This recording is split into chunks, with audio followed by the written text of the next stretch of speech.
One on the three, bottom. Just to let you know, the next game coming up, Bulldogs women playing the Blues women in game 2.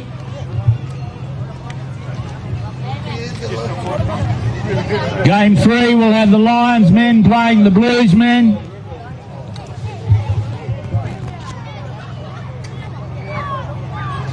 Game 4.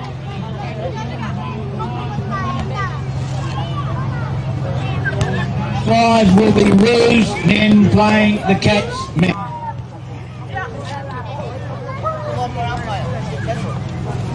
Is Levi around? Levi Goodyear, you're around. Oh, already done. Sorry.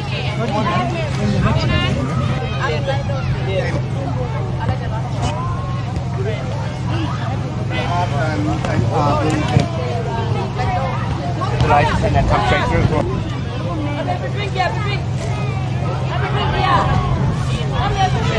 He's over there. You're going to have to think about it.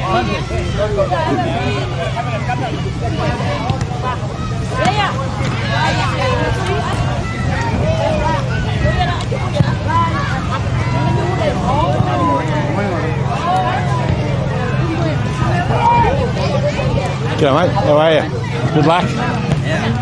Kick a couple of goals. I left AU with a footy too there. Oh yeah, thank you. Yeah, there's another one there, I'll get it for you.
Well, there may be AFL action happening over at Hands Oval in Bunbury, where North Melbourne are playing one of their 2 sold home games in WA against Fremantle in a few minutes' time.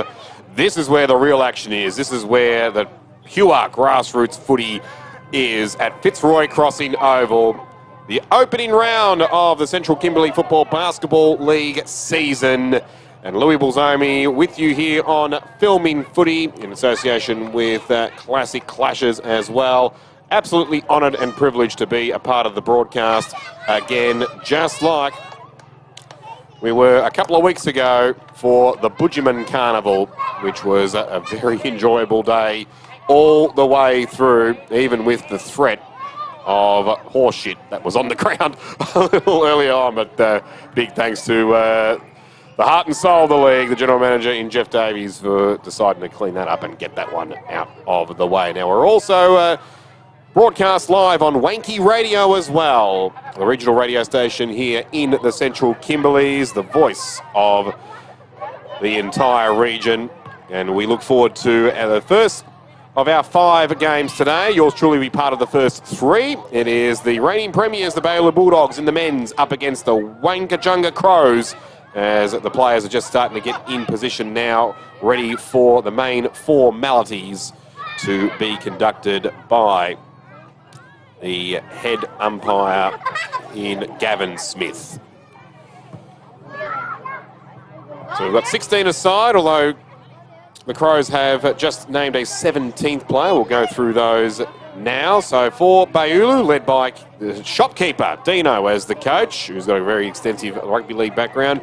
Kavoran Shanley in the 5, Dean Moffat in the 9, Cornell Shaw in the 10, Ilas Yungabun in the 11, Antonio Surprise, he's back in the 14, Dudley Dick in the 15, Shane Pickett, there's a classic Indigenous name, in the 16, Wayne Moore in the 17, Jonathan Dick Jr. 21, Macias Monday in the 28, Hendrick Smith 29, Jacob Drill 31, Caden Shanley 38, Ted Cranball, he was one of my favourites a couple of weeks ago in the Budgeman pre-season game, even though the Bulldogs went down to the Riveroos on that occasion. He's in the 41, Cranball. Had no number 2 weeks ago, but now they've got a number on his back.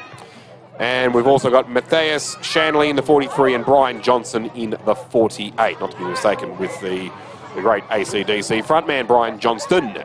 While for Wankajunga, Makaya Bangu in the 3, Daryl Minga in the 5, Sylvester Thomas in the 8, Patrick Duncan in the 10, Zion U in the 11, Dion Thomas in the 12, Lincoln Jack in the 14, Hassani Spinks in the 19, Dion Duncan in the 20, Elgin Lee in the 21, Alistair Hobbs the 23, Federa Ridley in the 25, Yaris Yamalulu in the 29, Jackson Bayless the 35, Keanu Youngerman in the 42, Lachlan Daisy Bell in the 43, and Elias Daisy Bell in the 46. So they will be the representatives there for the Crows. Of course, they are subject to other players who might come on late, but they are the official team sheets that were submitted through by Filming Footy's own John Douglas, so appreciate that. And a big shout out too to our technical guru, Brandon Woolhouse, saying the sound is good. Thank you very, very much. You're very welcome, my friend. Thanks for everything. So we're just about ready for a start.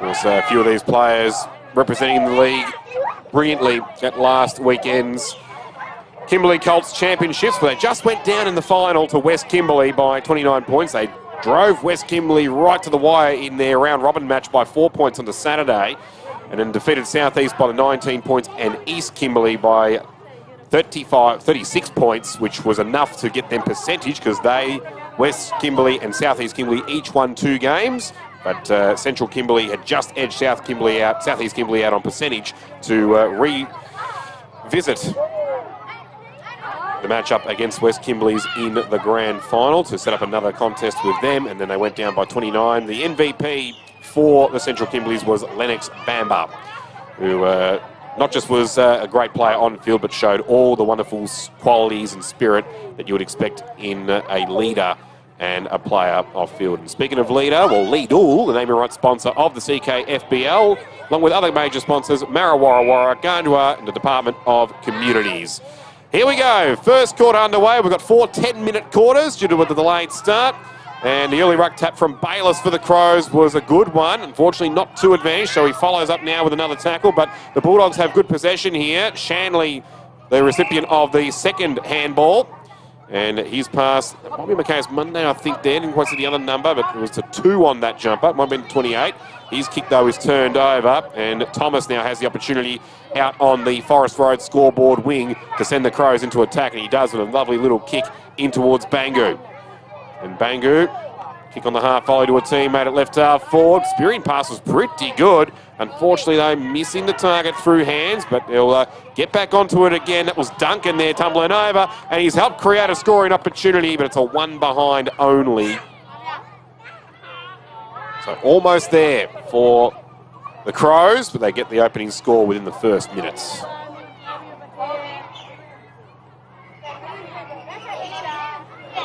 Credit that to Dion Thomas, he was in the vicinity on that play. So the reigning premiers with a lot to do, but a lot of changes in their lineup. Plenty of fresh faces pulling on their jumper compared to who we had a couple of weeks ago. In fact, Cramble was playing for the Riveroos. So he was in enemy territory, so he was actually helping out the opposition on route to a victory. Anyway, turnover here. There is Thomas once again. The handball into big Lachlan Daisy Bell. Shrugs off the would-be tackler. Kick around the body. Another behind, unfortunately, to the left. So they're hugging around that left-hand goalpost at the moment. Wangajunga can't quite find the middle of that at the moment. 2 behinds plays nothing. We've got 2 minutes into this first term. So Wangajunga into the Fallon Road end of Fitzroy Crossing Oval. Bayulu down the Junjula end or the Fitzroy Valley Showgrounds end. With all to do at the moment, they got the first foray forward, did the Bulldogs, roving off the Bayless tap, but been pinged back in defence ever since. They've got an opportunity here, although that goes through the hands, crucially there, of Matthias Shanley, I think, at the 43, but he's got some support now. The X-Man coming out of defence there with the alternative strip for the Bulldogs. Finds Kevoran Shanley now. It's 3 Shanleys in the 16 for the Bulldogs. Kavorin was the one with the kick there, but it's cut off by the big ruck in Bayless for the Crows, who sends a long one inside 50, but well read by Iles Youngabun. We've got a couple of Youngabuns on either side of the ledger here. Keanu Youngabun playing for the Crows. As the Bulldogs now go quickly inside 50, that mark not taken by Caden Shanley, but they've got support out the back here.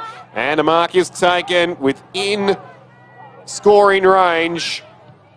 A young man who doesn't need boots at all. He can flush this barefoot, no problem. We'll look to put the first one through the big sticks. Careful approach, and it's a pretty good one as well, I think. A few claps around, the two flags about to go up.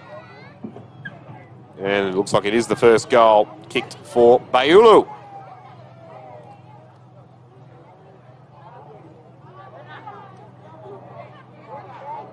It's 3.5 minutes in. The Bayulu Bulldogs, 1 straight 6. Lead the Wangachunga Crows, coached by a man they know known affectionately as Hey You, Anthony Uhl, who are 2 behinds. So we'll get a restart here, and a free kick's been plucked out by umpire Smith. Adara Ridley will take it for Wangachunga. As lateral to Bangu, that's Mikaya Bangu. Inside 50 it goes, only for a brief period, but it might come back in here now though. A little scrap around there for the Crows forwards. Unfortunately, they lose it there. Bangu tried to latch back onto it again, but couldn't quite. And now the Bulldogs come clear in through the middle. Shane Pickett just juggling there. Couldn't quite gather it fully. And now Spills here to Spinks. He's got space there from 40 out. Goes for home. Almost taken one hand on the line there by big Daisy Bell Lachlan. Couldn't quite. Spinks puts it through for a behind.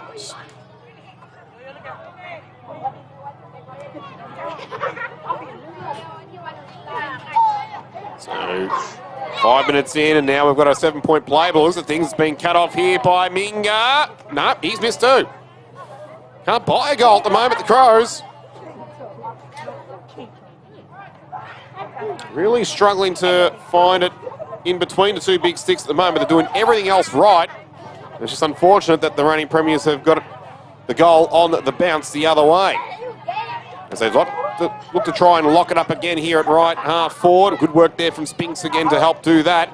But the Bulldogs do find a little avenue out, but it's shut off quickly by Bayless. He's been busy early. Now gathers it once again into Spinks. Steering pass is good, and this time the big man's got it. Lachlan Daisy Bell diving down, making sure that he gets his hat back on his head as well. And he's ready to go back and line up on a 45-degree angle, about 25 from goal. Will it be 5th time lucky for the Crows? That looks pretty good. 2 fingers this time up. There it is. Got almost the Michael Jordan widespread arm look there. There's the goal umpire, and that's the goal that Wangachunga certainly deserve. For all of their efforts so far, they have dominated general play for very little reward, but now they finally get the ultimate reward. 1 straight 6. Here's the Bulldogs. Crows, 1-4-10.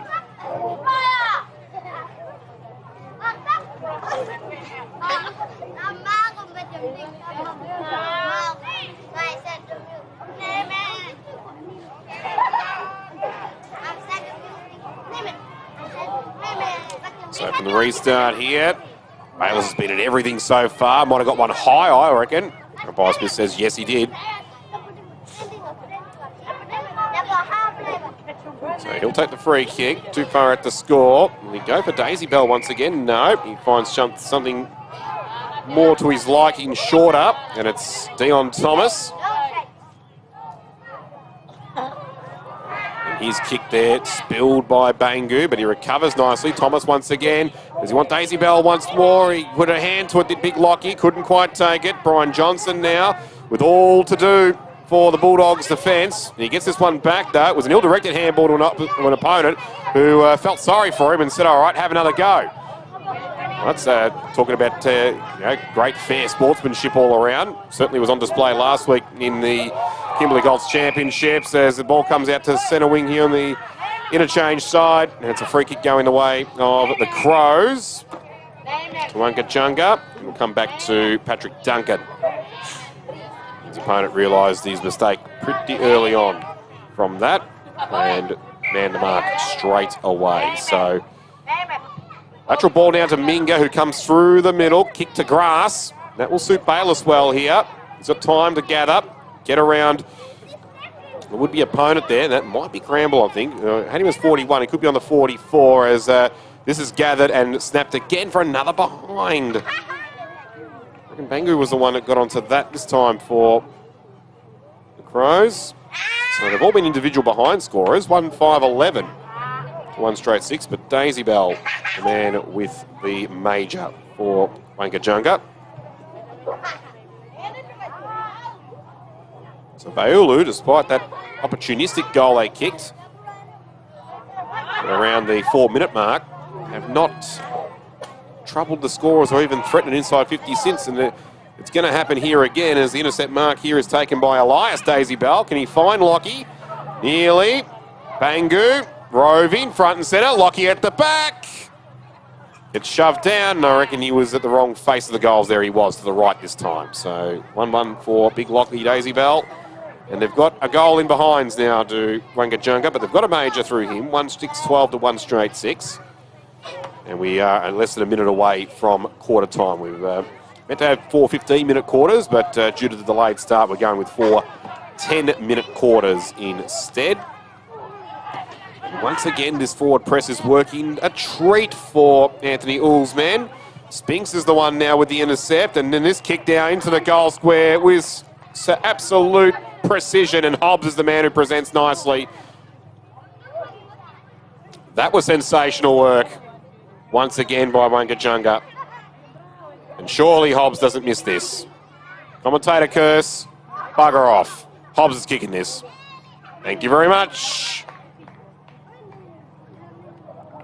On the stroke of quarter time, Wangajunga now, from a scoreboard perspective, stamping their dominance and authority on this game. 2-6-18 to 1 straight 6.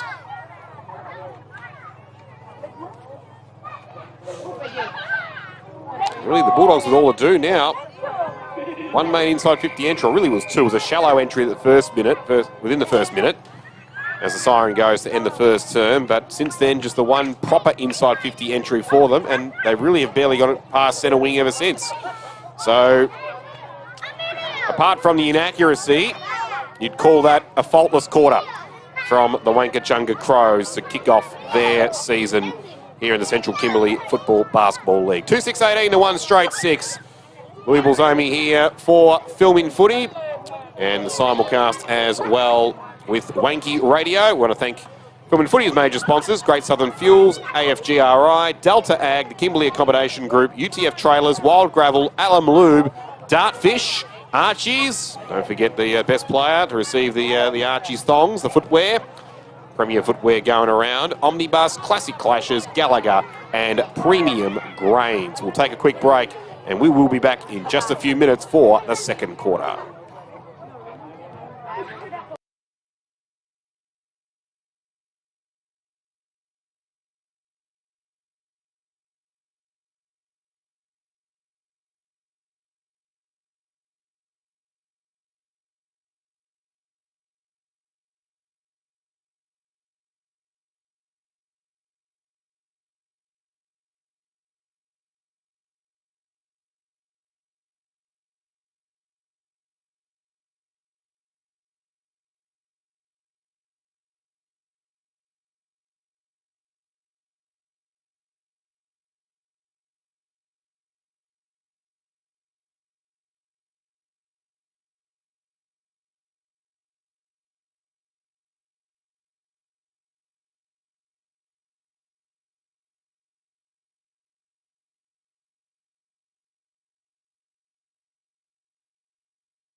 Welcome back to Filming Footy's broadcast of round one of the Central Kimberley Football Basketball League in association with Wanky Radio. Louis Bulzomi on the call for the first of our 5-game extravaganza. I'll be on the first 3 of them. We kick off with the Bayola Bulldogs and the Wankajunga Crows in the men's competition. It's the Crows by 12 points. In fact, that's 11 points now. There was one behind taken off them. Second quarter is underway.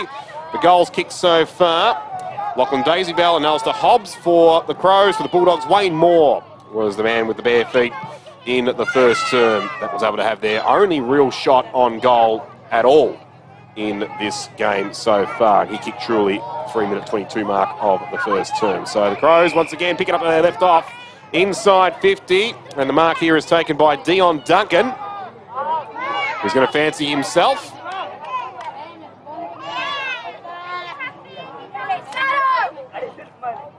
We'll see if he's got the journey in him, Miss Duncan. Brother Patrick Duncan in the lineup as well. He does. Clears them nicely. No margin for error. Didn't need a margin at all. Dion Duncan kicks truly.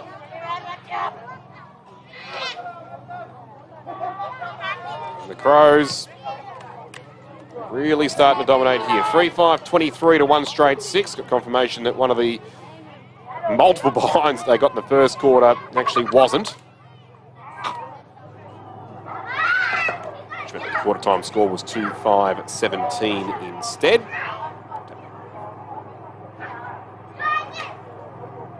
So the Bulldogs without any real answers at the moment. At this stage, struggling to get it past centre, and now giving free kicks at will away too. That's probably about 4 of them, I reckon, they've given away inside centre, starting from a restart. So Gavin Smith certainly hot on it, as Hobbs now, who has one of their 3 goals for the Crows, kicks it long, almost to the goal square, and almost a chance there for Big Bayless, couldn't get it. So rush behind credited there. Which takes their score now to 3-6-24. Still just the 1 goal to the Bulldogs, and they still are having problems, plentiful of them, with this bit here. Ellis Youngerbun was caught, but he got the handball away to surprise.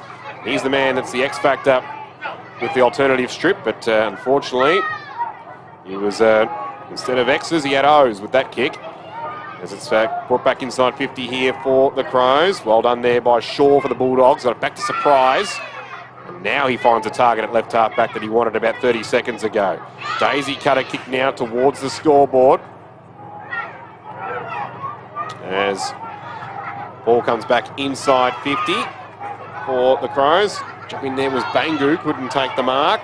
Spills free. They've got options everywhere here to the Crows. Handball comes to Dion Duncan, who got the last goal. Just hesitated for the moment. Was in 2 or 3 minds. Didn't give it away, and that allowed the Bulldogs cavalry to pounce on him like vultures on a chip. Or seagulls on a chip, I should say, as they come away now towards centre wing through Kevoran Shanley. A couple of bounces, though. Mistimed the kick. Goes back after to try and put a bit of a block on it. Patrick Duncan didn't succeed, though, as the Crows barge their way through the brick wall. Inside 50, tumbling away. And will it go over for a boundary throw-in? No. Yes, it does. Despite Kevoran Shanley's efforts. And we just got a glimpse at the scoreboard there at Fitzroy Crossing. So our graphics say 3-6-24 to 1 straight 6. In actual fact, the behind stood. The extra behind that we thought was not given did stand. So the score is 3-7-25 to 1 straight 6. So we'll get our graphics department to update that as a shot on goal comes courtesy of the Crows here. It's off to the left for just the 1 behind. So 3-8-26 the score now.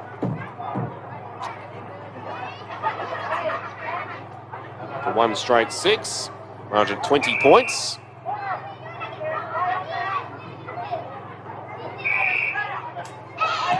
Bulldogs now, a couple of careful kicks out of defence, but that one there smothered nicely by Patrick Duncan, who's getting busy now. Gives a big Donaga to Jonathan Dick Jr., saying, "You're not going to grab a hold of me, mate." And inside 50 it goes. Leon Duggan, was it? Yep, Norman's got his head taken off. Anyway, got the handball out. The kick goes across the face, and it's marked nicely by Sylvester Thomas in the right forward pocket. They can do no wrong, the Crows, apart from having some inaccurate shots on goal. Now, what's happened here? Now, the ball's gone back to the Bulldogs. Must have been a free kick that was paid, because you wouldn't have thought that Sylvester Thomas would have such a shank of a kick that fell low and flat. So it was a free kick off the ball just prior to him taking that mark. So the Bulldogs get a reprieve here, but they can't escape all that well again towards centre wing there. Matthias Shanley had it all to do, and there was too many to contend with as it goes to the goal square and into the goal line, off hands. Big Lockie Daisybell couldn't take the mark. Rushed for another behind. So 3-9-27 now plays at 1 straight 6. A surprise marks the kick in, and he takes off. Just gets through Dion Thomas's attempted tackle, and he's got Shanley this time, Kavoran. So he's got plenty of the football as Kavoran Shanley. Unfortunately, his efficiency has let him down. This time, no, he has some time to steady and get it inside 50. Diving attempt there, the Crows defence miss it completely. And now, but they haven't really had to work all that much. They've got to do something here. And Lincoln Jack says, all right, I'll get to work, and put the tackle on beautifully. Back in the middle it comes here. 2-on-1 favouring the Crows. Zion Ull spins around on a dime and then short passes it to Dion Thomas. They look to reload again here to Wankajunga.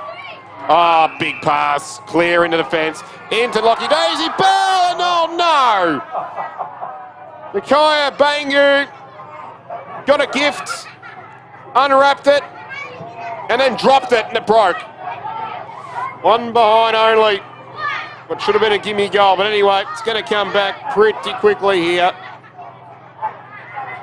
And it does once again, and this time Bangu is aware of it, but unfortunately, free kick is plucked out. So,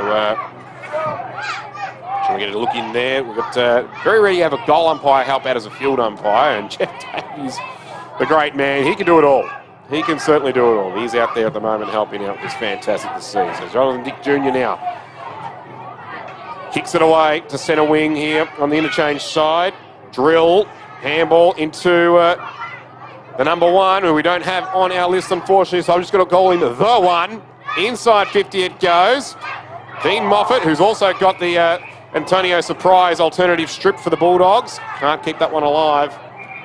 And it'll be turned back over in the hands of Wankajunga, but the whistle's on play. It might come back momentarily. Oh, it's all happening. Boy, would Micaiah Bangu want that back again? Or will that teach Lockie's Daisybell a bit of a lesson as well? You don't have to be too unselfish in football, especially when you're only 5 metres out. Great to get teammates into the game, but go back and get yourself, big fella. Already got one today as Keanu Youngabun takes the mark. Centre half forward going down the Fitzroy Valley Showgrounds, and there he is. Big Lockie Daisybell must have heard me. He said, all right, I'm going to crash the pack, take an exquisite mark, and not handball it off. So, Micaiah, step aside. I'm having this shot. That's what he's going to do. Almost as great a mark as Kenyon Munda's last week in the Kimberley Coles Championships, as that one has gone through for 4 points. Lockie Daisybell's got a couple, but I tell you what, that was simply breathtaking what Kenyon Munda was able to take in the 23. He should get a call from NASA and be part of their space program. That's how much airtime he got. He left this earth. He entered another universe when he took that mark. Get on the Central Kimberley Football Basketball League Facebook page and definitely check that out. Or come across the Filming Footy as well and bring up last week's Kimberley Colts Championships Day 1, and you'll see that unbelievable mark. Not out of place in AFL circles, and certainly one that deserves to be captured and placed in any man cave in the country. It was something to behold as the Crows get it forward once again. Daisybell couldn't keep it alive this time, out of bounds or a toss back in.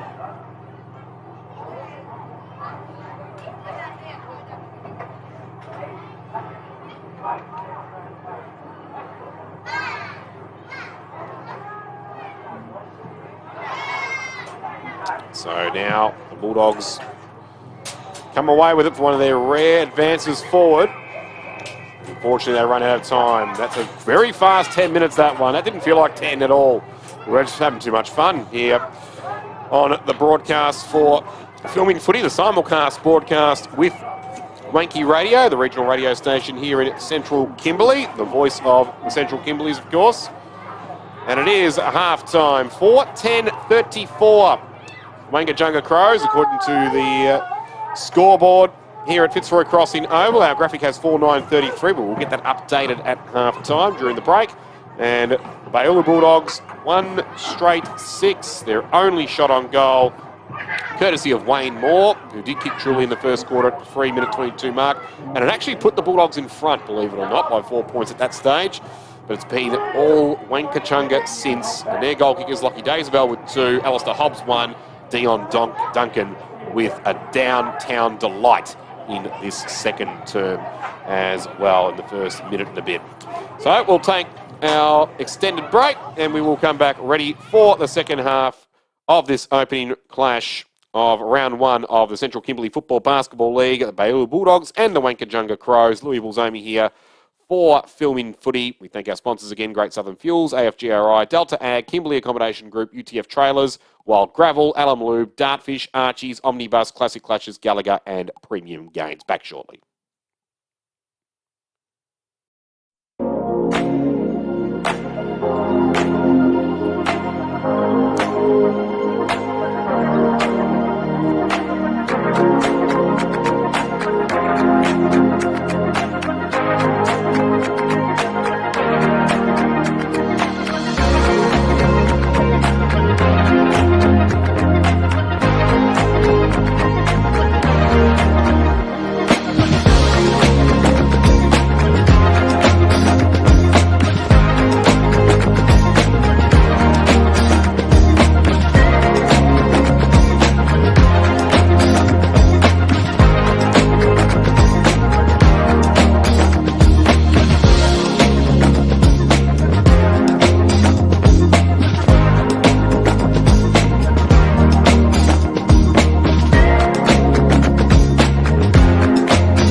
This job is not for everyone. It's not easy. But it is not without its moments. When you take a pile of rock, then crush, grade, and pave it into your own path to success. When you take a mountain, stare it down, and make it bend to your machine. When after solving 1,000 problems, you step back and see what a day of work, real work, can accomplish. You remember why you got into this, and what it means to be never idle. It's the same reason we're in this business, listening and learning to build tech that outworks any challenge the day throws at you. Tech that weighs for itself, grades for itself, even drives for itself, and can hit the brakes before hitting obstacles. It's also why our dealers have eyes inside your machines to prevent problems and put downtime in the dirt. But while we love the tech and the muscle and seeing what 40 tons of iron can do when you give it a brain to match its brawn, at the end of the day, these innovations have a simple goal: make everything on the job site safer and easier. Because let's face it, we love the work, but this coach needs to get done in time for soccer practice. We started asking questions, lots of questions. What if we could move the earth while still caring for it? What if we could keep the same power and cut the noise in half? And what if we built batteries that ran a full shift on a single charge? We answered with e-Power, all electric equipment that doesn't slow you down. So even when the work calls for new kinds of fuel, you and your crew can keep charging forward. From dirt to rock to road, we strive to deliver industry-leading tech. Because just like you, We know the job isn't done until it's done right. Now enough talking. Let's get back to work. Never idle.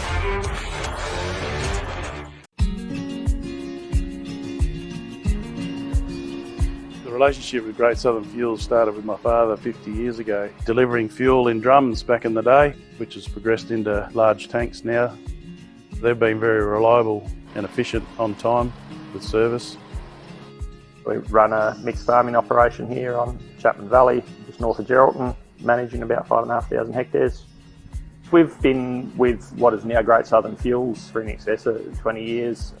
There's always challenges and situations that catch you out, and they've been really, really good at accommodating that for us. We've been with Great Southern for 28 years now. Look, they've given us exceptional service and they're price competitive. So it's wonderful. They're a great company to work for. They're a family-owned business. They will support you and whatever is required. I've got Alan's phone number, I've got Steve's phone number, and I know if I ring it, I'll get an answer, which is really cool. The relationship's great and the service is second to none. So I ring up and it doesn't matter if it's Saturday, Sunday or whenever I ring up, I'll have fuel. So we've never been held up or had a problem with them. So my theory is that's what I'm about. It's about service and the relationship, and it's been fantastic. It's very important to maintain long-term customers' loyalty and give back what you can when you can. Great Southern Fuels is one of the few companies that I've been involved with that gives so much back to the local community. We support so many different organisations and country, sporting clubs, field days, farming organisations. We endeavour to give back. The community looked after us by dealing with us, and we just gave it back in what we can do. Footy club needs a hand, well, it's because they need a hand that you give it to, not the other way around. When you look at how they conduct themselves in the community, they've been a great supporter of the Livestock Transporters Association. Just incredible what they do. I do a lot for the community, which is good. And not only Lake Race either, it's right through where all his outlets are all over the state. He's been excellent with that. We tend to sponsor major events, the Great Southern Football Carnival, Colts Carnival. Across the board, I think sponsorship's a very important part of any community. I grew up in Lake Grace and footy was my life down there for a long time. Great Southern sponsored Lake Grace back then, and along with many other footy clubs and hockey clubs and tennis clubs. And we might not always be making a big deal out of it, but the people that get sponsored, they understand and they relate to it.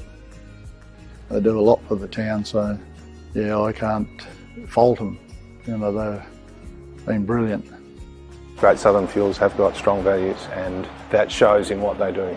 They walk the talk and they do what they do.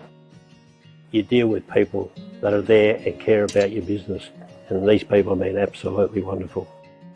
I'm very proud of what Mum and Dad have achieved in their life and how they've structured the business. Of the round one clash between the Baylor Bulldogs and the Wankajunga Crows in the Central Kimberley Football Basketball League, the first of our 5 back-to-back matches to kick off the season proper in 2026. And it's also taken by Wanky Radio, the heart and soul voice of the Central Kimberleys. Louis Bulzomi on the call with you. The CKFBL, proudly sponsored by the naming rights sponsor Lidl, Marrawarra, Gundua and the Department of Communities. Third quarter underway here, and it's a dominant display so far by the Wankajunga Crows, who lead this contest by 28 points. And they get it inside 50 once again, but this time it was able to be cut off. Fortunately, though, the Bulldogs, this is where it's been their downfall all the way through. Caden Chanley on hands and knees, able to get the handball out this time, and this time they do get an inside 50 entry. And they got this in the first minute of the first quarter as well, and this is about where it got to, so any extra kick from here will be a bonus, and they do get that on cue here. Cranball might be the man who can get onto this, so he falls to his feet now. Got some support around the footy here. Jonathan Dick Jr.'s around the footy as well, but well ripped out by Jairus Yamalulu for Wankajunga, and they are able to avert the danger. But Caden Chanley stands in the way. Doesn't get the ball though. Fights for it on ground level here at right half forward for Bayulu. It hasn't got enough support though, and the Crows are able to get away again. Spinks spilled the mark, but recovers beautifully. Short pass is a good one too. The peripheral vision working superb for him. Unfortunately, the follow-up kick not though. Youngaban Ilas taking the mark, and he was the one that got the first kick out of the fence in this third term as well. So Baulu able to stand up twice so far. Minute 33 already, elapsed in his third term. No score considered either way. And now they're going to get another entry inside 50 here. Just what, I think the fifth of the game so far for them. The man that's got their goal, Moore, had the footy in his possession, lost it momentarily with a little careful, sort of worried hand pass, and eventually they lose it completely. Free kick to the Crows. As play goes on here, it spills out here to Micaiah Bangu, and he's got Ooh.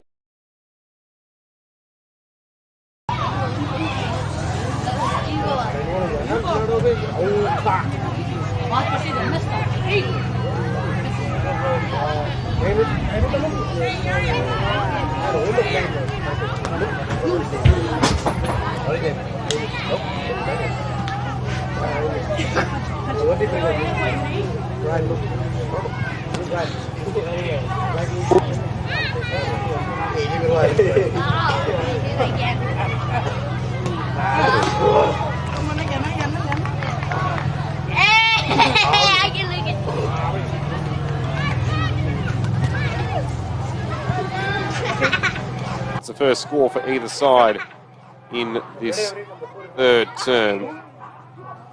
One straight 6 plays at 4-11-35. Margin at 29 points in favour of the Crows.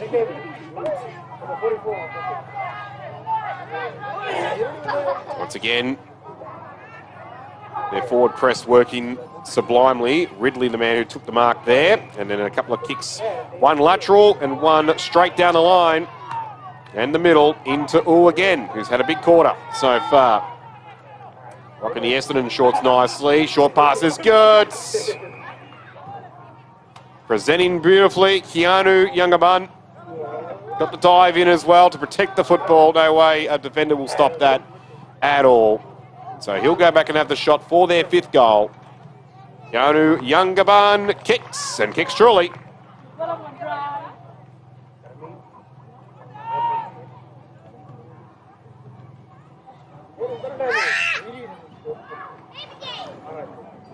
Five, 11-41.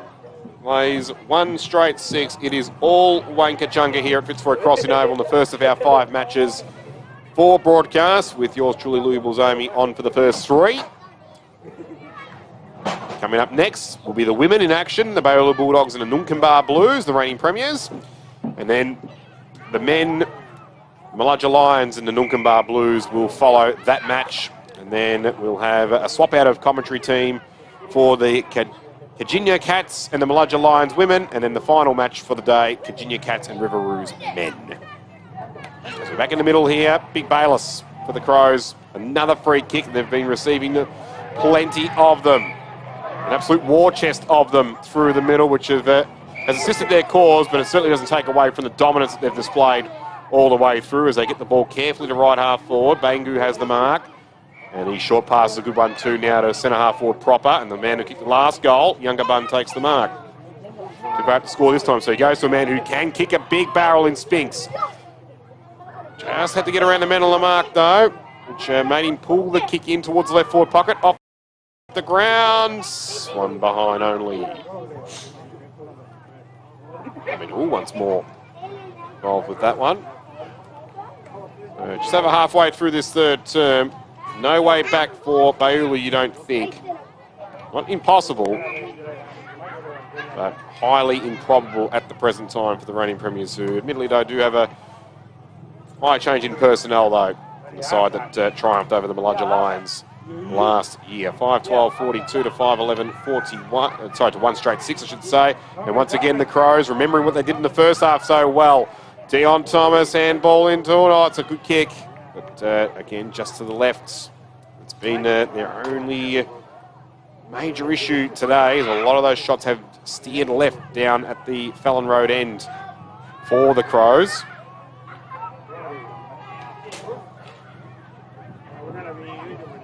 So the Bulldogs this time going to kick out of 50. Can they go further than that?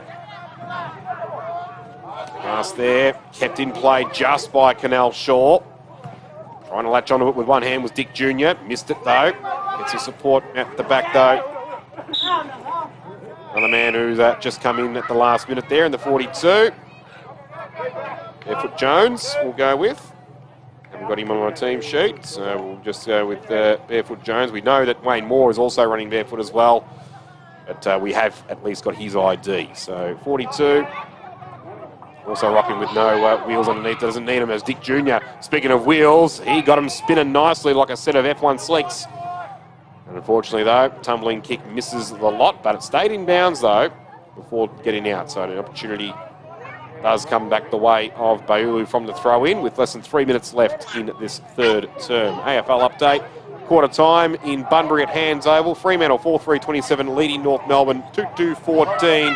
And it's wonderful to see especially the young kids gathering around by the Classic Clashes media truck to have a look at all the AFL action. We could hear some of the crowd before just confirming who was actually playing in the AFL earlier on, which is fantastic to see. It's great for the community to all gather together as they do, have their own game of football going, but also keep an eye on the AFL action as the Crows get it out towards right half back, but Barefoot Jones there in 42, gets it back in towards Caden Shanley, but he's got a bit of a problem now. What can Surprise do? Can he be the one to spark him up? Gets onto this football, back into Barefoot Jones, but he got the bump. And then the follow-up tackle applied to him. Brilliant work by Giannis Yamalulu to force the ball up with less than 2 minutes remaining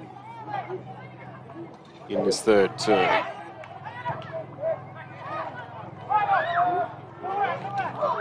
So from that restart, the Crows get it out to centre wing. Bangu continuing to rack him up, as is this man here, Spinks. I've probably got him just ahead for the Archies footwear at the moment, the Archies thongs. Although, if Big Lockie Daisybell can get onto another one, he might well have a big say in proceedings as well, as the Crows once again utilising the central corridor to perfection with the lateral kickback inboard from the club room interchange wing. And the mark is taken here by Hobbs, who kicked the goal just shy of the quarter-time siren. The line up from a little bit further out, but directly in front compared to the last shot he had. Little starter approach and now gets into a nice rhythm, just a little too close to the man on the mark, but it might sit here for Bayliss. Had the foot in his lap, but was tackled immediately, and then Dudley Dick now. The Dudley Do-Right, able to pickpocket him and then skin it away towards Barefoot Jones. Calls for a leading target, gets one. It's Caden Shanley who presents. He's been one of Bailey's best until that moment. Anyway, shank kick towards Kavoran. Shanley, so others there not enjoying the best of plays on that occasion, but they recover okay here, and they might have a little opportunity because there was a bit of a misfield there by the Crows' defence, but then unfortunately Bailey forwards all bump into each other and knock each other over. 10-pin bowling style, leaving the 7-10 split as Elias Daisybell comes charging in, gets one in the back. And goal umpire, field umpire extraordinaire, just a great human being, Jeff Davis, pays the free kick to him. So Wonka Junka come away once again, and again another big tick in the defence column for them. There were more opportunities though for Bailey. Bailey looked a little bit better with getting a few more deeper entries, but unfortunately for them, no score added. They've still got just that one goal from Wayne Moore in the first term at the 3-minute 22-second mark. While the Crows added an extra goal in that quarter to Keanu Youngabun. And also 3 behinds on top. So 5-13-43 to 1 straight 6 margin, 37 points with 10 minutes left in this contest. Rebel Zomi here for Filming Footy in association with Wanky Radio in the simulcast. I'd like to thank Filming Footy's great sponsors, Great Southern Fuels, AFGRI, Delta Ag, Kimberley Accommodation Group, UTF Trailers, Wild Gravel, Alum Lube, Dartfish, Archies, Omnibus, Classic Clashes, Gallagher and Premium Gains. Last quarter coming up very soon.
Final quarter just seconds away from commencing here in round 1 of the Central Kimberley Football Basketball League. First match of the 5 we have on offer for you today here at Fitzroy Crossing Oval. The Baillieu Bulldogs, the reigning premiers, right up against it though, against the Wangachunga Crows, who have been extremely hungry to prove that 2026 can be their year, and they are looking every bit a premiership outfit already in the 30 minutes that we've seen of action so far. 5-13-43 to 1 straight 6 is the score in favour of the Crows. Lachlan Daisybell has 2 goals, Alistair Hobbs 1, Dion Duncan also 1, and Keanu Youngaban with 1, while Wayne Moore, the only goal scorer, the only scorer, full stop, for the Bulldogs, and that was way back at the 3-minute mark of the first quarter. Underway here in the final term. You're back with Louis Bulzami on Filming Footy in association with Wanky Radio, and it's the Crows once again getting the clearance out from the middle.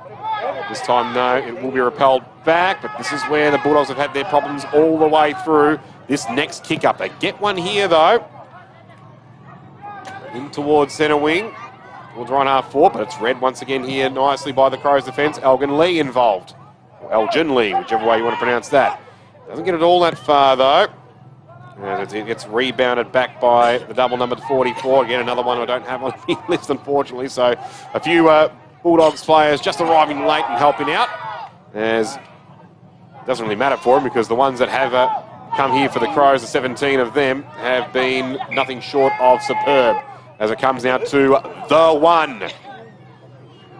Rotation marks towards Barefoot Jones. A couple of the extra ringers towards the end. There's another one in 36-2 who I don't have, but we won't worry about that. We'll go inside 50. Here's one I do have. It's Dick Jr. and there's Moore, the goal kicker. Both have an opportunity to pounce on this, but they're not required, because instead it's Olis Youngaban who goes home and does well. Second goal on the board for the Bulldogs. In actual fact, surprise, it was Antonio. Thought it might have been him. Mixed up with the other younger bun who kicked the goal in the third quarter for Wangachunga. So, yep, Antonio Surprise, the man who gets rewarded for a great forward pressure tackle that results in a holding the ball decision for him. And he makes no mistake with the goal in the end. So, enjoyed some of his work in the Budgerman pre-season carnival a couple of weeks ago. Great to see him back out there for Baillieu once again. 2 straight 12 now, the Bulldogs. Still 31 points in arrears of Wangachunga Crows, 5-13-43. But that forward pressure is a bit more what Dean, the shopkeeper, the coach, will want to see going forward here in season 2026 if Baillieu are to be still a chance to defend their title. They might have a chance here to come out of here. Shane Pickett, well read off the tap. Try to get through 1, try to get through 2, try to get through 10. What's happened? Gavin Smith has said, you're gone, son. Too many to undertake. So the Crows will get it back. And this man's had a major second half, Zion Ull. I'd love to see him get a major if he can, in terms of goals. 3 behind so far. Shallow entry in toward Big Lockie Daisybell, who couldn't complete the mark at ground level. This gives an opportunity now for Dudley Dick to break away for the Bulldogs, and he does. Hands off to a teammate inside 50 with the kick. Shallow entry once again, which tailors the Crows' defence, but it might come out the back here through Cranball. Nope, that door got shut right on him. Who else is there for the taking? We've got the Fev 25, another one who I don't have listed on that team sheet. We read the 16 players before, but one I certainly do is the X-Factor Surprise. Another free kick going his way, and he's got quite the roost on him, and it's taken by Dick Jr. in the goal square. So, brilliant work by Dean, the shopkeeper, to get Antonio Surprise into the thick and crust of the action, because he's kicked the goal himself and created one for Dick Jr. right there. And all of a sudden, they go to 3 straight 18 to Baillieu. Wangachunga 5-13-43. Still 6 minutes remaining. Is there enough for them by the time the ball gets back to the middle to keep on just getting those centre clearances? Because what was plaguing them a lot in the first 3 quarters was giving away a free kick from a centre ball up. That hasn't happened in this last quarter yet. They've got 3 clearances so far. until that point. Thank you very much, Barefoot Jones, for coughing up the handball straight to Dion Duncan, who then shrugs another tackler. Inside 50 he goes. The target just going over and through his hands. There was Silas Youngerbun, I reckon. Long sleeves for the Bulldogs. Hurried out of the hand pass. And then everyone's sort of tumbling over each other. Whistle on play. And it will be a Crows free kick, I think. Contact without the football. And it's Keanu Youngerbun who kicked the sole goal in the third quarter for either side, who can ensure that the jarring of the door from the Bulldogs will be fixed and it will be slammed shut with the key thrown away and the deadlock completely locked, and he does so. So, that may well be the end of the fight back. Short-lived, but it was thrilling though to see Baulu get themselves back on track and play some good eye-catching footy, especially with Antonio Surprise doing some great work up forward, kicking a goal himself, applying fantastic forward pressure, getting a couple of free kicks, setting up Dick Jr. also for the other goal. But Youngerbun says enough's enough and slams that one home. So the margin back to 31 points, but the Bulldogs, they won't go down at all. Gavon Shanley hacks it out off the ground. The triple dozen in 36, who I don't have listed, so we're just going to go with the triple dozen. Can't find a way through. Someone's lost the boot. As the Crows avert that foray forward from the Bulldogs, and that there could be head-high contact to Duncan from the Surprise tackle. No, it's not. Jeff Davies says no. So Surprise gets the free kick. Advantage paid to Dick Jr. and his pass into the other Dick. Dudley Dick. The Dudley Dog to line him up. Another one deciding that boots aren't required. And he short passes it nicely as well to Hendrick Smith. So a few others who we do have listed on the team sheet, thankfully, getting involved in the action as Smith lines up and puts it through. 3 minutes to go. That Youngerbun goal sucking the life out of the Bulldogs, though, in this comeback. Otherwise, I tell you, margin back to 19. We could have had something brewing. Alas, it is 25, but at least they have fought valiantly, have Baulu. They haven't given up the ghost at any stage.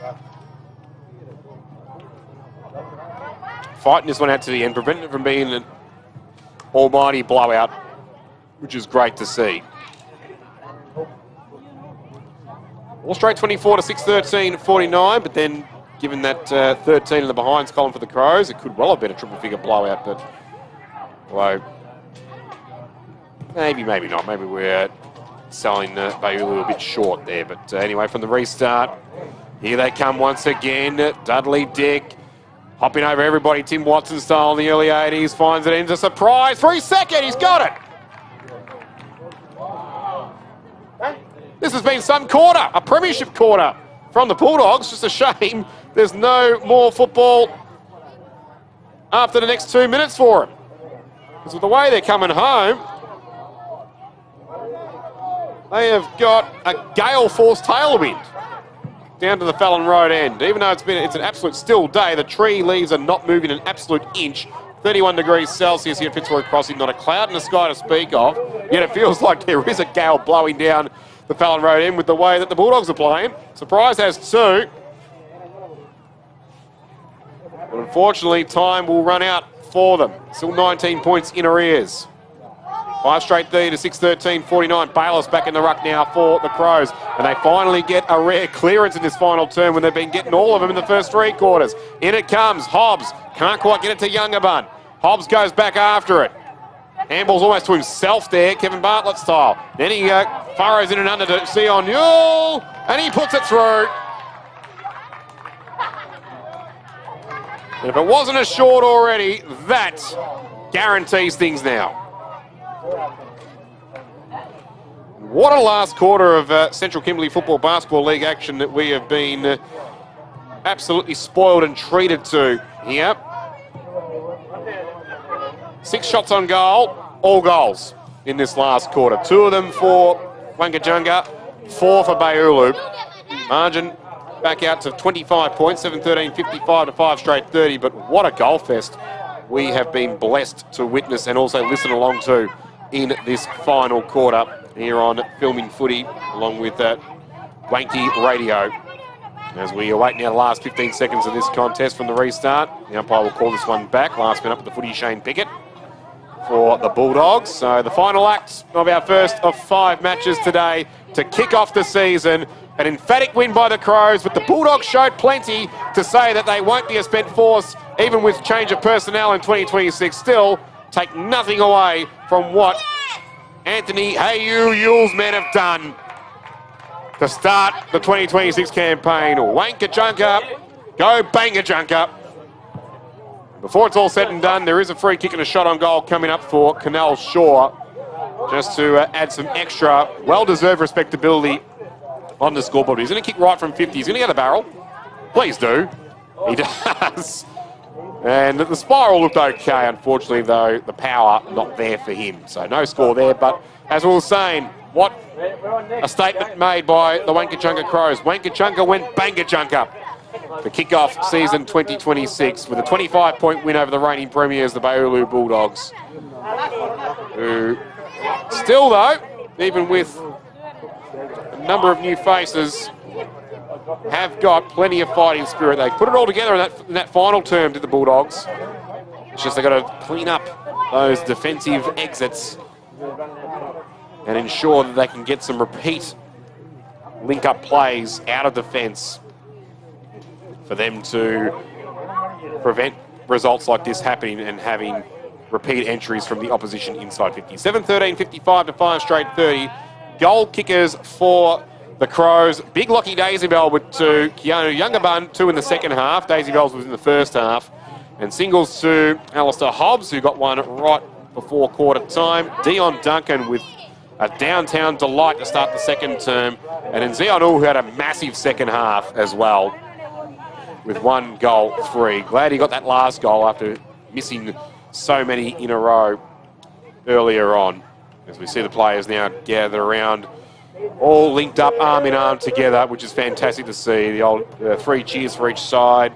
Great footy spirit shown between these two and in all clubs throughout both the men's and women's too.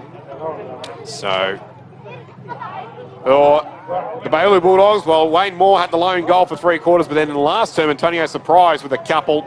He set one up for Jonathan Dick Jr. as well, and Hendrick Smith, the last of their goals before Surprise came back and kicked that second one to give them 5 overall. But anyway, great win for the Wangajunga Crows, off to the best possible start in season 2026. We'll finish up there for this game. The next game will be the start of the women's campaign. The Bayulu Bulldogs up against the reigning premiers, the Nunkamba Blues. Louis Bulzomi here for you on Filming Footy in association with Wanky Radio. We'll quickly thank the major sponsors for the CKFBL: Lidl, the naming rights sponsor, Mara Warra Warra, Gundua and the Department of Communities WA, and the Filming Footy sponsors: Great Southern Fuels, AFGRI, Delta Ag, Kimberley Accommodation Group, UTF Trailers, Wild Gravel, Adam Lube, Dartfish, Archie's, Omnibus, Classic Clashes, Gallagher and Premium Grains. Don't go anywhere. The next match coming up soon, Bayulu and Nunkamba, to start off the women's 2026 CKFBL season.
This job is not for everyone. It's not easy. But it is not without its moments. When you take a pile of rock, then crush, grade, and pave it into your own path to success. When you take a mountain, stare it down, and make it bend to your machine. When after solving 1,000 problems, you step back and see what a day of work, real work, can accomplish. You remember why you got into this and what it means to be never idle. It's the same reason we're in this business, listening and learning to build tech that outworks any challenge the day throws at you. Tech that weighs for itself, grades for itself, even drives for itself, and can hit the brakes before hitting obstacles. It's also why our dealers have eyes inside your machines to prevent problems and put downtime in the dirt.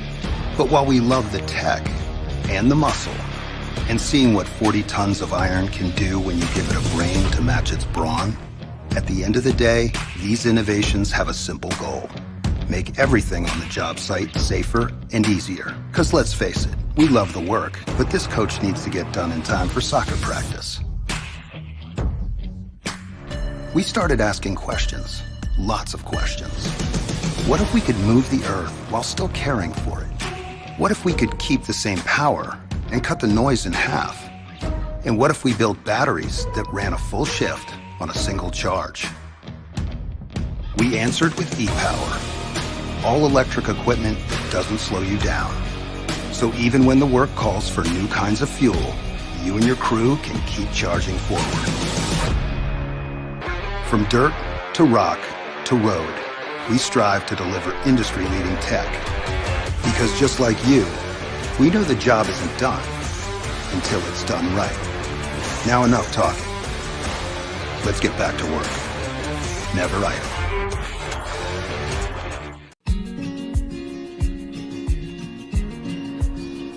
The relationship with Great Southern Fuels started with my father 50 years ago, delivering fuel in drums back in the day, which has progressed into large tanks now. They've been very reliable and efficient on time with service. We run a mixed farming operation here on Chapman Valley, just north of Geraldton, managing about 5,500 hectares. We've been with what is now Great Southern Fuels for in excess of 20 years. There's always challenges and situations that catch you out, and they've been really, really good at accommodating that for us. We've been with Great Southern for 28 years now. Look, they've given us exceptional service and they're price competitive. So it's wonderful. They're a great company to work for. They're a family-owned business. They will support you and whatever is required. I've got Alan's phone number, I've got Steve's phone number, and I know if I ring it I'll get an answer, which is really cool. The relationship's great and the service is second to none. So I ring up and it doesn't matter if it's Saturday, Sunday or whenever I ring up, I'll have fuel. So we've never been held up or had a problem with them. So my theory is that's what I'm about. It's about service and the relationship, and it's been fantastic. It's very important to maintain long-term customers' loyalty and give back what you can when you can. Great Southern Fuels is one of the few companies that I've been involved with that gives so much back to the local community. We support so many different organisations and country, sporting clubs, field days, farming organisations. We endeavour to give back.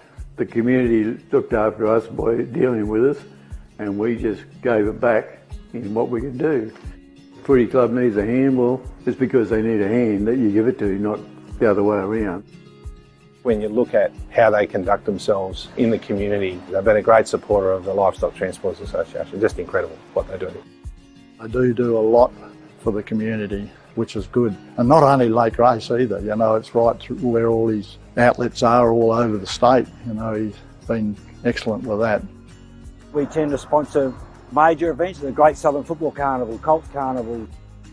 Across the board, I think sponsorships are a very important part of any community. I grew up in Lake Grace and footy was my life down there for a long time. Great Southern sponsored Lake Grace back then, and along with many other footy clubs and hockey clubs and tennis clubs. And we might not always be making a big deal out of it, but the people that get sponsored, they understand and they relate to it.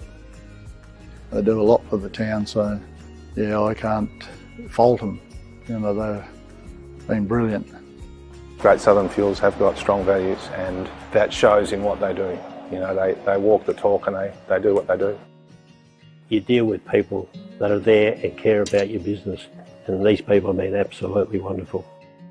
I'm very proud of what Mum and Dad have achieved in their life and how they've structured the business, and it's all structured around our customers and looking after people and being in the right areas where we need to sell the fuel and have the support there and sponsorship, being part of the community, even though we're not in that community, but our workers are there and that's part of us.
Welcome back to the coverage here on Filming Footy and Wanky Radio. Central Kimberley Football Basketball League round 1 action, and it'll be the first match of the women's competition. The Bailey Bulldogs against the reigning premiers Noonkanbah Blues. Louisville's Amy on the call with you, and we are underway right now.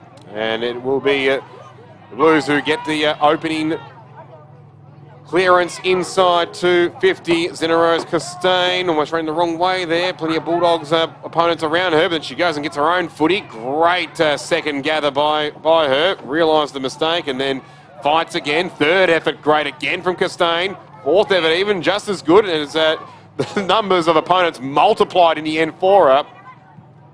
But eventually, though, one too many as the Bulldogs now get it inside to 50.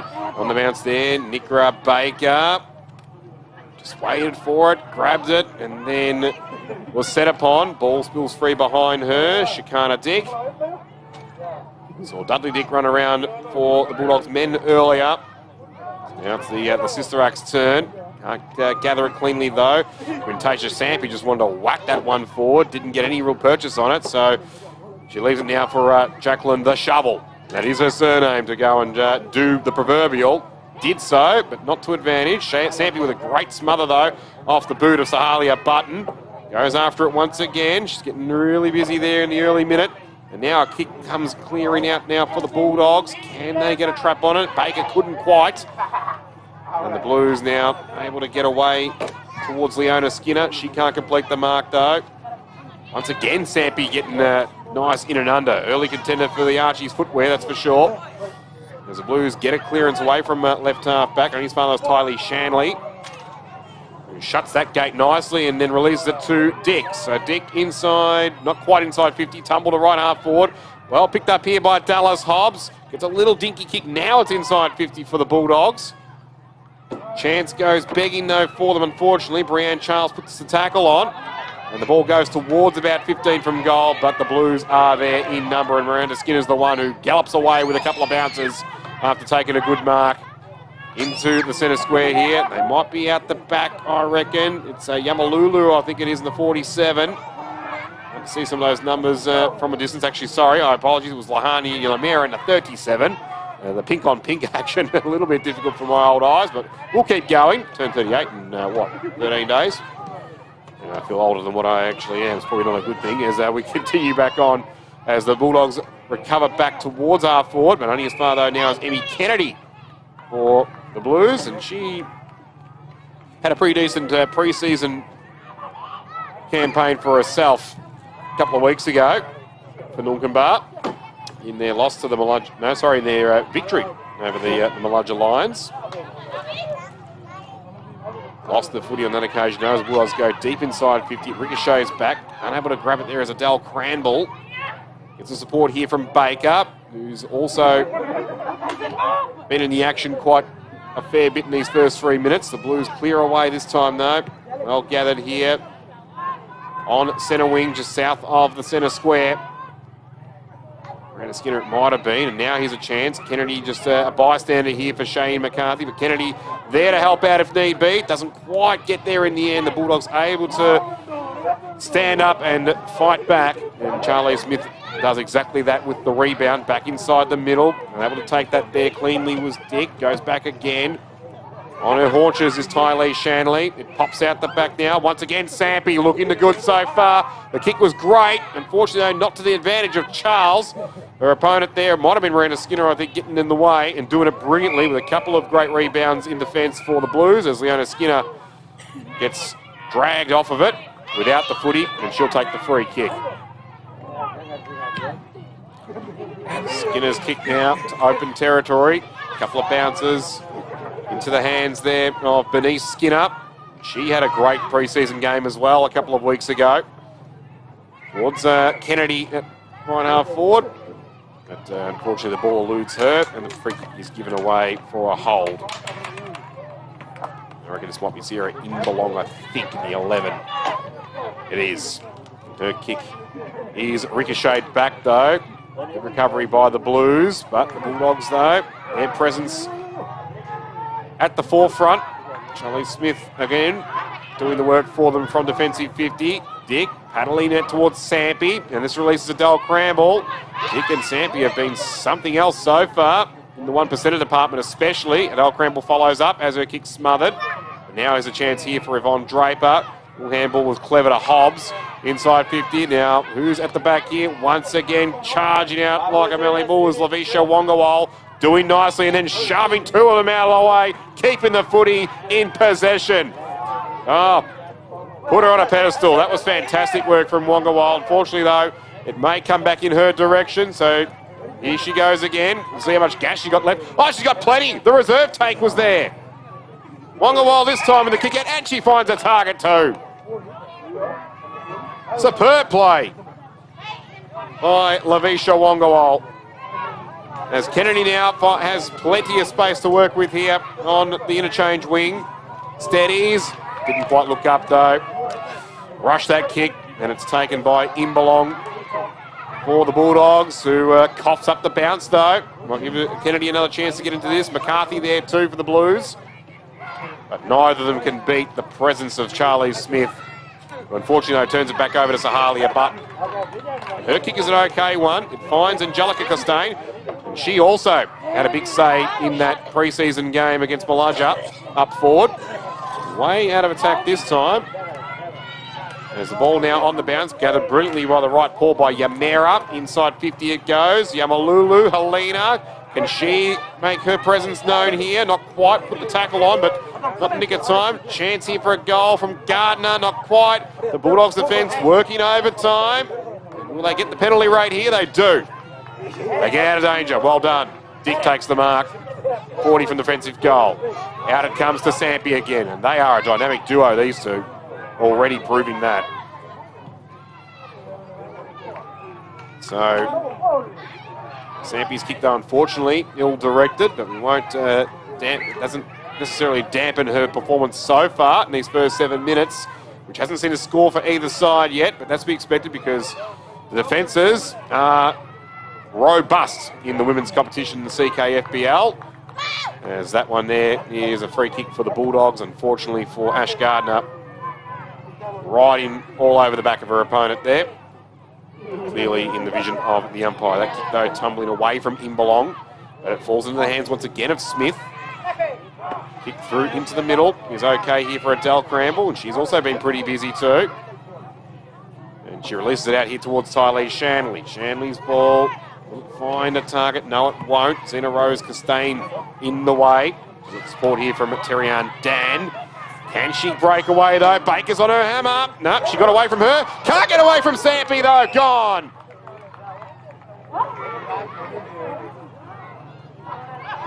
Oh, the Archie's footwear firmly in her grasp at the moment. Quintacia Sampy.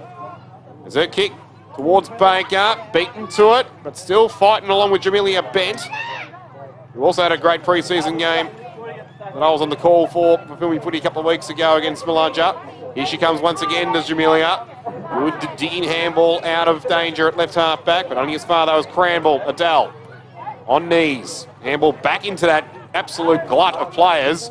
Plenty for either side here, so you'd think the umpire would want to call for it. No, lads to go on. It's actually great decision making from the ump. Beautifully done. Adele Cramble fires it forward again. Now the Bulldogs have a little bit of space to work with. The kick there, unfortunately not the mark taken though. Chance gone begging, but they're still alive here. It was Ezra Baker who had that opportunity that slipped through her fingers, but she fought hard again, but had a couple of extra opponents to contend with, and now the Blues come away through Castains in a rows. And her kick is a good one too, into the flight of Bernice Skinner. She takes it nicely. Quick release handball here to Yamera, but she loses it. Goes back after it again. Aaliyah Campbell puts some pressure on, and then coming up to it and meeting her nicely is Imbalong, and she's done some great work so far in this quarter as well. Out back, Sierra Imbalong, I should say, as has this girl here, Charlie Smith. And the kick up through the middle. Baker spills off her chest, but she recovers in towards Adele Cranball. Inside 50. There's some good penetration on that kick. Who can get there?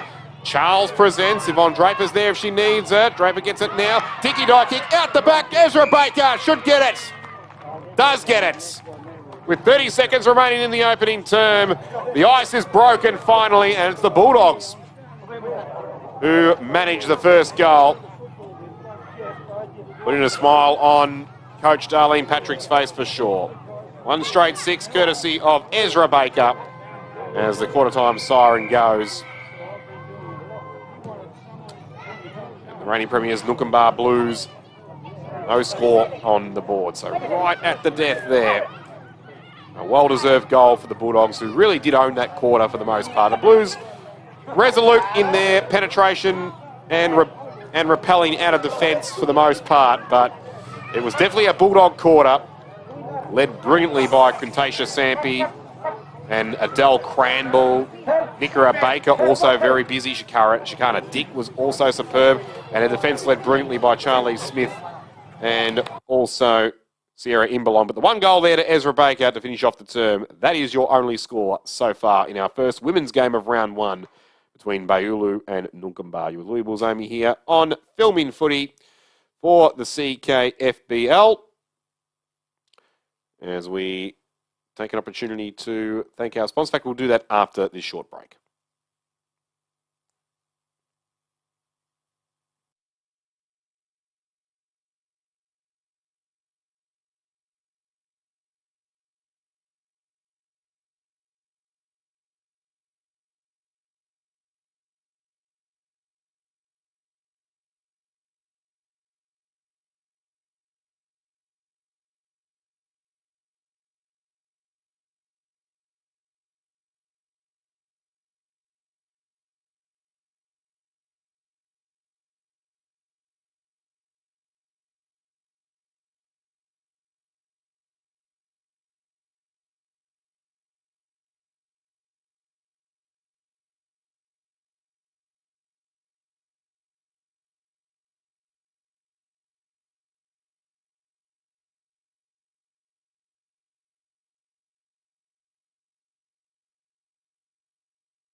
And you are back live here on Film in Footy and Wanky Radio for round one of the Central Kimberley Football Basketball League. It's the first game of the women's competition between the Baulu Bulldogs and the Noonkanbah Blues. The Bulldogs have the only score for either side up to the first change. It was a goal with 30 seconds left in the first term, kicked by Ezra Baker when they found some gaps out the back of the Blues defence, which there weren't too many though. Both defences absolutely resolute in that first term, until the Blues' resistance just wore off a little bit in the dying stages, and Ezra Baker was able to get out the back and kick truly for the last disposal of the first term by the time the ball got back into the middle. Louis Balzomi here with you along the way.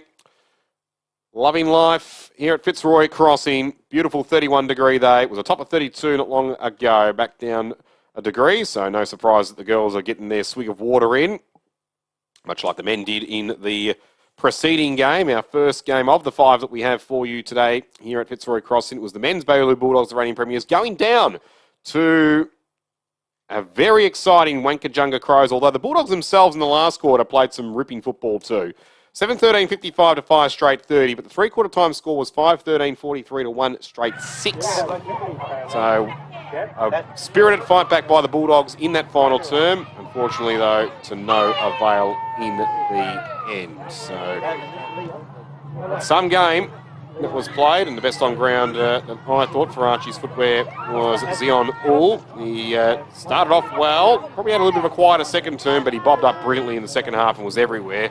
Peppered the goals, missed 3, but he got one crucial one that confirmed that there was going to be no unbelievable Bulldog bite back and come back, and the Crows were definitely going to take the 4 points away. So Zion Ull, the man taking the Archies footwear there. Well, so far, Contatia Sampi, she wants a pair. The way she's playing at the moment, she's been in everything. Shikana Dick, though, riding shotgun nicely for them. They've done some great work in between the arcs. Their 1%er work has been outstanding so far for the Bulldogs. Number 3 and 4 for them. As we get set for the second term, quickly, the CKPL naming rights sponsor, Lidl, we thank them. We also thank Mara Warrawara, Gundua, and the Department of Communities WA. While filming footy sponsors, we thank them with our big hearts. Great Southern Fuels, AFGRI, Delta Ag, Kimberley Accommodation Group, UTF Trailers, Wild Gravel, Alum Lube, Dartfish, Archies, Omnibus, Classic Clashes, Gallagher, and Premium Grain. Speaking of premium, that's what Fremantle are doing to North Melbourne at the moment. Half time was 13-4, 82 to 4-4-28. They've just started 3 minutes into the third quarter, and the Dockers have another behind added to their score, 13-5, 83 to 4-4-28. So as far as on-field success is concerned, the North Melbourne home games in WA experiment, not so great. Although I think they did beat West Coast, though, last year.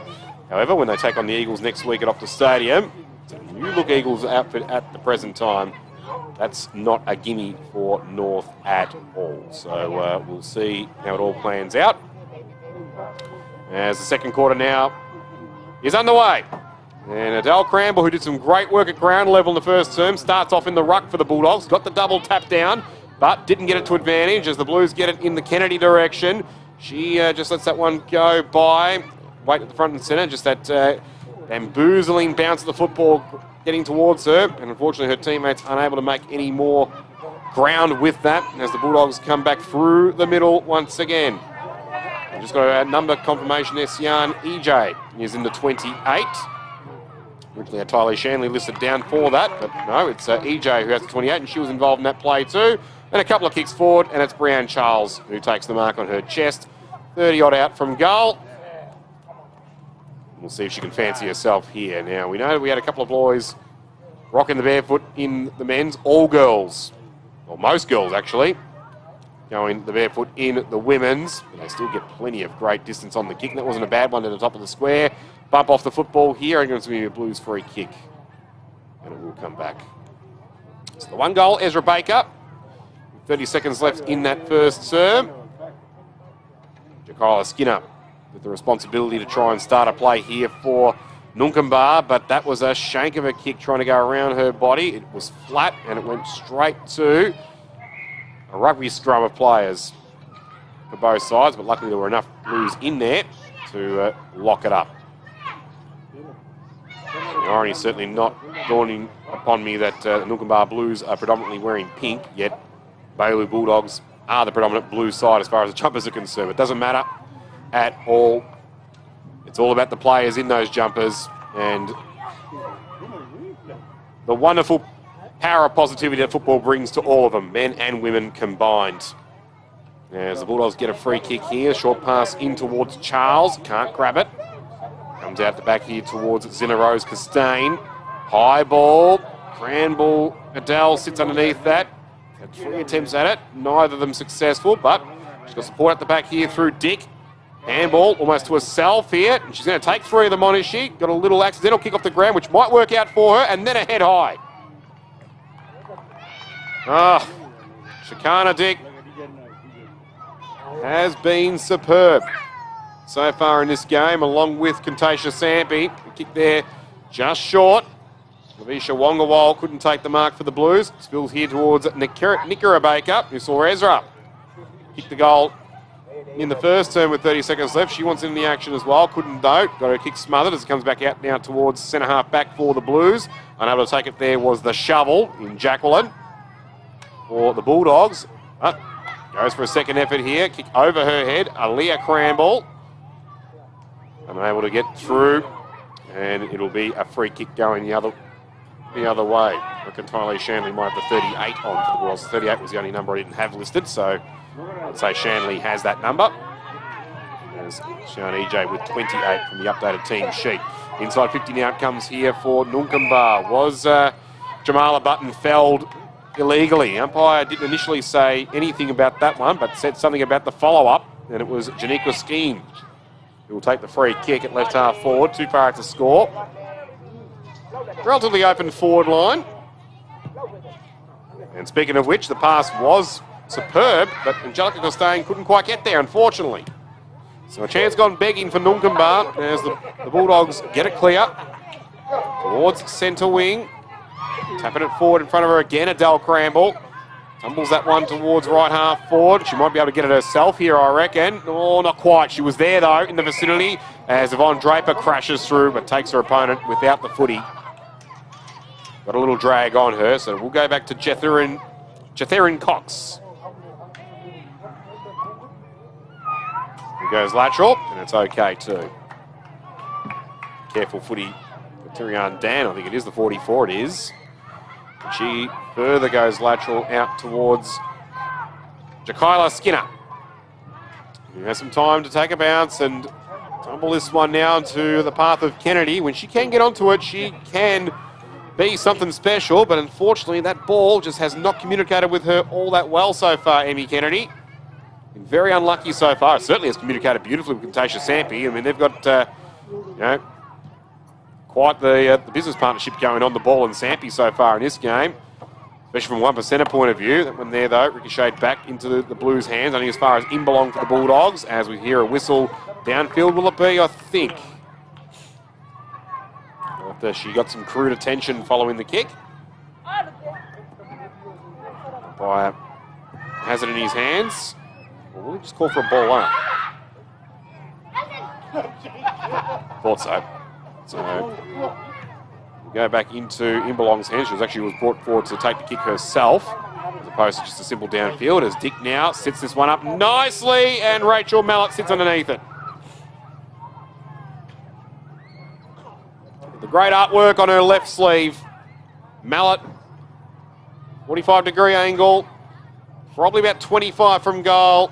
Will fancy herself. No, dummy pass. Oh, not quite working out. Was Dick the target again? She was. Too unselfish. I mean, we talked about that in the men's game earlier on with our man Lockie Daisybell. Probably cost him a set of Archies by doing that.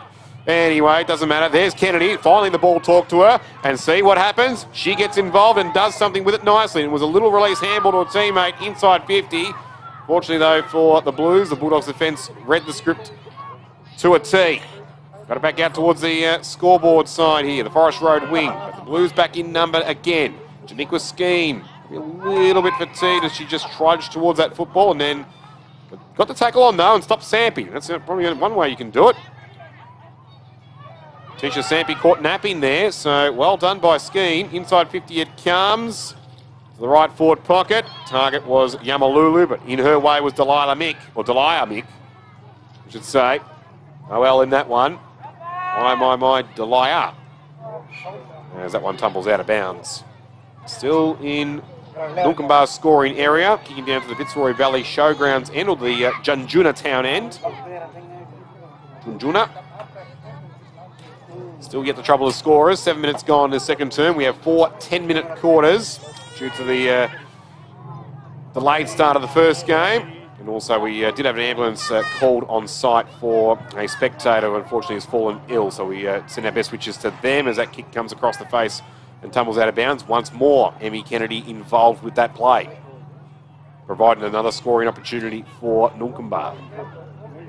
Told ya, if the ball communicates properly and they're speaking the same language, then she can be a threat in this game. Love the way she goes about it, as this one here just sits at the front of Yamalulu. Neither ruck woman actually went after that in the end. Bulldogs can clear here. Dick has been bringing all the way through, but unfortunately loses that one. Benny Skinner, good perceived pressure put on by her. Chance here again for the Blues, who pretty much have owned this quarter for the most part. Miranda Skinner now involved. Kicks this one past Charlene Smith this time. Charlize Smith. Julia Bent, around one, around a couple, in towards Yamalulu. And I think she's got it. She squeezed it in. So there's your equaliser. And it comes just after the 8-minute mark of the second term. Same end of the ground. One of the rare times in this game that both Kentisha Sampi on the opposite side of the ground and the scoreboard side, and this time Chicana Dick, have lowered their colours in losing the footy. The Blues have made them pay. 1 straight 6 apiece. Game back on here at Fitzroy Crossing. Round 1 of the Central Kimberley Football Basketball League season. The first of the 2 women's games in action. We've got 2 more men's games to come as well. Yours truly, Louisville's only be back on for the Malaja Lions and the Nulkambar Blues, the next one for broadcast straight after this. I'm sure the umpire was bridging about there, but it was good to see a little bit of emotion poured out by him in many ways. Throwing the hat down, sitting on his ort, and he's back up and he'll keep on chugging along. Of course, head umpire Gavin Smith doing a wonderful job, especially in that first game. Ready to get back in the thick of it yet again, but one of his main offsides now in charge in the middle and finding a free kick to the Bulldogs. It'll be Dick once more. 20 seconds left in this second term. Will the Bulldogs reply here? Mark spilled by EJ, and she's gone. So the Blues have really ramped up their defence nicely all around the ground. Zina Rose Costain with the free kick that time. Only as far though as Sampi, but she was sort of corralled back off of it by Leona Skinner nicely, so the handball wasn't all that effective. And that allows Jamelia Bent to get back into it, and she helped set that first goal up for the Blues a minute and a bit ago as the siren now sounds to end a great fight back by Nulkambar in that quarter. Baulu threatened again early. They did have an opportunity through Rachel Mallett, who I think, despite wanting again to bring teammates into it and thank Chicana Dick for spotting her out initially with the kick towards her. Maybe she could have gone back and had a shot herself from 25-ish out in the 45 angle. But anyway, great fight back by Nulkambar for the remainder of that quarter, and it was Helena Yamalulu scoring that major. 1 straight 6 apiece. Half time here at Fitzroy Crossing. Beautiful day for football. No clouds to speak of. 31 degrees. Everyone feeling not just the heat of the sun, but also the wonderful heat brought about by brilliant football on this picturesque oval.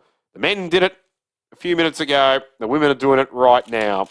And it's Baulu and Nulkambar tied at 1 straight 6 apiece. Louisville's Omi once again thanking our CKFBL sponsors, Lidl, Mara Warra Warra, Gundua, and the Department of Communities WA, and our filming footy sponsors, Great Southern Fuels, AFGRI, Delta Ag, Kimberley Accommodation Group, UTF Trailers, Wild Gravel, Alum Lube, Dartfish, Archie's Footwear, Omnibus, Classic Clashes, Gallagher, and Premium Grains.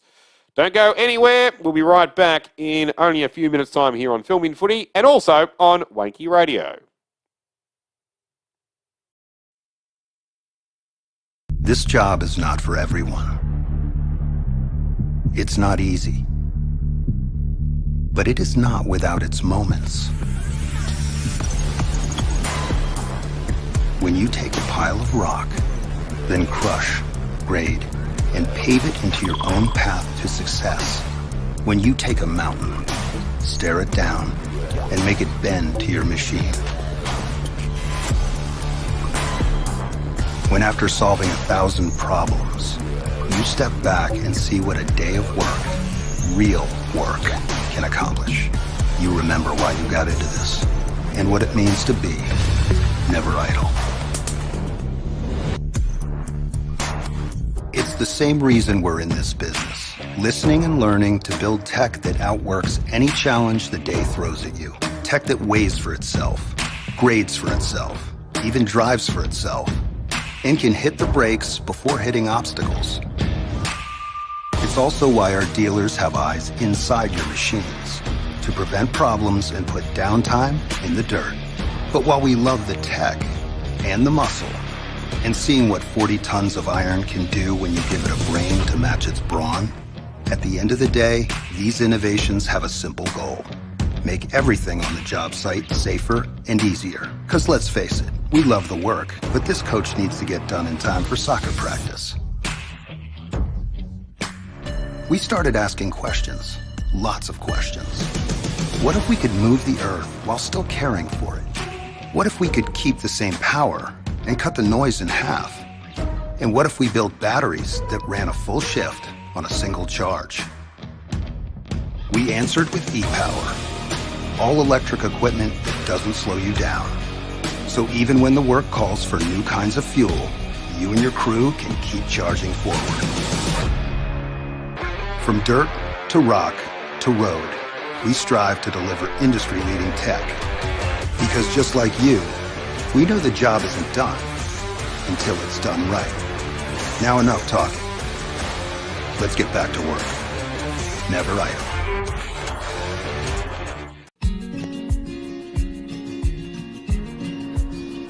The relationship with Great Southern Fuel started with my father 50 years ago, delivering fuel in drums back in the day, which has progressed into large tanks now. They've been very reliable and efficient on time with service. We run a mixed farming operation here on Chapman Valley, just north of Geraldton, managing about 5,500 hectares. We've been with what is now Great Southern Fuels for in excess of 20 years. There's always challenges and situations that catch you out, and they've been really, really good at accommodating that for us. We've been with Great Southern for 28 years now. Look, they've given us exceptional service and they're price competitive. So it's wonderful. They're a great company to work for. They're a family-owned business. They will support you and whatever is required. I've got Alan's phone number, I've got Steve's phone number, and I know if I ring it I'll get an answer, which is really cool. The relationship's great and the service is second to none. So I ring up and it doesn't matter if it's Saturday, Sunday or whenever I ring up, I'll have fuel. So we've never been held up or had a problem with them. So my theory is that's what I'm about. It's about service and the relationship, and it's been fantastic. It's very important to maintain long-term customers' loyalty and give back what you can when you can. Great Southern Fuels is one of the few companies that I've been involved with that gives so much back to the local community. We support so many different organisations and country, sporting clubs, field days, farming organisations. We endeavour to give back. The community looked after us by dealing with us, and we just gave it back in what we could do. Footy club needs a hand, well, it's because they need a hand that you give it to, not the other way around. When you look at how they conduct themselves in the community, they've been a great supporter of the Livestock Transporters Association. Just incredible what they do. They do a lot for the community, which is good. And not only Lake Race either, it's right through where all his outlets are all over the state. He's been excellent with that. We tend to sponsor major events, the Great Southern Football Carnival, Colts Carnival. Across the board, I think sponsorships are a very important part of any community. I grew up in Lake Grace and footy was my life down there for a long time. Great Southern sponsored Lake Grace back then, and along with many other footy clubs and hockey clubs and tennis clubs. And we might not always be making a big deal out of it, but the people that get sponsored, they understand and they relate to it. They do a lot for the town, so yeah, I can't fault them. You know, they've been brilliant. Great Southern Fuels have got strong values, and that shows in what they do. You know, they walk the talk and they do what they do. You deal with people.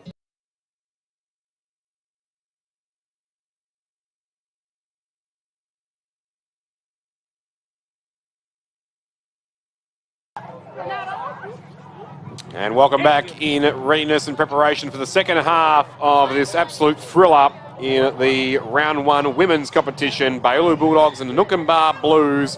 Central Kimberley Football Basketball League action live from Fitzroy Crossing here on Filming Footy and Wanky Radio. Louis Bulzomi on for the call. And we have no separation on the scoreboard here. Each side has a goal. Both kicked down the Fitzroy Valley Showgrounds Junjuna Township end. It was Ezra Baker with 30 seconds left in the opening term for the Bulldogs, and then the equaliser from Helena Yamalulu just after the 8-minute mark of the second term. Will there be a deadlock broken here in this third term? Let's find out as we start off with a Bulldogs clearance, do we? Hobbs is in the ruck for them now. Sampi back on the ball along with Dick and getting into the thrust of it. That one there just going over the head of Nagara Baker. Coming to meet it though was Jether Cox. She couldn't quite take the mark. Fights after it yet again does Cox, and what's the umpire decided here? It's going to be illegal disposal, holding the pill. Bulldogs free. Baker has the football here. Nagara. Would have been Dick as well. Into Hobbs. Spearing pass. Too hot there for Terrian Dan, who has to fight back after it again and does well, because she could have easily coughed that one up to her direct opponent for a shot on goal. Didn't do so. Went back in a flash to grab that football and get it back out of danger. Well done. And now locking it up here for the Bulldogs inside the centre square was Adele Cramble once more. No surprise. Nickera Baker also involved. And now here's an opportunity. I think it's Brianne Charles trying to fight her way out of things. Gets brought down. In actual fact, I think it was Tylee Shanley in the 38. And the Blues repel away, but only for the moment though. Ezra Baker, the goal scorer for the Bulldogs. Onto it at right half forward in open space. Kicks to grass here. Only though as far as Kiani Costain. Costain name synonymous with this Noonkanbah Blues lineup. And the Blues in general. As she finds Zina Rose of the same surname of the Costain family. They tumble this one now through the centre circle. Grabbing onto it and then getting brought down was Kiara Smiler. And no attempt to get rid of it. Legally said the umpire, holding the ball. I like the way they umpire these games here in the CKFBL. There's no nonsense umpiring. Ashley Gardner. Short little handball's okay here to Sahalia Button, who then just pulls the handbrake a little bit, gets it inside 50 now to McCarthy. Had an opening, but then closed in a flash was Smith. Beautiful work from Charlize, who's picked up where she left off in the first quarter especially. Only let herself down a little bit in that second term, which allowed the goal to be kicked at the back by Yamalulu. Didn't let lightning strike twice this time. And she's got the support now here from Imbalong. And they clear away. I think Charles went up there and helped out as well down back, which is fantastic to see her working at both ends. And now a deft handball from Adele Cramble releases the fleet-footed Sampi. Quintasia with plenty of the Ashley Sampi spirit in her body as well. This one near with plenty of distance. Almost an opportunity for EJ. Couldn't make the ball work for her as she paddled forward. And the Blues are able to respond. High ball, again, Cox missing the mark, brought to ground. And she does well though, because Jacqueline Shovel did have the football, but instead it was shoveled out by the corresponding pail in Cox, and she gets a penalty for her troubles as well. Let's check it whether it will be the 50 metres or a little bit shorter. That looks convincing enough for me to be 50. Yep, that's 50.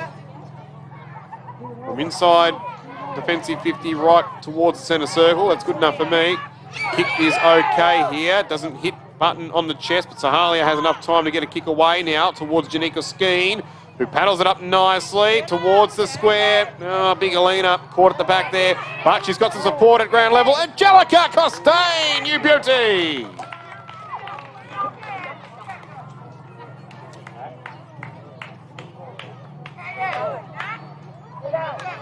She was an imposing figure in the Budgerman pre-season carnival match against Maludja with a crucial goal in the third term. Sorry, the second quarter, I should say. And now she bobs up for one here in the third. So a great start for the reigning premiers here in this second half. Resting the lead back just before half-time and now taking the lead as their own. Through that goal there by Angelica Costain, who I reckon is set for a massive season up forward. Wouldn't be surprised if she can top the goal-kicking table by season's end. There's a prediction for you. The great words of WWE legend and ECW legend Paul Heyman. It's not a prediction, it's a spoiler. See if I'm right by year's end. Although with plenty of teammates though, Elena Yamalulu, happy to be proven wrong if Yamalulu is the one that ends up being the main scorer for him. Anyway, back to the action here. High ball here from EJ as the Bulldogs force it forward again. There's three of them waiting for it. The third is Yvonne Draper. Open goal square. Misses the light out of bounds on the full. Halfway through the third term, it's the Blues by a goal. 2 straight to 1 straight. 12-6. Yamalulu and Angelica Costain, their goal scorers. Ezra Baker, the lone goal scorer.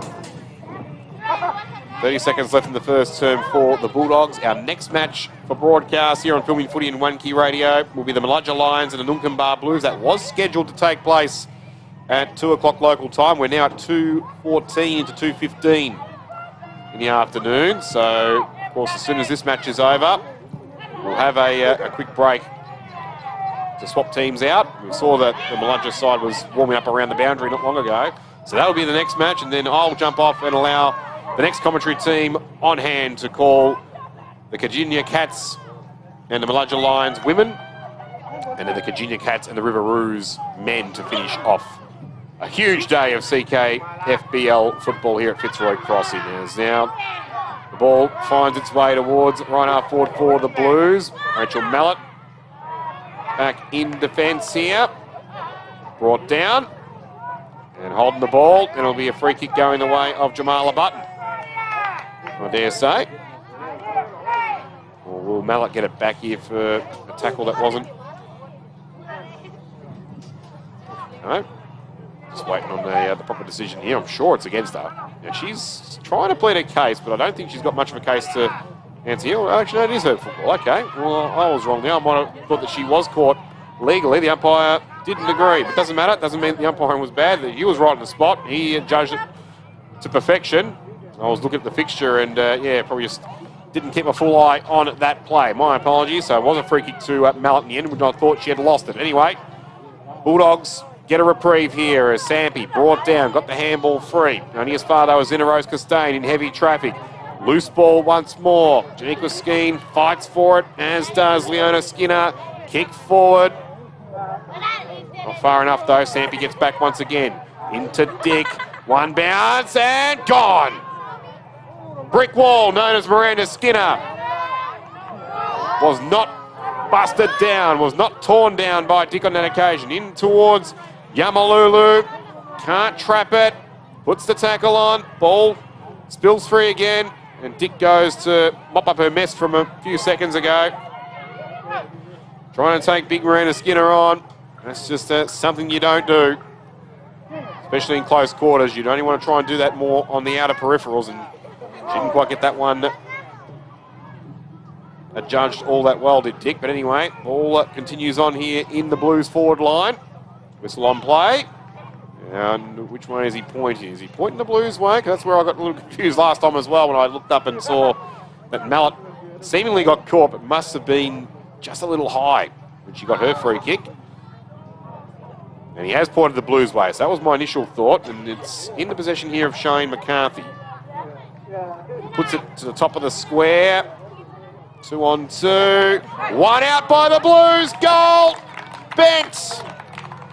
Straightened up. And put it through for 4 points. outbodied her opponent in clinical style and has put through the Blues third. And for the first time in this game, we've seen 2 goals in the 1 quarter. And they are like gold at the moment. Gold bullion, their value. Worth their weight, for sure. 3 straight 18 to 1 straight 6.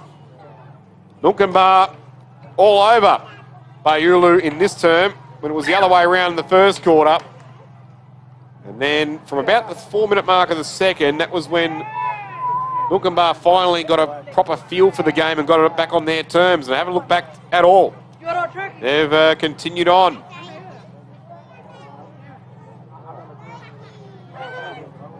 With their forward vision in this contest. So Bent joins Yambalulu and Angelica Costain as their goal kickers. Still only Ezra Baker for the Bulldogs. Secondary whistle from the restart in the middle.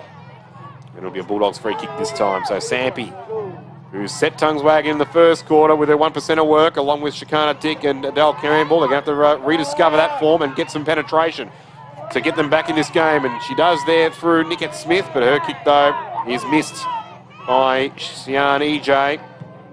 And the Blues hold off that last-ditch effort from the Bulldogs to close out a scintillating premiership-style third quarter. That's the kind of football that Coach Ian Jindara wants to see out of his girls. Pleasure to call that one. As Nunkambar take a 2-goal lead into the final change. 3 straight 18 to 1 straight 6. As we mentioned, goal kickers Julia Bent in that third term, joining Angelica Costain. Helena Yamalulu kicked the goal in the second term, and Ezra Baker the 1 goal for Bayulu in the first term. We'll take a break, and we'll come back with the final quarter in the blink of an eye. Don't go anywhere.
So 1 quarter to go in the opening match of round 1 of the Central Kimberley Football Basketball League women's competition. And it's the reigning premiers who have swung the pendulum back in their favour. They've grabbed it right out of the Bailey Bulldogs' hands and thrust it back on their turf and have the game back on their terms. 3 straight 18 to 1 straight.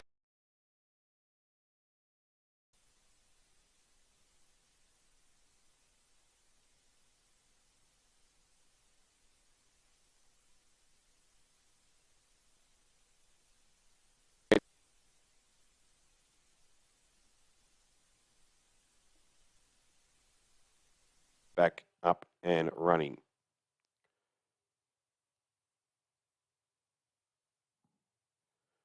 So, apologies, having a couple of little technical issues there. Hopefully we can hear me nice and clear now, both on the wireless and on the tube, on the stream. Our wonderful filming footy stream as well, the wonderful filming footy crew, John Douglas, Brandon Woolhouse, Robert Warudi, and the team all on hand. Doing a wonderful job as always.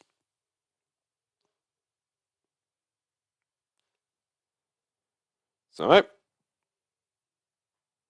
just awaiting the girls now to get back out into position. Helena Yamalulu, Angelica Costain, and Jamelia Bent, the goal scorers for the Blues. The 1 goal scorer for the Bulldogs is Ezra Baker.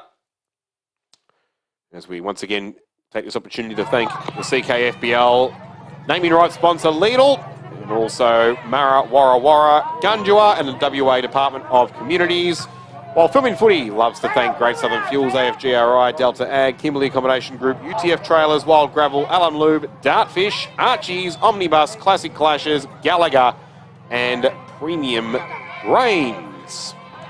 And who will be the premium winners of this one here? Speaking of premium, here's Sampi. Lost it, regained it.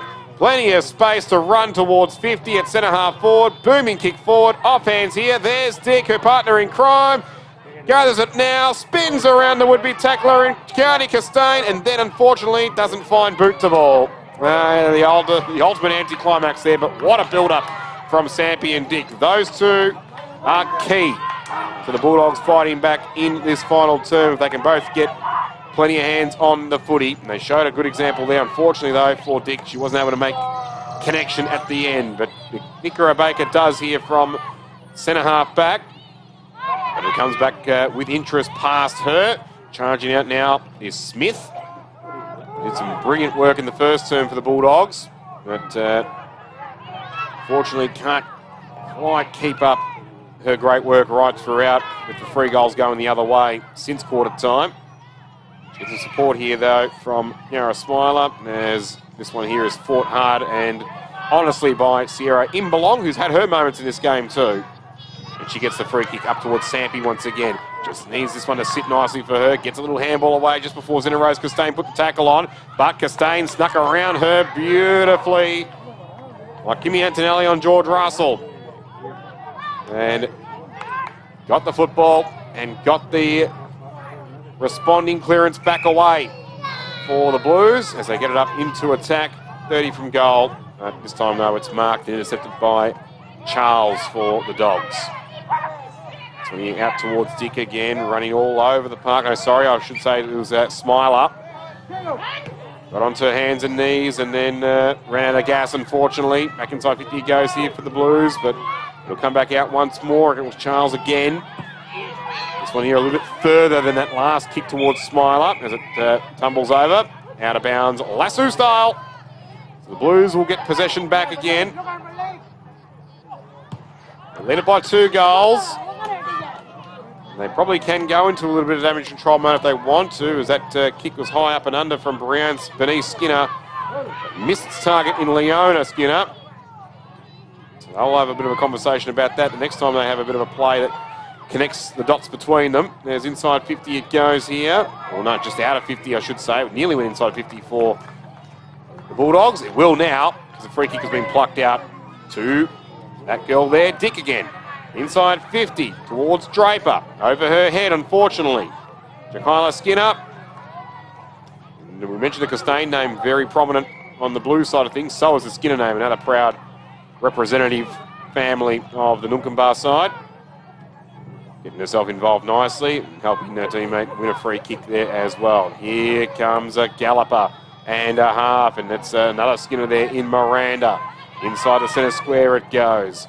But reading it good and well like a quarterback is Hobbs for the Bulldogs.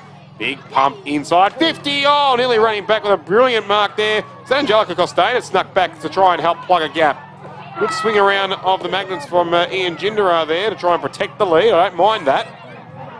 Given that goal certainly hard to come by in the women's comp because the defences are so strong. Anyway, great work from Angelica Costain to help out there for the Blues as it comes back inside the centre square and the circle here at Fitzroy Crossing Oval. They're all just having to push and shove each other around. Sampi got shoved there. Was there a free kick to be paid? Well, the umpire's picked out something, and it won't go her way. He'll go the Blues' way, and it's Lahani Yamera to take it. Would that be a telling factor as Bentz does well. Outstretched hands to the left side of her body to take that mark against the flow. Against the flight of the football. Up towards Yamalulu. She had a couple to beat there. Now trying to squeeze out a little kick through the old needle thread was Smiler. Does well though. The Bulldogs get it back inside the centre square. Not for long though. Nadal Cramble worried out of it. Inside 50 again for the Blues. Almost taking a mark. It's surprising her a little bit was Gardner for Nunkambar. Couldn't take it. So the Bulldogs repel once again. It's going to come back, you would think, because the wall has been built nicely. Strong foundation here for Nunkambar. On the edge of that centre square in their attacking zone. And the kick comes up into the Yamalulu direction, but she's beaten to it this time by her adversary in Smith, who has been arguably the Bulldogs' best defender today. Now coming away, galloping is Nicara Baker. Archer back a little bit too. Gets the 1-2 with Hobbs and then kicks it clear to the advantage of EJ. It's got to sit for her. It doesn't quite. The big Burley had other ideas and then bumped off of it beautifully by Dan. The Blues now could put the final nail in the coffin here over halfway through this last quarter. Kick inside 50. Doesn't sit for Button. That's Jamar. Tried to help it on its way. Couldn't quite get enough purchase on it. Jacqueline Shovel grabs it for the Blues. Only as far, though, as Yamera, who goes long and might score here. I think she does. Gardner can't keep that one alive, but it doesn't matter. It's a handy behind in the context of this. 3-1-19 to 1 straight 6 will be the score.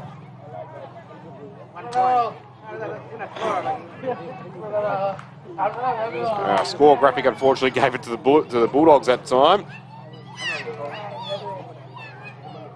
Don't blame you, because of course they are the ones wearing the predominant blue, whereas you've got the Blues wearing pink, as we mentioned before. But anyway, it was definitely a Nunkambar behind. 3-1-19 to 1 straight 6 is the score, but can the Bulldogs get their way out of defence? Oh, it was a lot harder than what it had been in the first quarter and a half. Fortunately for Imbalong, she didn't get too far out of danger there. It came back and then put into the hands of, I think it was Smith, who's gone down. Unfortunately, maybe some cramp at the wrong moment for her, and it comes back now at the back towards Gardner, who this time was able to get her hands on the footy and take a clean mark and save it and go back and miss. I think that she's scraped the post, she has. It was a bit of a lackadaisical shot on goal, to be fair. Kind of didn't really give enough respect to the footy. That's unfortunate for her. There's 3-2-20 to 1 straight 6 is the score. So we've got the fix for the score for Nunkambar. We've got to take that behind off for Baiulu to get the correct score. So it's a 14-point lead to the Blues with 2.5 minutes to play. That one there kicked up and intercepted once again.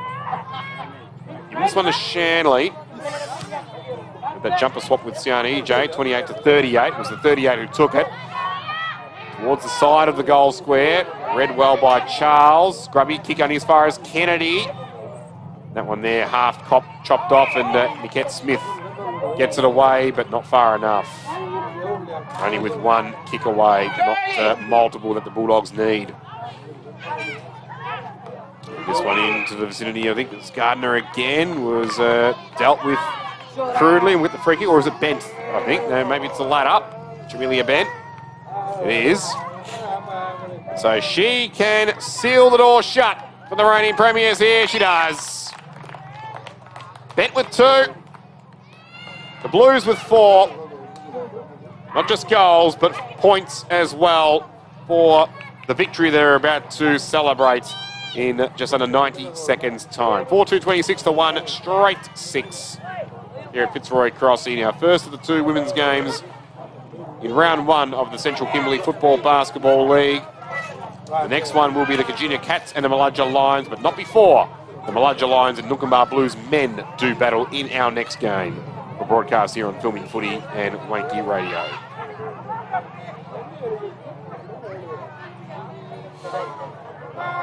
And we get the restart again as we enter our final minute of this contest. And the Blues add some more icing on this beautifully tasting cake for them. They get it inside 50 through Zenarose Costain, and unfortunately Bent this time, just a little excited, shoved her opponent in the back without the footy. Doesn't even matter if you've got the footy, just can't push in the back. Free kick for the Bulldogs, and Sampi gets one high to the head. And unfortunately for her, I don't think the Archies are going to go her way. She certainly started off like she was keen to add a pair of thongs to her cupboard at home, but you'd have to dare say with the way the Blues have played since the 4-minute mark of the second term, we'll have to find one of their players to give it to. It's going to be hard though, because there's quite a few to name as the Bulldogs get it towards the top of the square, but sitting there like a goalkeeper, Lavisha Wongawal. She's been pretty handy in defence too. And singing the praises of Charlize Smith at the other end for the Bulldogs, but Wongawal can certainly hold her head up high as a free kick goes the way of Bayulu. The siren sounds, and Shikana Dick will have the last shot. It's all over though. The Blues have won it. It remains to be seen by how much. The margin currently at 20. Forget the graphic. The Bulldogs are on 6 instead of 7. They're now still on 6, I think. Or will goal umpire pay that? It sort of bounced one way then the other and created a little maze for itself at the footy. And the umpire decided, nope, it's a dead ball. It will not register as far as the score is concerned. So that is it. 1 straight 6. Bayulu, and they're 1 straight 6, courtesy of Ezra Baker, 30 seconds from the quarter-time siren. But since then, that was it. The Blues took charge and put 4-2-26 on the board themselves.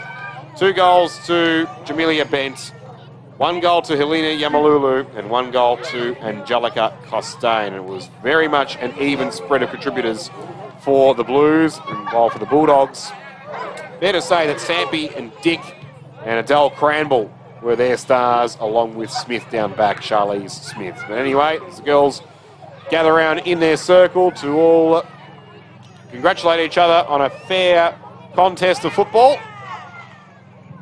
we will say goodbye for this game, and we'll come back with Maludja and Noonkanbah in the men's contest, coming for you here on Filming Footy and Wanky Radio. Once again, our sponsors we like to thank for the CKFBL, Lidl, the naming rights sponsor, Mara Warra, Gandua and the WA Department of Communities, while for Filming Footy, Great Southern Fuels, AFGRI, Delta Ag, Kimberley Accommodation Group, UTF Trailers, Wild Gravel, Alum Lube, Dartfish, Archies, Omnibus, Classic Clashes, Gallagher and Premium Grains. Thank you very much.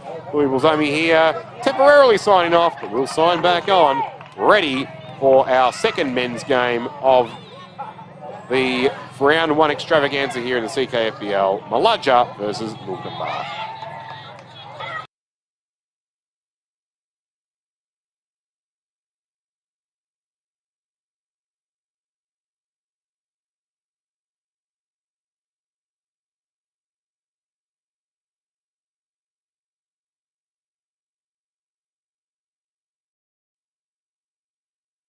This job is not for everyone.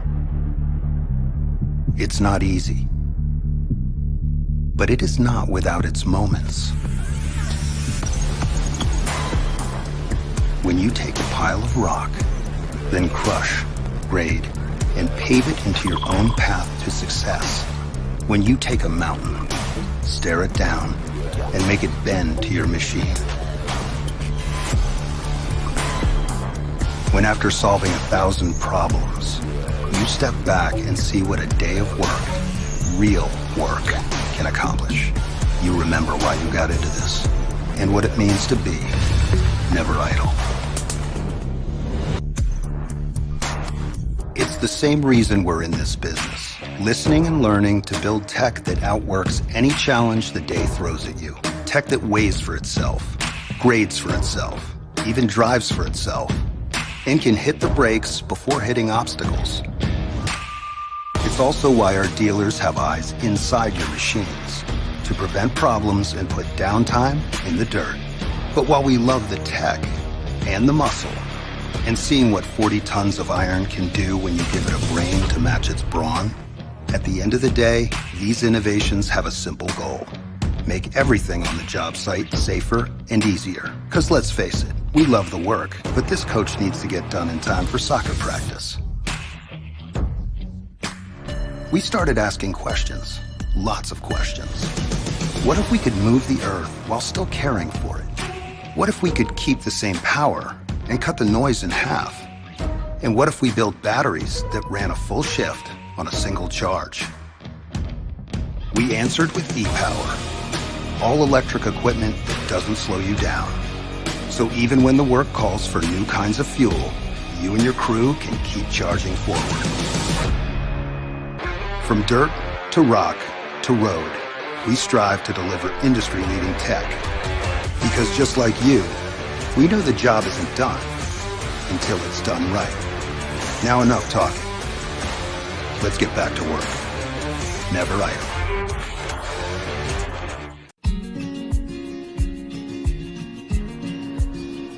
The relationship with Great Southern Fuels started with my father 50 years ago, delivering fuel in drums back in the day, which has progressed into large tanks now. They've been very reliable and efficient on time with service. We run a mixed farming operation here on Chapman Valley, just north of Geraldton, managing about 5,500 hectares. We've been with what is now Great Southern Fuels for in excess of 20 years. There's always challenges and situations that catch you out, and they've been really, really good at accommodating that for us. We've been with Great Southern for 28 years now. Look, they've given us exceptional service and they're price competitive. So it's wonderful. They're a great company to work for. They're a family-owned business. They will support you and whatever is required. I've got Alan's phone number, I've got Steve's phone number, and I know if I ring it I'll get an answer, which is really cool. The relationship's great and the service is second to none. So I ring up and it doesn't matter if it's Saturday, Sunday or whenever I ring up, I'll have fuel. So we've never been held up or had a problem with them. So my theory is that's what I'm about. It's about service and the relationship, and it's been fantastic. It's very important to maintain long-term customers' loyalty and give back what you can when you can. Great Southern Fuels is one of the few companies that I've been involved with that gives so much back to the local community. We support so many different organisations and country, sporting clubs, field days, farming organisations. We endeavour to give back. The community looked after us by dealing with us, and we just gave it back in what we could do. Footy club needs a hand, well, it's because they need a hand that you give it to, not the other way around. When you look at how they conduct themselves in the community, they've been a great supporter of the Livestock Transporters Association. Just incredible what they do. They do a lot for the community, which is good. And not only Lake Race either, it's right through where all these outlets are all over the state. He's been excellent with that. We tend to sponsor major events, the Great Southern Football Carnival, Colts Carnival. Across the board, I think sponsorships are a very important part of any community. I grew up in Lake Grace and footy was my life down there for a long time. Great Southern sponsored Lake Grace back then, and along with many other footy clubs and hockey clubs and tennis clubs, and we might not always be making a big deal out of it, but the people that get sponsored, they understand and they relate to it. They do a lot for the town, so I can't fault them You know, they've been brilliant. Great Southern Fuels have got strong values, and that shows in what they do. You know, they walk the talk and they do what they do. You deal with people that are there and care about your business, and these people have been absolutely wonderful. I'm very proud of what Mum and Dad have achieved in their life and how they've structured the business, and it's all structured around our customers and looking after people and being in the right areas where we need to sell the fuel and have the support there and sponsorship, being part of the community, even though we're not in that community, but our workers are there and that's part of us.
Welcome again if you have been along with us for the ride for the last couple of hours, or if you've just joined us, we welcome you for the first time to Fitzroy Crossing Oval, which is bathed in 30+ degree sunshine for the Central Kimberley Football Basketball League's season opener.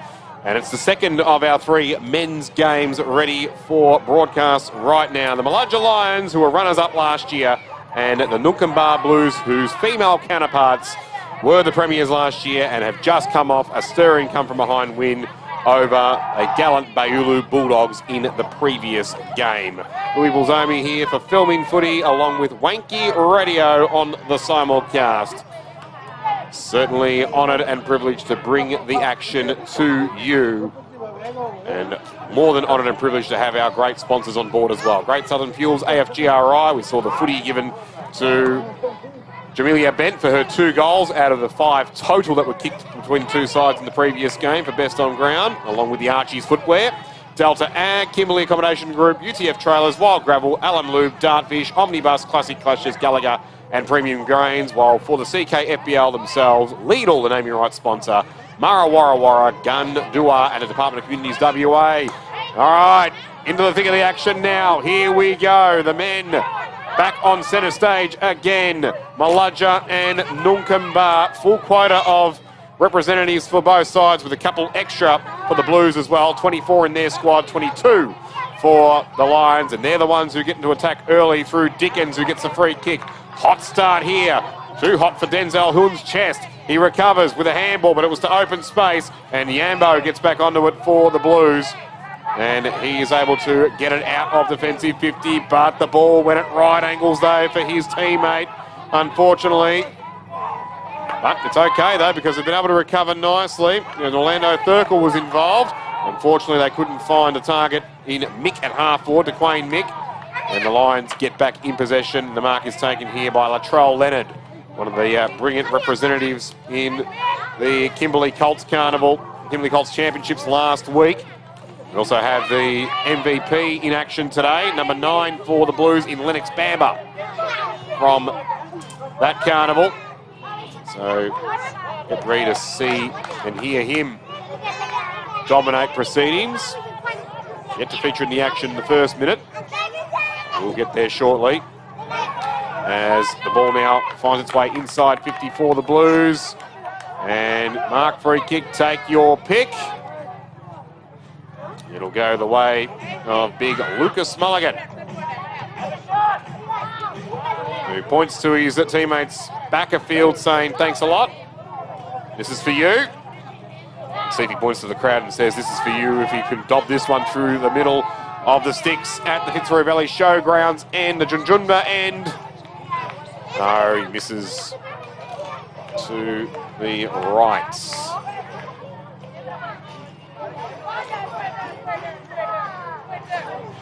First score of this contest. The ball's zipping around the speed of light so far, which is great to see. These fine, talented young men who did our region proud last week in the Kimberley Colts Championships, going down in a gallant fight to West Kimberley in the final. They had the measure of Southeast Kimberley and East Kimberley as well in 2 comfortable wins. Fortunately, though, unable to finish the dose against West Kimberley in the final, even though they pushed them close in their round robin game to within 4 points. As we get the action back towards the top of the Blues goal square, fighting hard with a handball out was Shane Lee Smiler. But it's to a big pack of players here. Well, the Lions just want to concede a behind here to reset, or they still want to be able to scrap it away and not concede at all. Well, a kick comes out of thin air in the end off the boot. I think it was of Geran Skinner. We'll give it to him. And just a minor score. So 2 behinds for Noonkanbah. Maludja yet to score. We've gone 3 minutes and a bit in this opening term. So Maludja now getting out to the Forest Road wing. Scoreboard side. It was in the hands of Romelius Kugolo, but the look-away handball, though, was to players that were literally looking away. But now they finally arrive for him, the teammates in number, but they cough it up in the end here, or do they? Only just for a moment, though, for a split second because Terrell Nugget has recovered the football beautifully for them. Through the middle he goes. Cut off here by Cale Skinner. Dragged off the football, but able to find a target further afield. So here you go, Nunkambar, but no, they don't. Here we go, here we go, here we go. No, we don't, no, we don't, no, we don't. Filling the hole nicely was it Ginnyara Daisy Bell. We saw Daisy Bell do some wonderful things in our first game earlier between Baulu and Wunkajunga. Lachlan Daisy Bell with a couple of goals for the Crows. Elias also featuring for the winners in that game by 25 points. As the Lions attempt at an entry inside 50. Goes begging there. The Blues defence standing resolute. That ball there just a little too hot there for Austin Watson. Loses it. Opportunity once again here for Daisy Bell. Takes the tackle on. Didn't like the attention given to him by DeQuayne Mick. Gave him a little bit of what for afterwards. And probably should have paid attention further afield because unfortunately Runner Nugget, the intended target, unable to take the football, went over his head and it was taken by Watson who recovered. But unable to make the Lions pay there as it's picked up here by Dickens inside 50. Missing that was the intended target, having to spin around and get back onto it again. But Nugget there able to save him. It's held its line. It's held its line to perfection. As the late great Dennis Clemente would say, that was centimetre perfect. That shot on goal with the bend as well, if you don't mind, from Ronan Nugget. The first major on the board for either side. Goes the way of Maludja. One straight 6-2 behinds, over halfway in this opening term, which has been full of thrills so far. Certainly difficult to keep up with the pace. That's a good thing. That certainly is a great thing. As coming away from the middle here is Button, Hayden Button. Almost like Hayden Bunton, the legendary Fitzroy player from the 1930s, triple Brownlow medalist. Speaking of Fitzroy, inside 50 it goes. And dragged off of it and losing it, unfortunately for the Blues, was Smile Up. And back in possession come the Lions once again. But not for long though. Bo James caught behind in that contest. Needed to be in front. Blues recover again the right half forward. Getting busy again there was Daisy Bell with the tackle. Is he rewarded? He is. So he's already set a light so far. Early contender for the Archie's Thongs, the best on ground, with how busy he has been so far. Passes inboard here to Terrell Nugget. What does he do now? Goes on to 45. What a kick that is too. Unfortunately, Middleton spilled the mark, but now gets the ball back, plays on, and going nowhere. Good tackle from the MVP for Central Kimberley in last week's Kimberley Championships, the Colts, Lennox Bamber. Keep that name in mind. There's a kick there to touch. 3-on-1, but the one did brilliantly with aggression too. The goal kicker Nugget running. Puts a tough tackle on Marcellus Clinch. He'll feel that for days, I reckon, even though he won't show it at the moment. And we'll get a ball up right under the shade of the Coolabah tree near a Fitzroy crossing near the interchange areas and the club rooms. Offhands here. Ill-directed handball from Orlando Thurkel. Almost coughed up possession, but the Blues are able to still force it forward despite the fact they didn't have the footy in possession. That was great defensive work.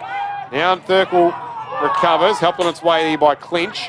Clinch goes after it again. Now a high dolly handball, cut off by Kogolo.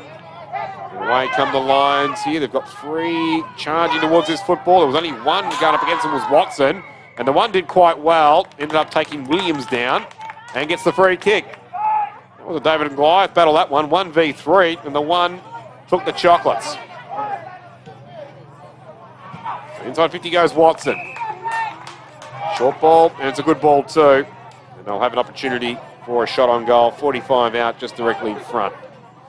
Well, the Classic Clashers media truck getting a lot of attention from the faithful here at Fitzroy Crossing. Seeing Fremantle smack North Melbourne at Bunbury by 124 points earlier today, as that kick just falls short from the outstretched hands of Lawrence Binner for the Blues. And away come the Lions here through the galloping feet of Duran Dick. Duran in the middle it goes. And he finds a target nicely. It's taken by Ezekiel Green. Green, further afield, does well. So what can the Lions do here? The Blues have had the majority of the play so far. Lions have the only goal on the counter. Following up nicely again was Green, involved in the chain here. Off hand, and by foot. Hand scores, all body parts involved. Good work from Quinton Hand. Who I do believe was that goal kicker. I'll double check that in the replay later. Actual fact, it could have been Payson McCarthy. Is that shown on screen there, but we will reconfirm that. As Maludja, though, go to 2 straight 12. In fact, it was Lyndon Dickens on second look. Quaden Hand, though, he played his part, body and in spirit, through that play. But yeah, confirmed, though, Lyndon Dickens in the 6 was the man who scored that goal. 2 straight 12 to 2 behinds. And the Blues respond here with just seconds left. Inside 50. Quick little handball came from DeQuaine Mick, but I reckon if he had have known that something was going on with a siren in the shadows, he might have had a shot himself. The siren now goes. He gave the handball off. Maybe they could have yelled out at him saying there's only seconds left and he would have had a ping, but doesn't matter. They'll live to fight another 3 quarters, will Nunkamba. 2 behinds for them, courtesy of Lucas Mulligan and Geran Skinner.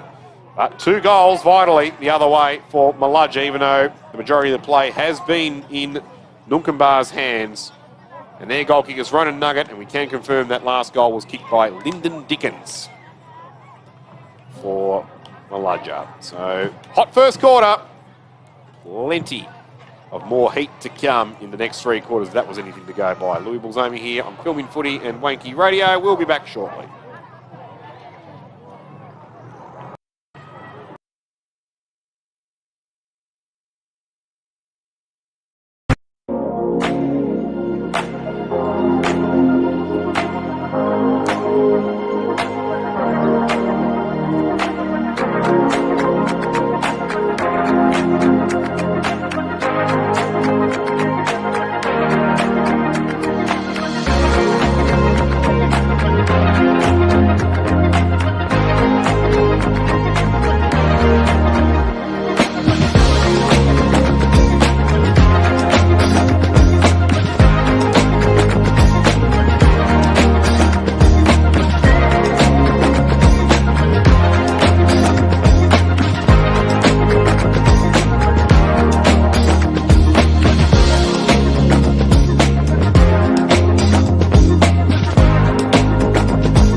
Back to Filming Footy and Wanky Radio's broadcast of the Central Kimberley Football Basketball League Round 1 action. It's the second of our three men's matches.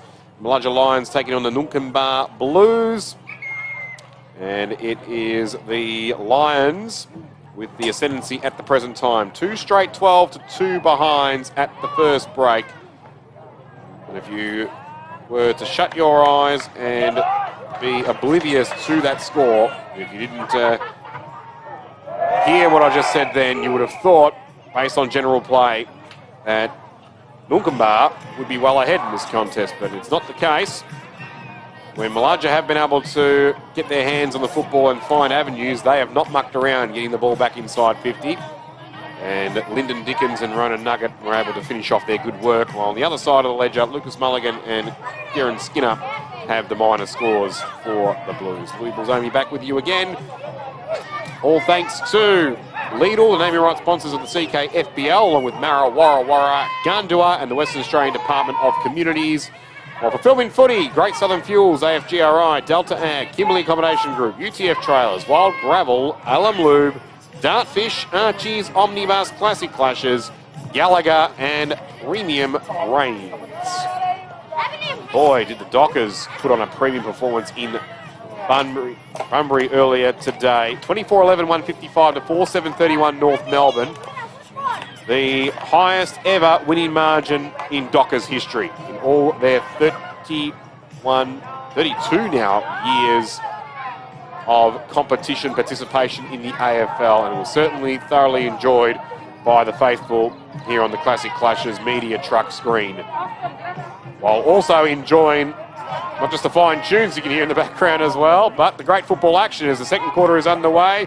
The Lions gallop along the Forest Road wing where the scoreboard sits, inside 50, paddling back towards a teammate there. Cleverly was Bilgan, but unfortunately though for him, the teammate wasn't up to the task, and the Blues defence holds sway, only for the moment though.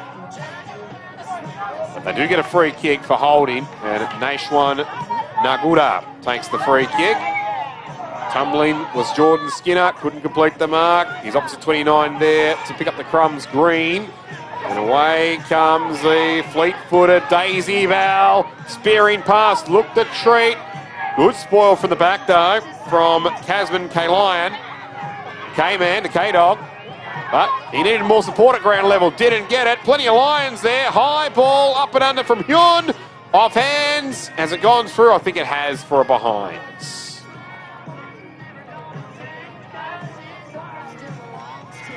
So first blemish for Maludja, but not off their own boot though. 2-1-13 to 2 behinds. As we've now ticked over 1 3/4 minutes in this second quarter. Beautiful soothing country music in the background too. Gotta love that. There's the special comments here, along with my play-by-play. Might even read out the lyrics in that tune as well, which could paint a picture of what's been going on out on the Fitzroy Crossing field. As inside 50 it comes once more. Oh, the gather was something out of nothing from Bilgan. Deserves a goal. Post got in the way.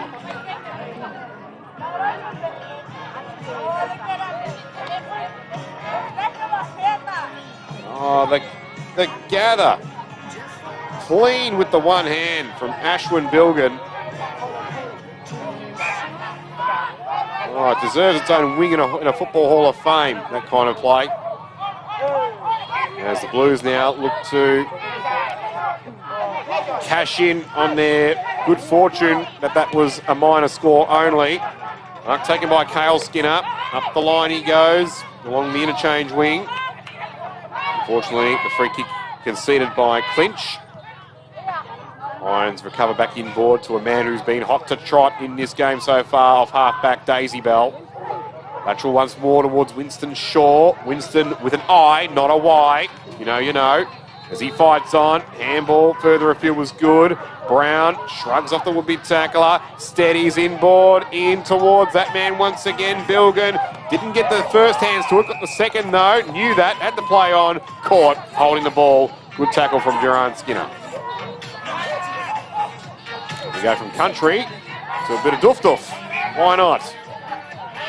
Music for all tastes here at Fitzroy Crossing. As the ball comes into the middle now towards Austin Watson. DJ Lou on the decks here for you. The Filming Footy and Wanky Radio. Spill in there was Rick Kennedy, but he recovers nicely and pumps a long ball in towards the top of the square. Through the hands it goes of Darren Button. Recovers and gets it.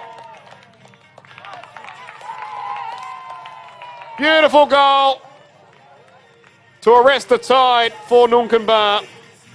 Great team goal, that one, and we're back to a kick, the difference. I'm hoping for Darren Button's sake that the song you're hearing right there would be his song of choice as well for the goal celebration, which of course is now quite prevalent in AFL circles. Not at every Melbourne game though. Some Melbourne teams do have it, not all. No, Carlton certainly want to still hold on to the tradition of not having any and just letting the cheer squad, one of the cheer squad leaders beat the drum. But anyway, we now get play back in, as we unfortunately have lost the effects. Maybe the music was a bit too loud there. Oh, you want to hear my voice? Oh, you're welcome. I'm very, very chuffed. Okay, as we get play back inside the Blues forward line, but a free kick goes the way of the Lions. Might have been for high contact. It was Daisy Bell once again. He has looked exquisite off half back today. Has Jidanyari Daisy Bell. There's the Lions now. Cough it up here on centre wing. Getting back in for the Blues and involved was Thurkel, Orlando. They find a loose player here in Hayden Button. Up and towards Efren Costain. Unfortunately, despite his gallant leap, couldn't complete the mark. It still went about a good half a foot over his head, and the Lions will clear away through Willow Williams, who goes back inboard. Dangerous kick, but Ezekiel Green was up to the task just in the nick of time. And now Shaw clears out of defensive 50 proper. Dive in there and not taking it was Eliza Dingo. And then he coughs up the free kick and back in play come the Blues again. Through Skinner. Skinner forward is a good ball. Mark here taken. And the shot to be taken as well by the big number 30 in Orlando Thurkel. He's got his brother Razan Thurkel. We saw a lot of him in the Budgerman pre-season game as well. Doing some good things. Now a chance for Orlando to show his wares. In fact, Razan even kicked the goal for the Riveroos on that occasion. Helping them out as that one clears the line just. Big roost from long range for Orlando Thurkel.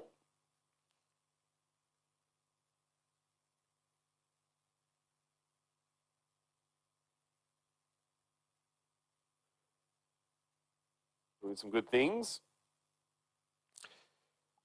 So Thurkel gets the game back on level pegging. Just over 7 gone in this second term. Could be in for quite the thrill of this one. 2-2-14 apiece.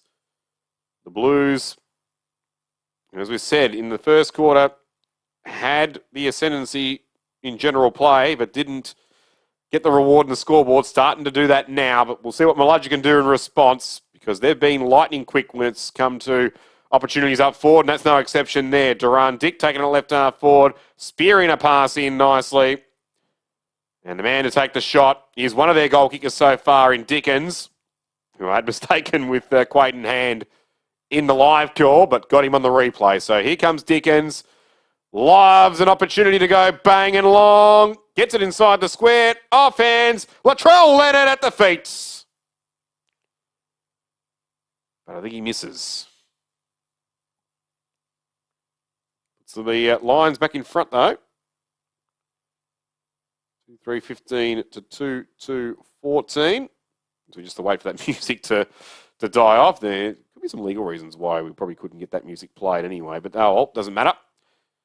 You'll deal with my voice for the time being, but hopefully we'll have the Atmos back for you very soon from the strong faithful here at Fitzroy Crossing Oval. as we've got a minute and a half left in this second term. Ball back up centre wing, scoreboard sign on the Forest Road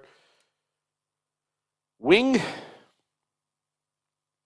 And it's back in Maludja hands because you have a free kick, and James presents to take the mark off the free kick recipient. Inside 50 it goes. Oh, that one there ricocheting just off the boot of the intended target for Maludja, who keeps fighting again. That was Denzel Hun, who Spoot accidentally connected with the football, but he gets back onto this chain here, though. Bilgan helping out, or Bilgan's at the front and centre of this one.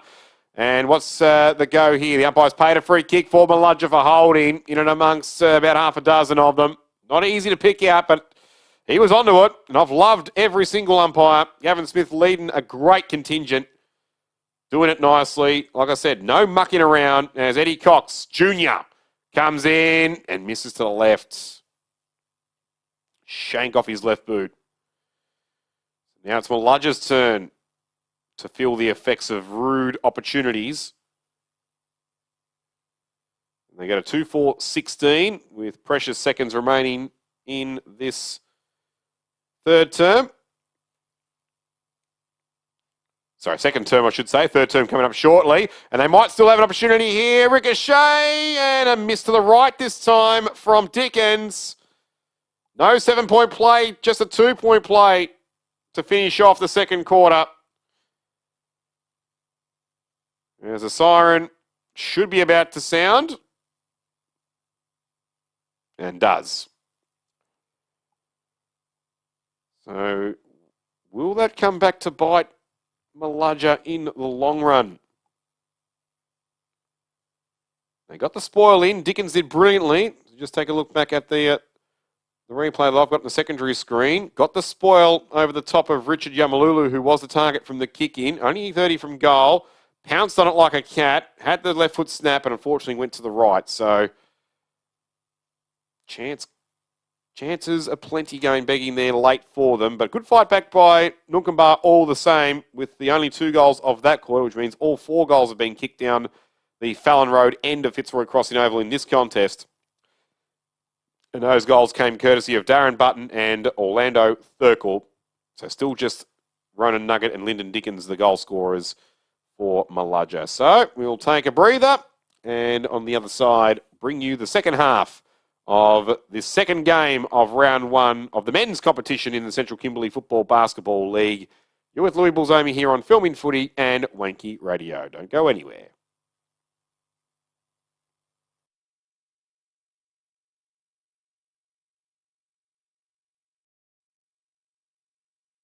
This job is not for everyone. It's not easy. But it is not without its moments.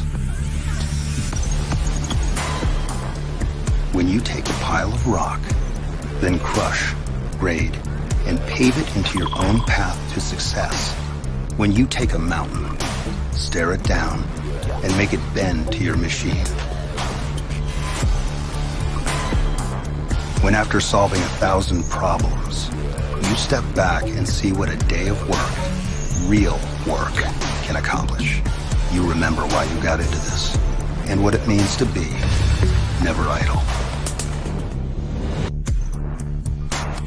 It's the same reason we're in this business. Listening and learning to build tech that outworks any challenge the day throws at you. Tech that weighs for itself, grades for itself, even drives for itself, and can hit the brakes before hitting obstacles. It's also why our dealers have eyes inside your machines to prevent problems and put downtime in the dirt. But while we love the tech and the muscle, and seeing what 40 tons of iron can do when you give it a brain to match its brawn, at the end of the day, these innovations have a simple goal. Make everything on the job site safer and easier. Because let's face it, we love the work, but this coach needs to get done in time for soccer practice. We started asking questions, lots of questions. What if we could move the earth while still caring for it? What if we could keep the same power and cut the noise in half? And what if we built batteries that ran a full shift on a single charge? We answered with e-Power. all-electric equipment that doesn't slow you down. So even when the work calls for new kinds of fuel, you and your crew can keep charging forward. From dirt to rock to road, we strive to deliver industry-leading tech. Because just like you, we know the job isn't done until it's done right. Now enough talking. Let's get back to work. Never idle.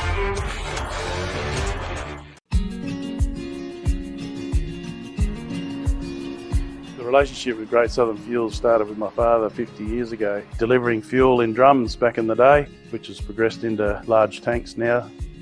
They've been very reliable and efficient on time with service.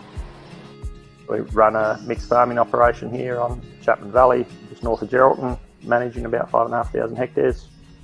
We've been with what is now Great Southern Fuels for in excess of 20 years. There's always challenges and situations that catch you out, and they've been really, really good at accommodating that for us. We've been with Great Southern for 28 years now. Look, they've given us exceptional service and they're price competitive. So it's wonderful. They're a great company to work for. They're a family-owned business. They will support you and whatever is required. I've got Alan's phone number, I've got Steve's phone number, and I know if I ring it I'll get an answer, which is really cool. The relationship's great and the service is second to none. So I ring up and it doesn't matter if it's Saturday, Sunday or whenever I ring up, I'll have fuel. So we've never been held up or had a problem with them. So my theory is that's what I'm about. It's about service and the relationship, and it's been fantastic. It's very important to maintain long-term customers' loyalty and give back what you can when you can. Great Southern Fuels is one of the few companies that I've been involved with that gives so much back to the local community. We support so many different organisations and country, sporting clubs, field days, farming organisations. We endeavour to give back. The community looked after us by dealing with us, and we just gave it back in what we can do.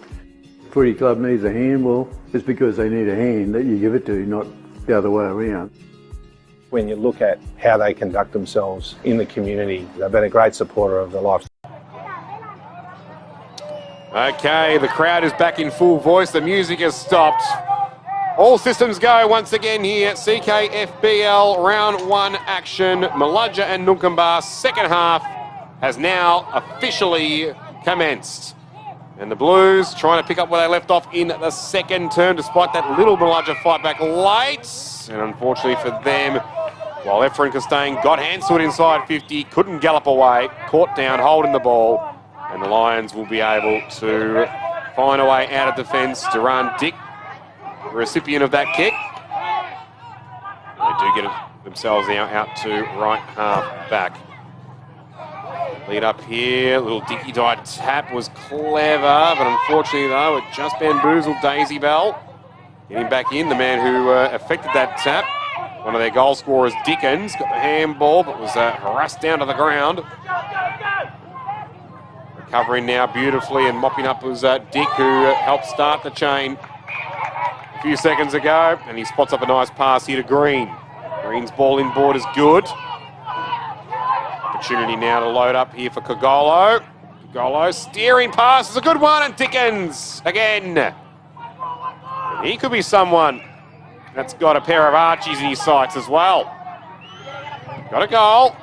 Has been involved with another one as he passes this one in to Ronan Nugget, the other goal scorer. Wayward shot, blind shot, bounces back. How did that happen? Didn't get there in the end, but it literally went 180 back the other way and almost went through for the most amazing goal you would ever witness in any level of football in all the near 200 years we've had it. Anyway, this one goes nice and long to the top of the square and inside the square from Bo James. Unfortunately, though, to the wrong side of the post for a behind as the music starts again. Apologies for that. I'm still in an absolute shock about how that ball decided to just magically come to life and just get magnet-like drawn back to the goals off the boot of Ronan Nugget. Sad that it didn't go through in the end, but anyway, he's got another opportunity here for a more conventional shot. It's high, it's long, and it's offline to the right. Oh, excitement all around. There's a score now for Maludja. Goes to 2-7-19. 2-2-14 the score for Nunkamba. We've now gone just under 3 minutes in this third term. There's Maludja again. Press hard. Opportunity. Will this be a major? No, it's missed again. Denzel Hun, the latest culprit. 2-8 to 2-2. Now the score. All of a sudden, the Blues, degree of difficulty, almost unbearable getting it out of the fence. So Yambo with the kick in now finds a loose player out at right half back who has time to steady with a bounce and then steer a pass in nicely. And the follow-up pass near the scoreboard. Also good too into Watson's hands. Inboard, dangerous kick. But standing up though with a plume was Mick, despite the attention from Daisy Bell. And now they've got players aplenty here at centre-half forward. Short ball in from Costain Jr. That was Asman. As this one gets steered in. Leading there, though, in front. I think was Hun getting back there once again, wasn't? No, it was actually Eliza Dingo as a shot comes away now for the Blues. And they've got a minor score as well.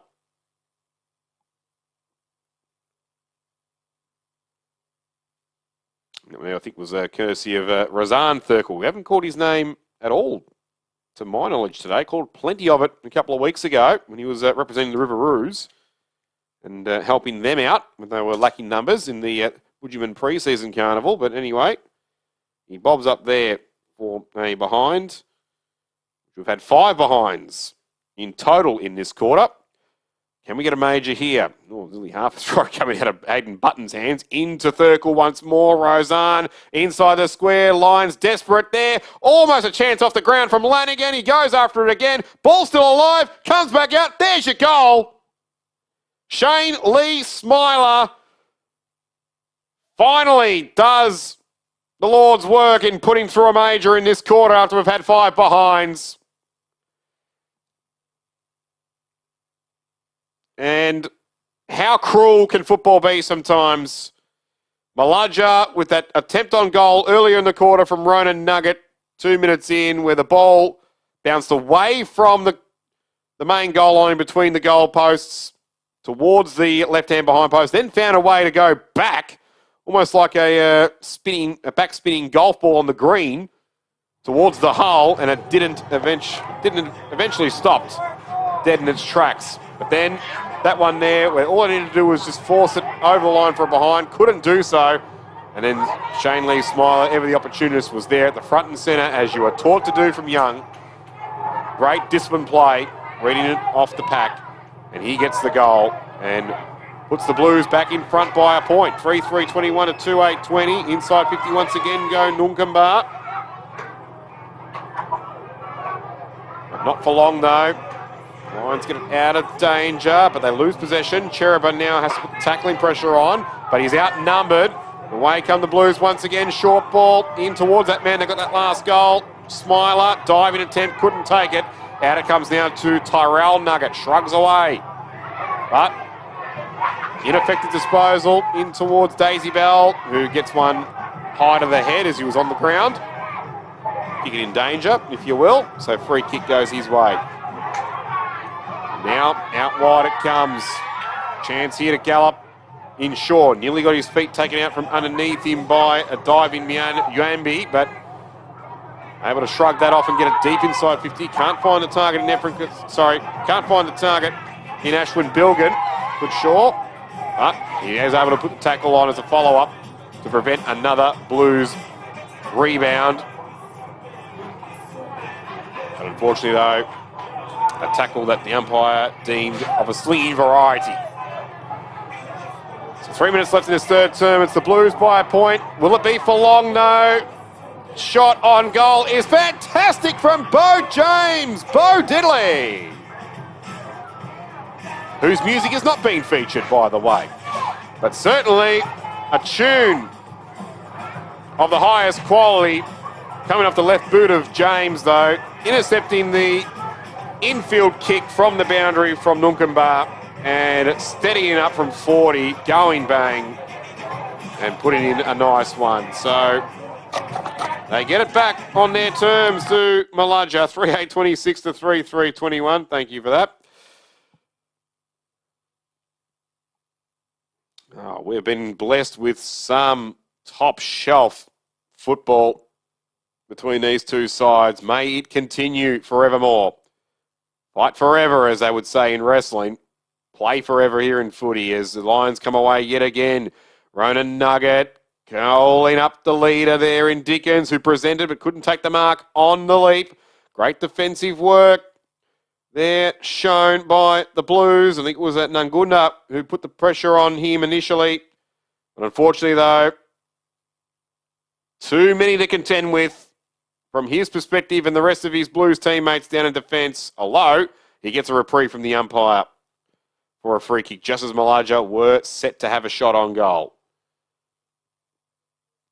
So they get it out down towards the shade of the Coolabah tree once again. Unable to take the mark there was Mulligan. Keeping it in play here. Dick spun out, but got the handball in time, did he? No. The umpire said it's out of bounds. So he'll take it. Not of the lasso variety, though, because it was an in dispute ball over the line. So not a last disposal. So we'll be tossed back in. Less than a minute to play here in this third term. And what a sizzling quarter it's been. Ever since both sides have been able to straighten up, it's just pinged from end to end as Dickens steers that one off the pass of James. Can't find a target, though. It was Leonard he wanted, and unfortunately for him, he couldn't get it. The Blues gallop away now along the Forest Road wing towards right half forward. Opportunities aplenty here. The handball now into the path of Razan Thurkel. The ball doesn't sit kindly for him, though. So he and also Junior Castaigne, Asman, have to fight hard again. And they do. It's in Junior's hands now. Zigzags his way through. He's got a player on his own. If he can just grab it and goal, he ends up banana-ing it across the face to Shane Lee Smiler. The ball, unfortunately, taking the wrong turn at Albuquerque, Bugs Bunny style. And it made the opportunity for him just that little bit more difficult. If it had it bounced the left way instead of the right way, he had a certain goal. So the Lions escape the danger and probably feel like they were owed one after they had the most unbelievable, crazy shot on goal attempt of all time from Ronan Nugget, ripped away from by about a half a millimetre when the ball decided to gravitate back towards the goal line. Get onto Film & Footy's YouTube stream and definitely have a watch of that when you get a chance, because it's just something that still has me lost for words. But anyway, we're at three-quarter time, and we are in for quite the extravaganza of a last quarter here between these two sides. Malaja and Nunkambar, neither given an inch in any way, shape, or form. It's a fight to the end. It's a fight to the death. The full 12 rounds. 3-8-26 to 3-3-21 the score. Each side got a goal that quarter. It was Bo James adding to Lyndon Dickens and Ronan Nugget for the Lions. On the other side of the ledger, it was Orlando Thurkel. So, sorry, Shane Lee Smiler, I should say. It was Smiler adding to Orlando Thurkel and Darren Button. Unfortunately, though, for Smiler in the dying seconds, couldn't get his second on the board. We'll take a break and be back with you ready for the final quarter in just a couple of minutes' time. Keep on that dial.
Oh, what more excitement do we have left in the last 10 minutes of this absolute top shelf billing matchup? Maludja and Nunkambar in the Central Kimberley Football Basketball League putting on a show and a half for everybody. One you'd pay top dollar for. 3-8-26 to 3-3-21. Don't worry about the low scoring. Just worry about the hot, intense football's been shown by both sides as the Lions get the early clearance away towards the teeth of the goal square. Who can get there? Hun's lurking. Leonard also. Neither can trap it. The Blues defence able to stand tall and boot it away. Might have been Thurkel that time, Rozan. And he finds a target further up the Queen Nick, I think it is. But unfortunately, though, he got a shove in the back on his opponent. And it will go back in Golo's hands, I think. Ronan Nugget presents. Ball spills through his hands. Blues recover yet again. Despite the best efforts of Daisy Bell, he can't cut that one off. So, once again now, short, careful ball, out wide, spilled there by Mick, has a problem now, 2 to beat, couldn't do it. Ball back in towards the Lions right half forward region, the man who did get the ball towards Mick on that occasion, Orlando Thurkel, couldn't complete the dose there, the intercept mark or the spoil and retention of the football. Inside 50 it comes now here for the Lions once again.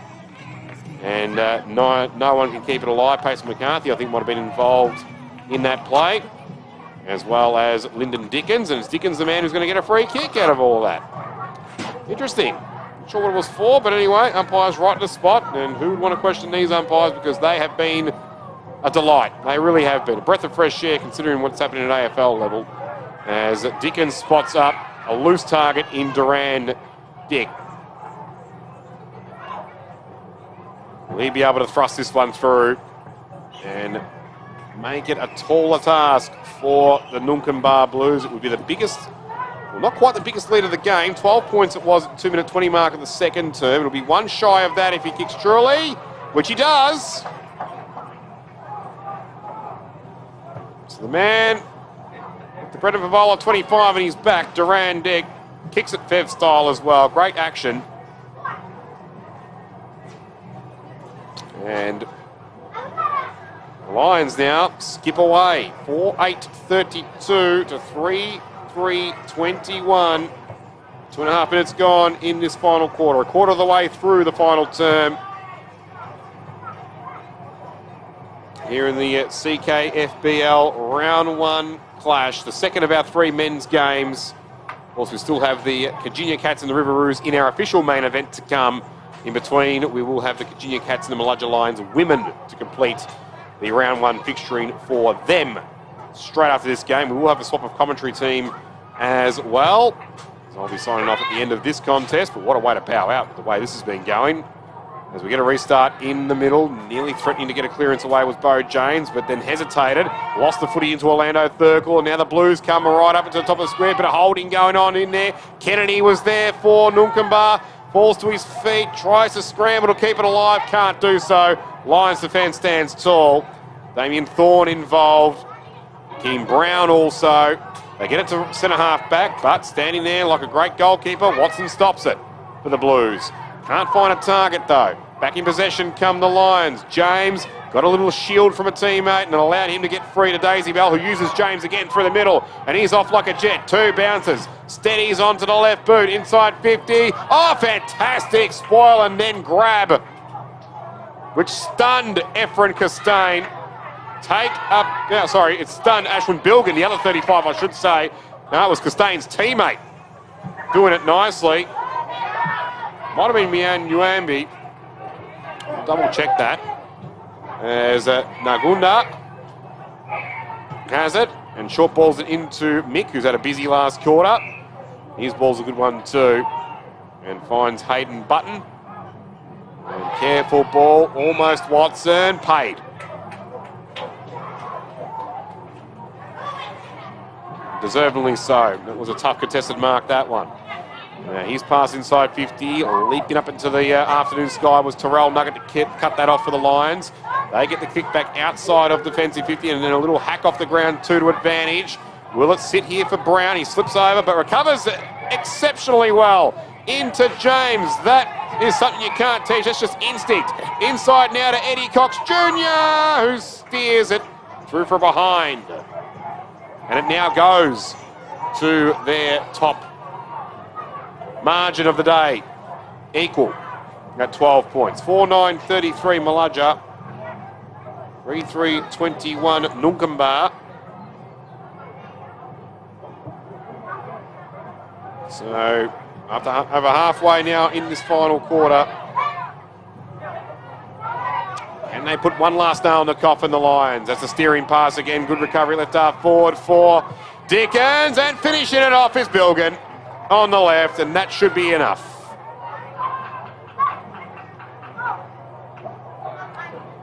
Although I do put the challenge out to Nunkamba to prove me wrong. We'll see if that happens. I just think the Lions, though, equal to the task and sense the situation and should be able to shut it out, you would think. 5-9-39 to 3-3-21. 6 gone in this final quarter. Here on Filming Footy and Wanky Radio. Central Kimberley Football Basketball League round 1 action in the men's with the women's. I mentioned coming up as well in the next game, Kajinya and Maludja, before Kajinya and River finish off the program in the men's after that. The earlier results today, as we just await some confirmation from the umpire to say, yep, we can get things back on board again with 3.5 to play.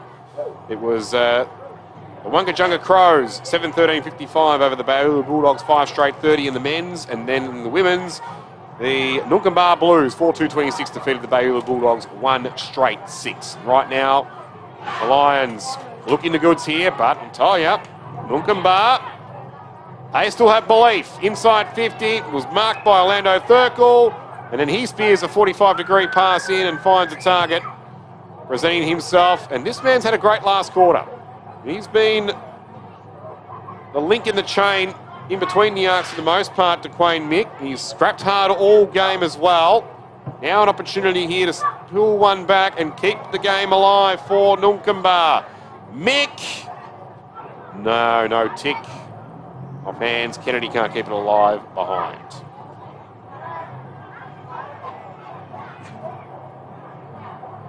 Maludja now 17 points over Maludja. Just need to protect this football here, and they are home and hose. They do cough it up momentarily here. Mulligan gets in the way at right half back. And he hasn't got enough support, though, teammate-wise. Getting onto it now here, Thorne for the Lions. Away they go with a hat kick towards the scoreboard, which is a pretty one for the Lions at the present time. Off hands here, the Blues recover possession. It was Casman Kalayan back into Mick's hands, and Mick can't find a target up forward in Keenan Button. He had a defender in the way, and now they come through the middle, through Durandic. Off again to the races go, the Lions inside 50. Do you reckon that Lyndon Dickens could be a feature here somewhere? Here he is, on cue, off Horn's hands, across the face it goes, into the right forward pocket, but they won't mind that, Will Maludja, with 1.5 minutes to play. It's in the right area for them. And you think now, enough is truly enough.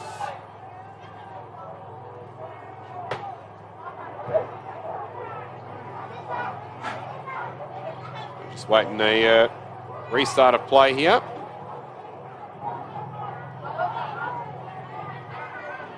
Here it is. Blues in possession. They would handball there from Lawrence Binner in heavy traffic, but they are able to come out of the back though here nicely. And there is the MVP from last week's Kimberley Colts Championships in Lennox Bamba. Fortunately, haven't seen a lot of him today though. For the Blues chances. Watson we have seen a lot of. Steering pass centre half forward. Well trapped here by Keenan Button on the half volley. And a steering pass though unfortunately could not find the man who is running hot for them in this last term in Mick. And the Lions get possession back once again with 30 seconds to play. A hard-fought victory coming up here for Maludja. One they thoroughly deserve. Is that one there cut off once more by Bamba. To open spaces next to the scoreboard. Cale Skinner has it. Thought he had a bit more time than he did, and it was a hurried kick, and again it misses Mick, and the mark taken by Terrell Nugget, who will have most likely the last play and secure this 17-point win for Maludja. Just waiting for the siren. The music's been put to bed now because we want to be able to hear this siren and celebrate along with the Maludja Lions, and there it is. What a brilliant game of football. What a showcase from both sides in this Central Kimberley Football Basketball League season opening contest. And we're going to be seeing plenty more of these two featuring in the back end of the season, I reckon, if they can continue to put on performances like they have today. But it was Maludja able to triumph in the end. 5-9-39 to 3-4-22. Goal scorers for the winners: Bo James, Lyndon Dickens, Ronan Nugget, Duran Dick and Ashwin Bilgan. But the goal that Nugget got, if only the second one had have counted, where it had blown away from the face of goals and then did a complete 180 and bounced right through. I've only ever seen that happen once at AFL level. Angus Monfries for Port Adelaide back in 2013 in the last ever showdown at Football Park, where his one did actually roll through it. It was a long kick from outside 50, bounced to the left forward pocket, away from the face of goals, and then literally went at right angles as Dennis Cometti had called it, and somehow found its way through the middle. And it was out of this box game as well, too, from both Adelaide and Port Adelaide. But that one there, probably even more spectacular and mind-boggling than that, because it was actually blowing away from the face of goals. At least Monfries' one was sort of in the trajectory on a straight line. That one from Nugget was bending away and then bounced back at 180, but didn't quite get over the line in the end. But anyway, it mattered not for them because they still triumphed. Goal kickers for the Noonkanbah Blues: Darren Button, Orlando Thurkel and Shane Lee Smiler, who would be seething that he wasn't able to put through a goal as well in the dying stages of the third term when he had it on his own, just small metres away from the goal line. And unfortunately, though, the ball bounced in the wrong way for him, which made the shot just that more difficult to put away. And as a result, that was actually when they were in front too. They'd got themselves ahead. But sadly, though, unable to register a score in here. Actually, he did. No, he didn't register a score. That's right. It actually went across the face, unfortunately for him. So, anyway, great win from Maludja. And a great day of football so far. Still plenty of action left to come. So I reckon it was, just watching a replay, just that great intercept mark that the Blues had earlier in the last quarter. I reckon it may well have been Yanby, the 19, that got into that.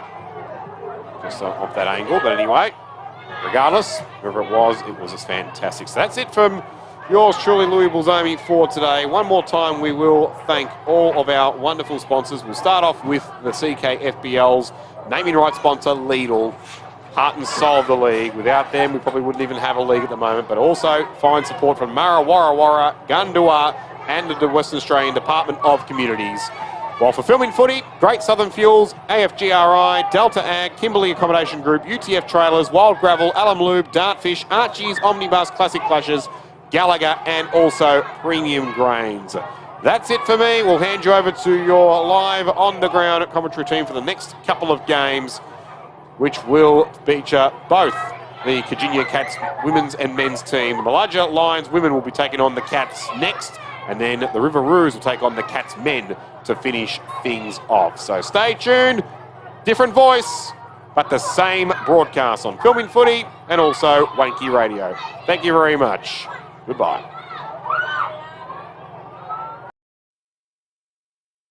This job is not for everyone. It's not easy. But it is not without its moments. When you take a pile of rock, then crush, grade, and pave it into your own path to success. When you take a mountain, stare it down, and make it bend to your machine. When after solving 1,000 problems, you step back and see what a day of work, real work, can accomplish. You remember why you got into this and what it means to be never idle. It's the same reason we're in this business. Listening and learning to build tech that outworks any challenge the day throws at you. Tech that weighs for itself, grades for itself, even drives for itself, and can hit the brakes before hitting obstacles. It's also why our dealers have eyes inside your machines to prevent problems and put downtime in the dirt. But while we love the tech and the muscle, and seeing what 40 tons of iron can do when you give it a brain to match its brawn, at the end of the day, these innovations have a simple goal. Make everything on the job site safer and easier. Because let's face it, we love the work, but this coach needs to get done in time for soccer practice. We started asking questions, lots of questions. What if we could move the earth while still caring for it? What if we could keep the same power and cut the noise in half? And what if we built batteries that ran a full shift on a single charge? We answered with e-Power, all electric equipment that doesn't slow you down. So even when the work calls for new kinds of fuel, you and your crew can keep charging forward. From dirt to rock to road, we strive to deliver industry-leading tech. Because just like you, we know the job isn't done until it's done right. Now enough talking. Let's get back to work. Never idle.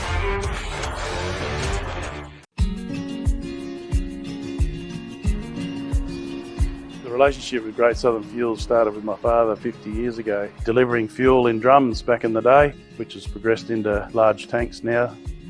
They've been very reliable and efficient on time with service. We run a mixed farming operation here on Chapman Valley, just north of Geraldton, managing about 5,500 hectares.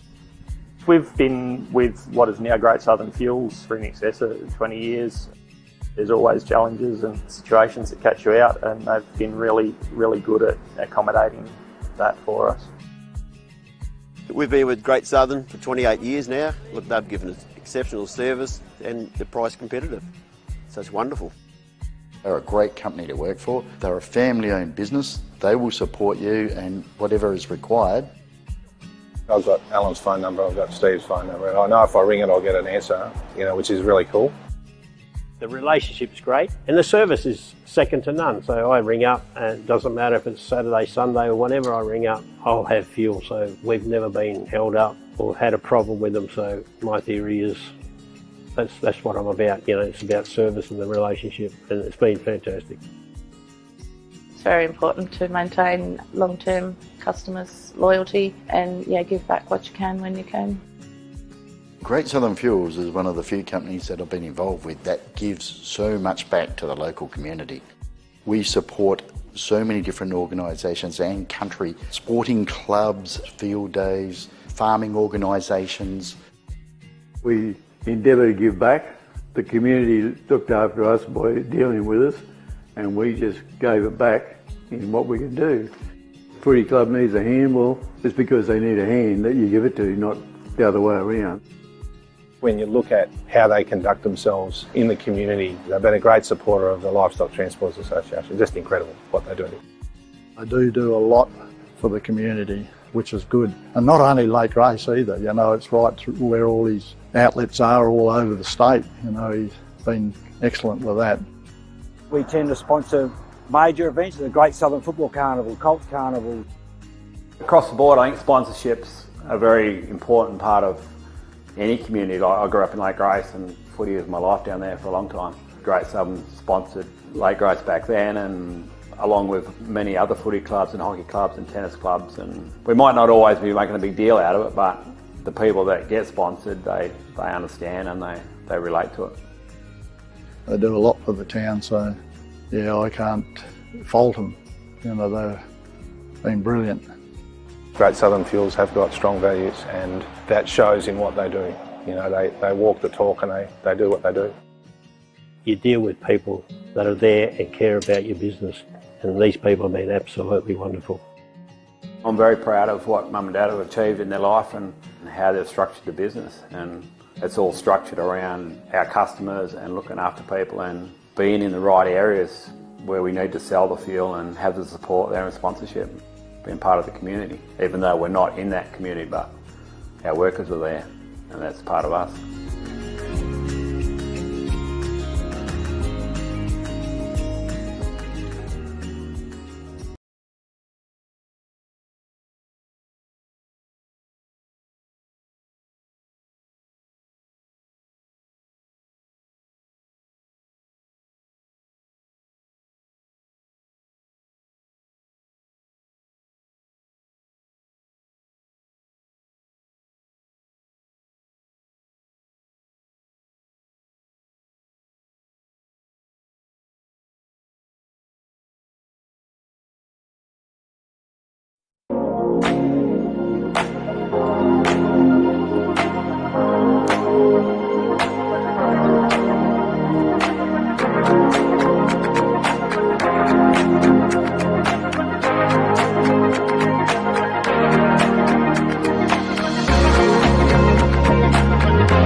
way you do. You know all these players, yeah, the girls? No. Oh! Rick! Rick! Right, so what we do, you grab a chair, that one over there. Yeah.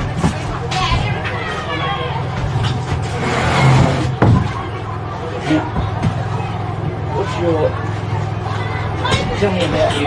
What's your name and your full name? First and second name? Tyson Hello, T-Y-E-T-H-E. Right. And how old are you? 13. Right. And who's your favourite team? I think... Here. Oh, here, like in here. Yeah. I think it's one of the... Lions? Lions, yeah. Blues? Yeah, I like the blues, I think. There he is! Hey, amigo. G'day, mate. Thanks for coming up. You see me right there? I was just sitting there and I was... I did. I've spent a long day, mate. Come this way a little bit and then you'll be able to see. Yeah. Because then you won't be able to see in that pocket.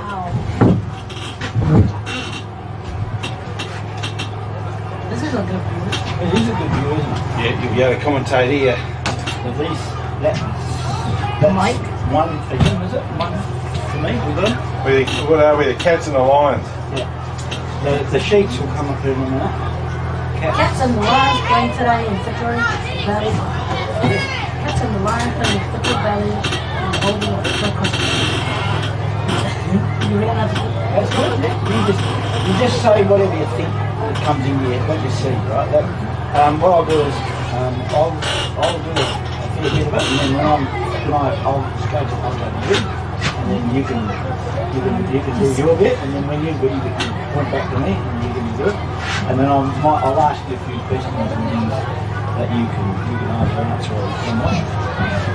So just relax, just like we're sitting here talking.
Cool.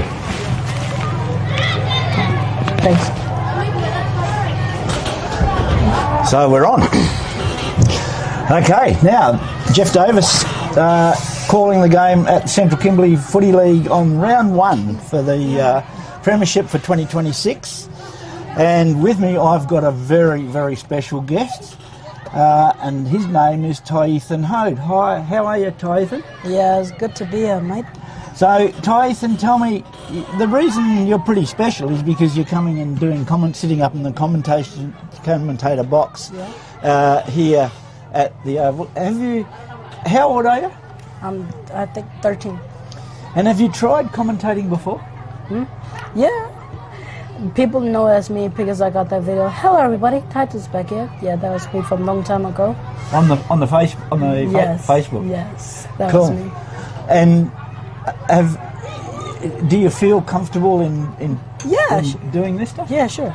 Cool. And is this the first time that you've really had a go at it?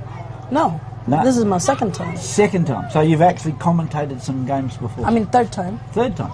Because I did one down there. Oh, you did some down on the ground? Yeah. Okay, that's cool. Right, okay. Now, Tyethan, you go to school? Yeah, because I went to my funeral to Wangajunka with my family. Oh, yeah. So you haven't been like in the last week or so? No. But you usually go to Fitzroy School here? Yeah, school here. And you like it? Yeah, it's kind of nice. So sometimes I stay out late. And then don't get to school? Yes. There you go. Have you ever thought that maybe one day you'd like to be a commentator for footy and get paid for it? Yeah, that's what I want to be. That's deadly, mate. Now, in football, we've got the AFL, the big footy. Who's your favourite team in the AFL? Favourite team in the AFL, I think. Look at my Blues. Oh, that's for here locally in our football here. Yeah. What about the AFL in like Perth and Melbourne and like that? I think Western Bulldogs is my favourite team. So you'd be a pretty happy boy today because they played pretty good last night. That's my favourite team. Did you watch the footy last night? Yeah. And were you yelling at the end? And yes. Yeah, I did that plenty of times. So what did you think? Who was the best players for Western Bulldogs last night? I think Western Bulldogs is the GOAT. What players are your favourite players for Western Bulldogs? Bontempelli? Yeah. Yeah? Anybody else? Yeah, just Bontempelli, that's it. He's a bit of a legend, isn't he? Okay, and so what do you think your friends will say when they hear you commentating on the TV today? Oh, guys, look at Tyethan. He's on the TV. That's what they always say. Do they tease you about it? Yeah, sometimes. And what do you feel when they tease you? Does it worry you? I feel so funny when they say that. Everybody, look at, that's the famous Tyethan, the famous good guy up there. That's what they say a lot. Very good. All right. Well, we better talk a little bit about what today's teams are. So, we've got the brown and gold, who are what are they? They're the Mullager Lions? Yeah, Mullager Lions. And we've got the pink and white striped team down here sitting in front of us to our right. And do you know who they are? I don't know. They're what they're called the Kajina Cats. Oh. Now, the Kajina Cats come from Kajina community, which is about, well, you know where Nookumba is? Which is about 180 k's from Fitzroy. They live on the other side of the Fitzroy River. It's a small community on the other side of the Fitzroy, about 30 k's on the other side of the river, and that's Kajina, and that's where they come from. What about Lions? What do you know about Mullager? Mullager Lions. Not that much. Have you been to Mullager? No, never. You've never been to Mullager?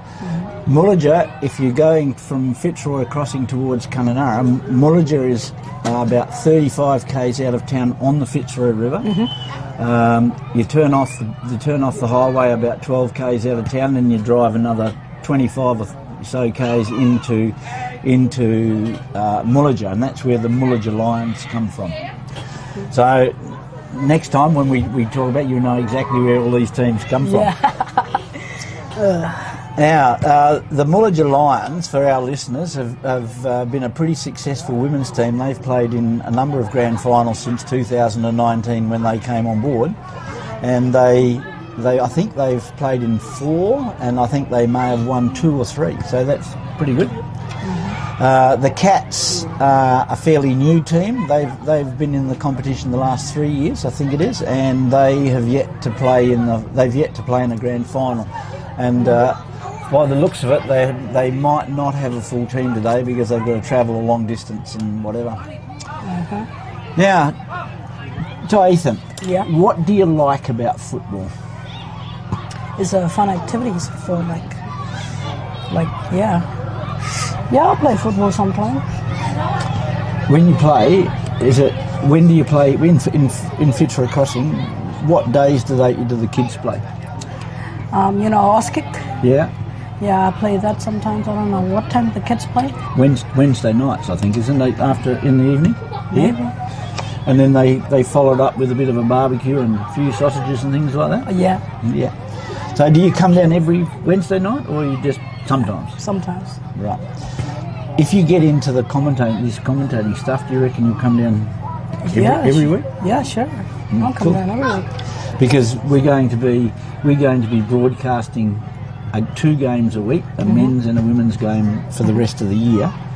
Next week we'll do all 5 games, I reckon. But after that, so if you feel happy after doing today's one, we'll invite you back to come in and maybe do some more. Yeah, I'm so happy to do this again. Very good. Now, just a bit more detail for the listeners that may be watching.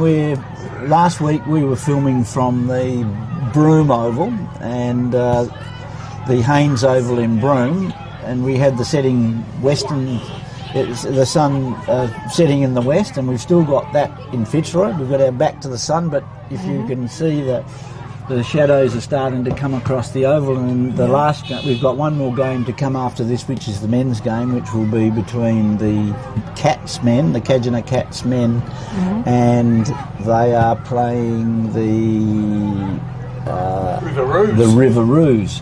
Do you know any of the Riveroos guys? It's like Rick Mob, one of those. No, Rick's Mob is Nookumba. The Riveroos is like Tristan Mob and a few of those other boys, Keithy Andrews' gang. Some of the guys from the Miramalay School out here, just out of town, not far.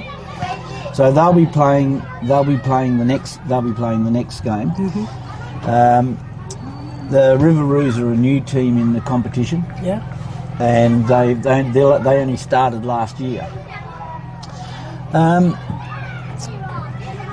Okay. Again a bit of information for those who are not aware of how big Fitzroy is. What are do you know the communities that are in and around town? Around town and down this end, down on the. That's Janjua. Janjua down on the left-hand end, and is that where you live?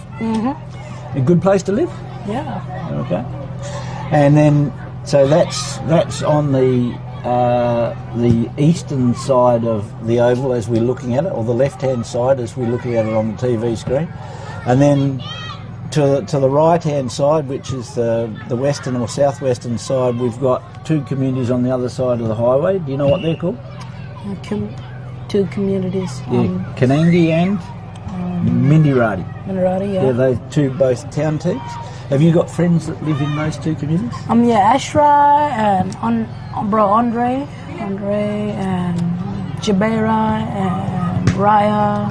Like Ashra, I'm up the thing. One of the thing family and thing. What's that place called? I forgot, but I got families from there, like my OG. Yeah. My Auntie Jalla and Auntie Corina, like that. Yeah. When you say OG, is that like grandmother? Yeah. Yeah. And when you say Gilla? Gilla, that's me. Grandfather? Yeah, grandfather. And that's in Bunama language, eh? Yeah, I think. Yeah, cool. And your parents speak Bunama language? Or do they speak English? I'm never telling them that yet. They haven't told you that. Okay. Yeah. I'm pretty sure they all speak, because I know your mothers, and they speak that language. So the other language groups that we have here in the valley is the Walmajari language group, and those guys from Kanangi and Mindirati, quite a few of those guys are that, and they come from out towards the desert side, towards Lake Gregory and Christmas Creek and places like that. Yeah. And then we've got your favourite team, the Nookumbar Blues. They're the Nyigana gang. Their language group is Nyigana, and they're more south west of Fitzroy, about 180 k's, and that extends from almost Derby sort of back towards Fitzroy Crossing, towards where the Fitzroy River Valley is. And then we've got the Bunaba gang, which is what we just talked about at Junjua, whose country extends back towards Derby, round where Geeky Gorge is, and also the country going back up towards the Gibb River Road. And then we've got the Guniandi mob, who come from where Mullajan mob are, and Bailey, which is on that sort of northeastern side of Fitzroy Crossing, and extends almost up to Halls Creek. And they're the main language groups for here. Now, it looks like we're about to start 5 minutes or so away from the start. The girls are still trying to get their numbers together. We're running about an hour late today. That was mainly because the teams who played the first game struggled to get in on time, and so we started just over an hour late, and then we're trying to catch up Tom a bit. But this being the first round, we've struggled to get girls and some of the boys to turn up. Right, we'd just like to cut off to a break, and we'll get ready to maybe start the commentating of the game in a little while. Yeah.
Righto, we're back on live, and we've got Ethan Hode, who's my guest commentator, who's going to be helping us out, particularly in the first quarter.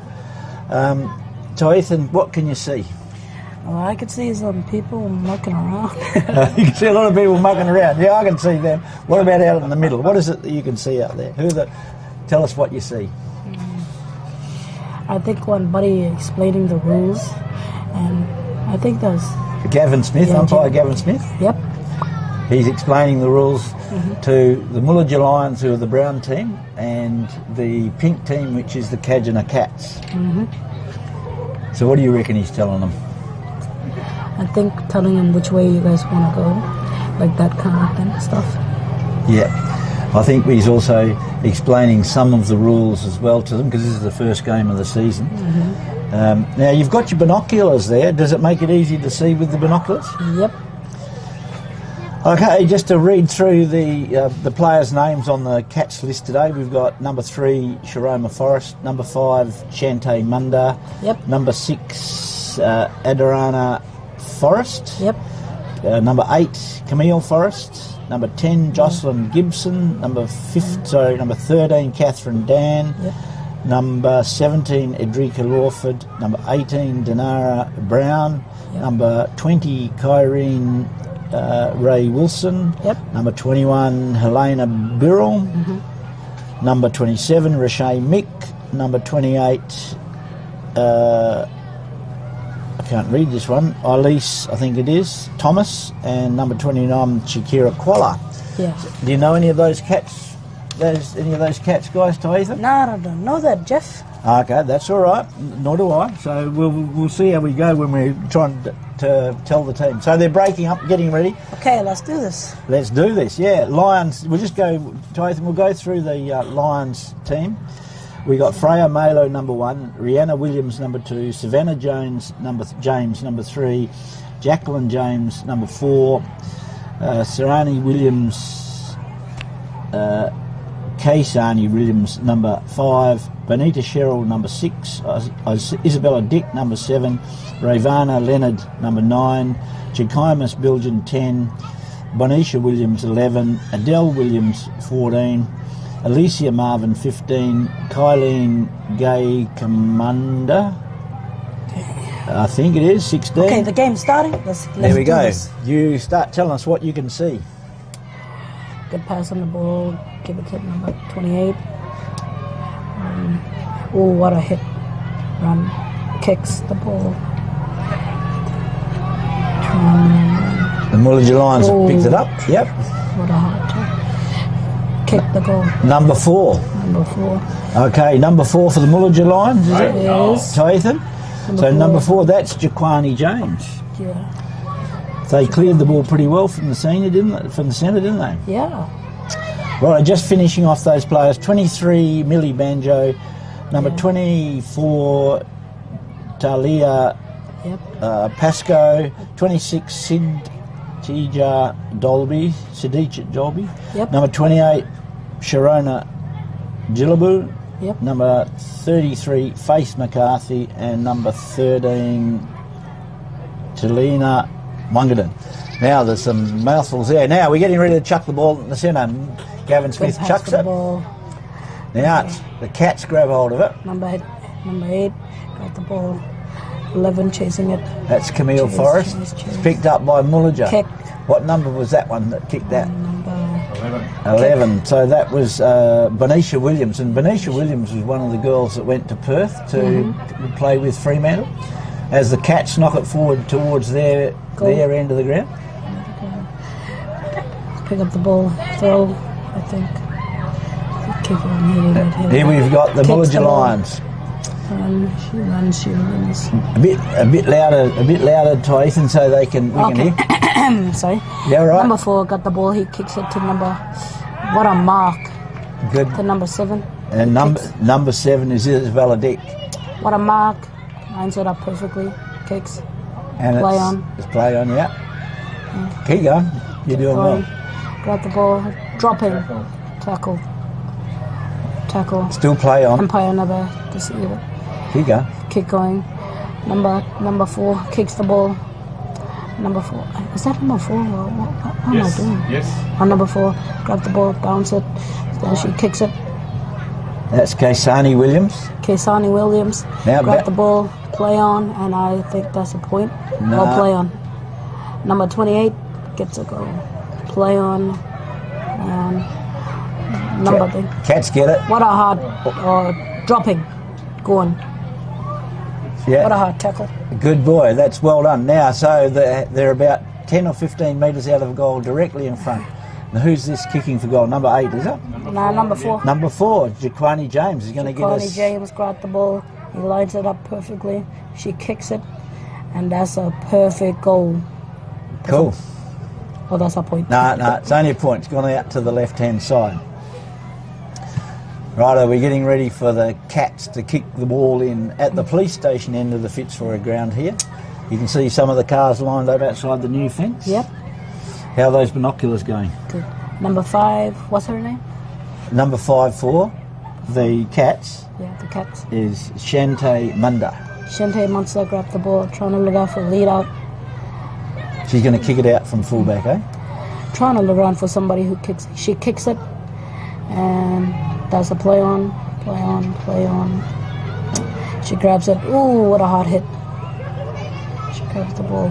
What a play on. I think that's a ball. A free kick. Free kick for number 7. It's a number 7, is it? Yeah, number 7. Isabella Dick. She bounced it. Isabella Dick. She bounced it. She kicks it, and that's a perfect goal. Nah, point. Oh, point. Yeah. I can easily see with these goggles. You can easily see with these glasses. Sometimes you can't see because of the shadows and stuff like that. So that's 2 points to Jaquani, to the 2 points Mullaja Lions. Mullaja Lions. So the score at the moment is Mullaja Lions 1 goal 2, yet with the Cats yet to score. Mullaja Lions. So this was Shante Munda kicking in again. Yeah, Shante Munda kicking in. Look around for a lead out. Maybe number 28. She kicks it. 28 would be Elise Thomas. Elise Thomas trying to tackle. She hands it. She got number 4 again. She hands it.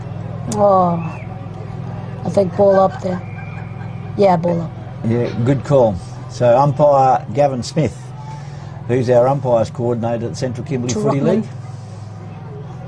Up. Here. Play on. Grab the ball, she hands it. She's trying to kick it out. Oh, what up. I think that's a push in the back. She kicks it. I think that was number 10, Jocelyn Gibson, got the ball clear. Hands it, she hands it. She kicks it.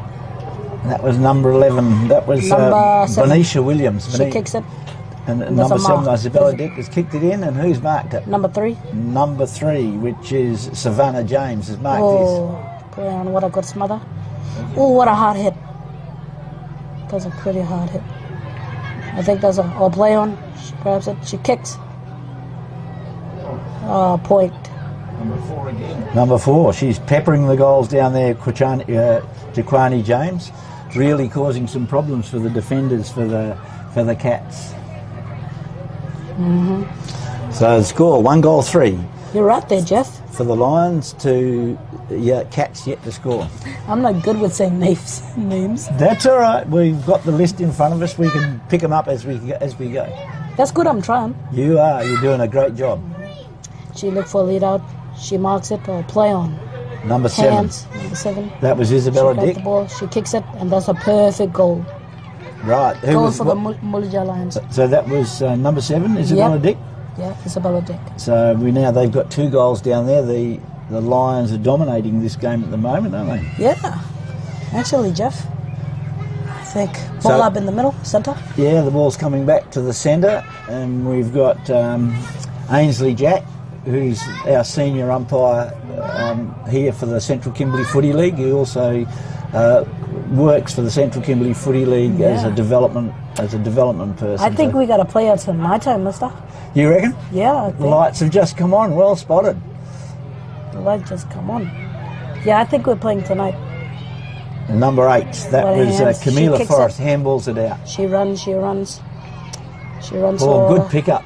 Kicks. She runs. Number 24 looks over. She hands it. Who is? having a shot for goal. Kick. Nobody down there. Oh, play on. Play. Oh, she grabbed the ball, number 17. She bounced it. That's Estelle Melee. She kicks it. What number is this one? Number 11. So that's Bonisha Williams again, who Bonisha picks the ball, Williams. handballs inside. Number 10. To Chigomas, Belgium. She kicks. There's a play on. Number 4 and number 20. Number 20 is Kyrene Ray Wilson. She tried to get the ball. Oh, she kicks it. This is and number, there's number 4 again, dribbles towards the point. Oh, what a point. Yeah. So that gives us the score at the 7-minute mark of 7 2 minutes on the goals. clock, guys. 2 goals for to yet to score.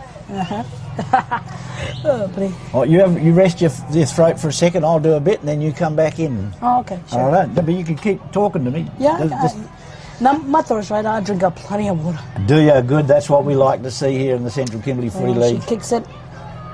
Oh, ball up. Oh, no mark. Play on. The Cats have got it out.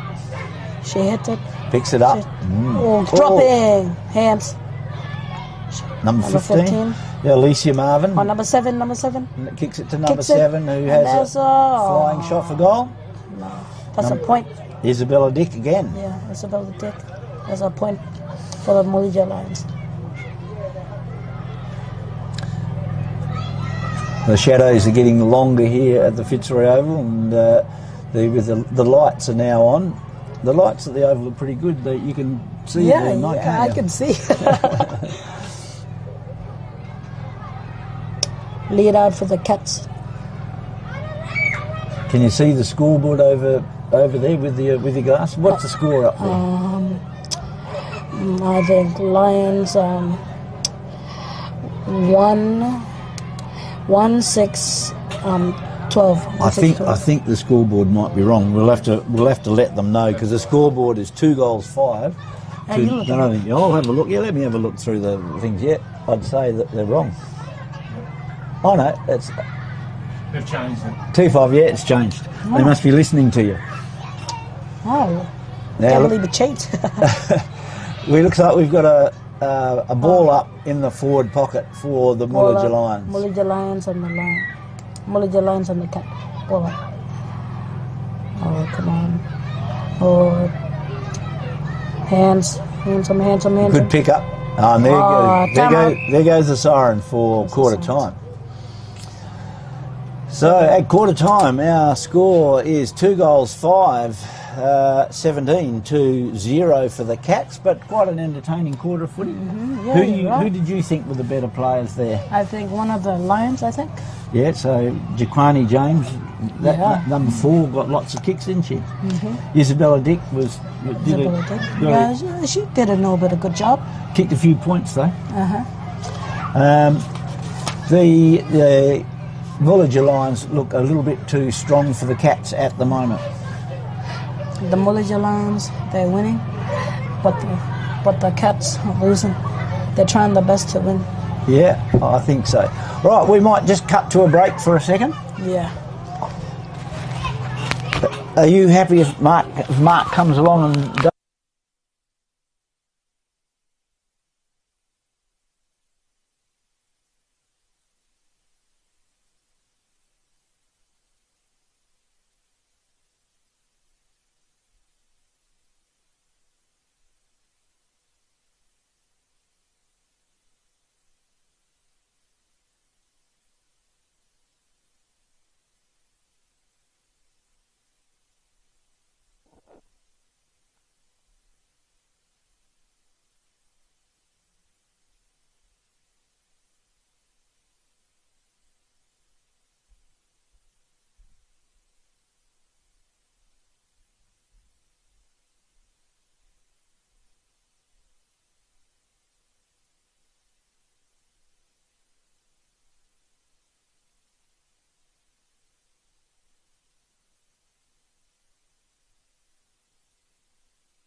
Right, wasn't Ty Ethan just a legend?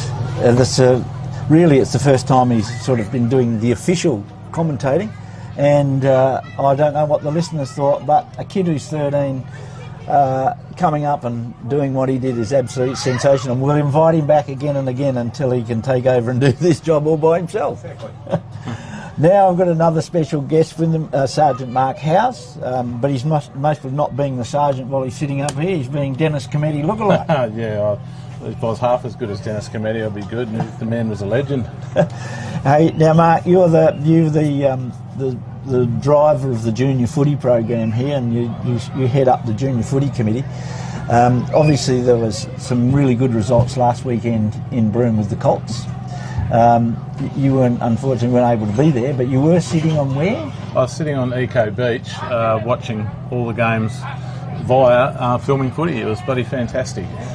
And for those who don't know where Echo Beach is, it's about 100 or so k's away from Broome, but about maybe across the bay, Roebuck Bay, it's about, I'd imagine, about 30 k's. Probably, yeah. I could see the lights of Broome.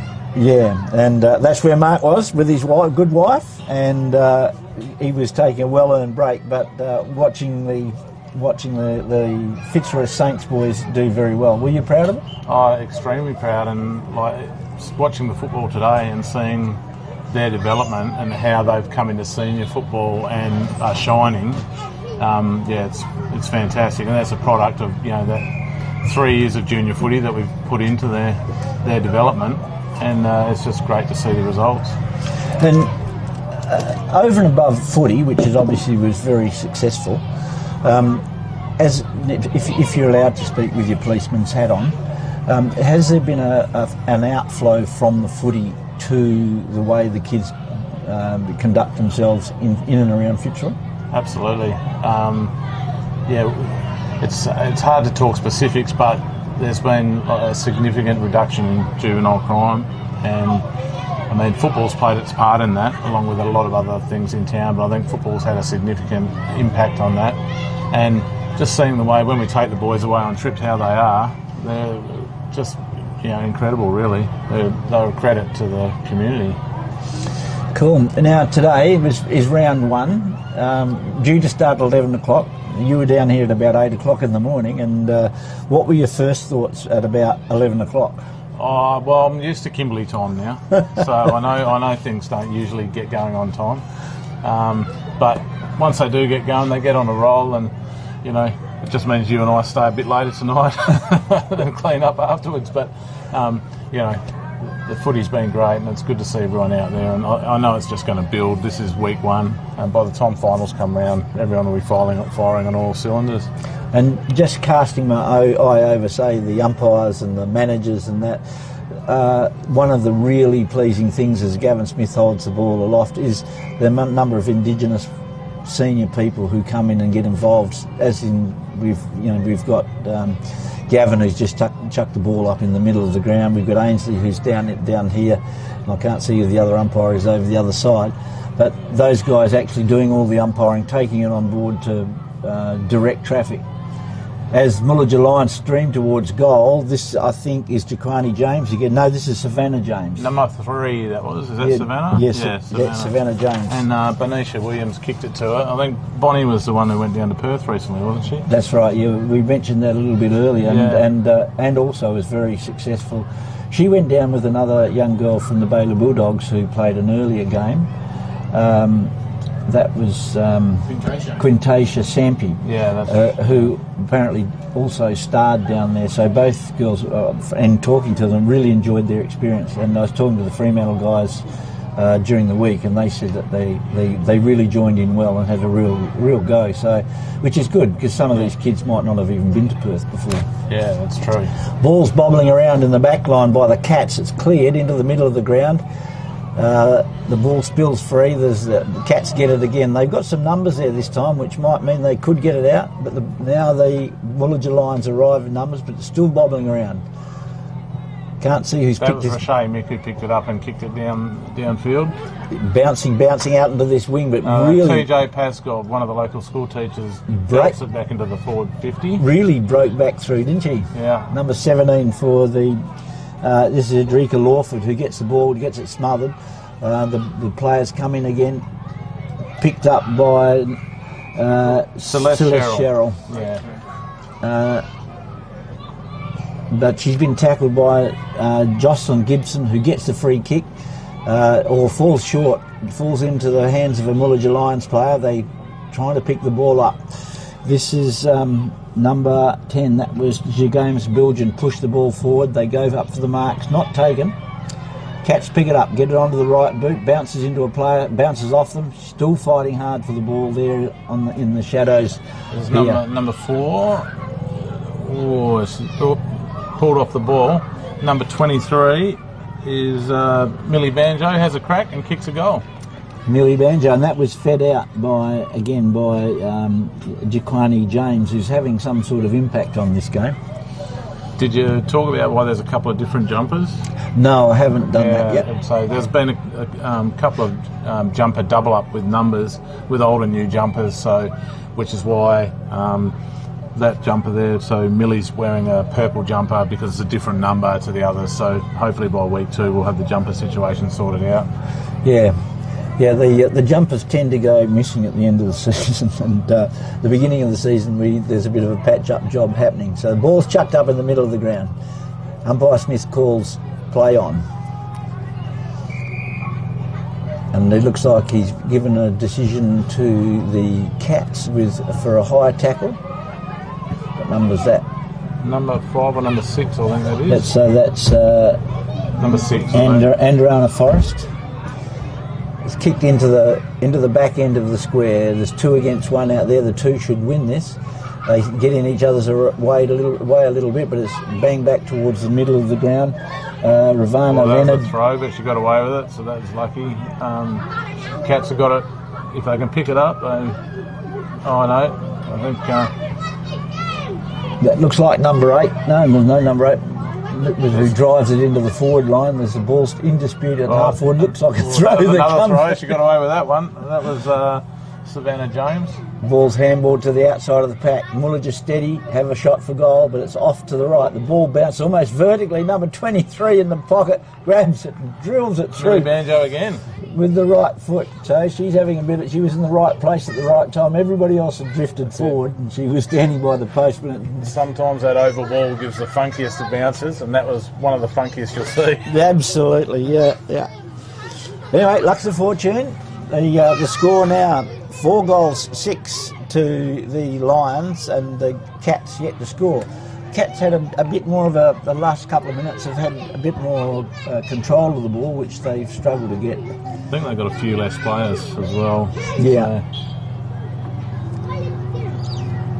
Ball's just up in the middle of the ground. The ruck goes, sharked by the Lions. Scrubby kick is smothered, picked up by the Cats, breaks the tackle beautifully, and pops it forward and taken by the Cats. Number 5, Shante Munda has a bounce, then puts herself under pressure with a kick. Now it's picked up by the Mullager Lions. 2 bounces coming down this inside flank. 4 bounces now, still running. Puts it on the foot, drives it forward. Number 23 again. Yeah. Picks up the ball, tries to bounce it past.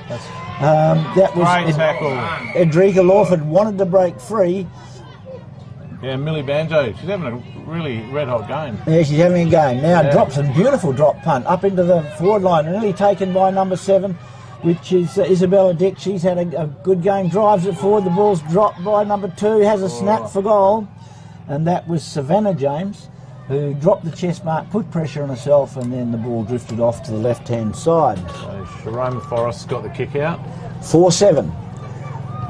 31. Straight down the middle. Yet to score. Dangerous kick that, straight down the middle. So, and it's going straight back over her head for a goal. Jaquani James, number 4.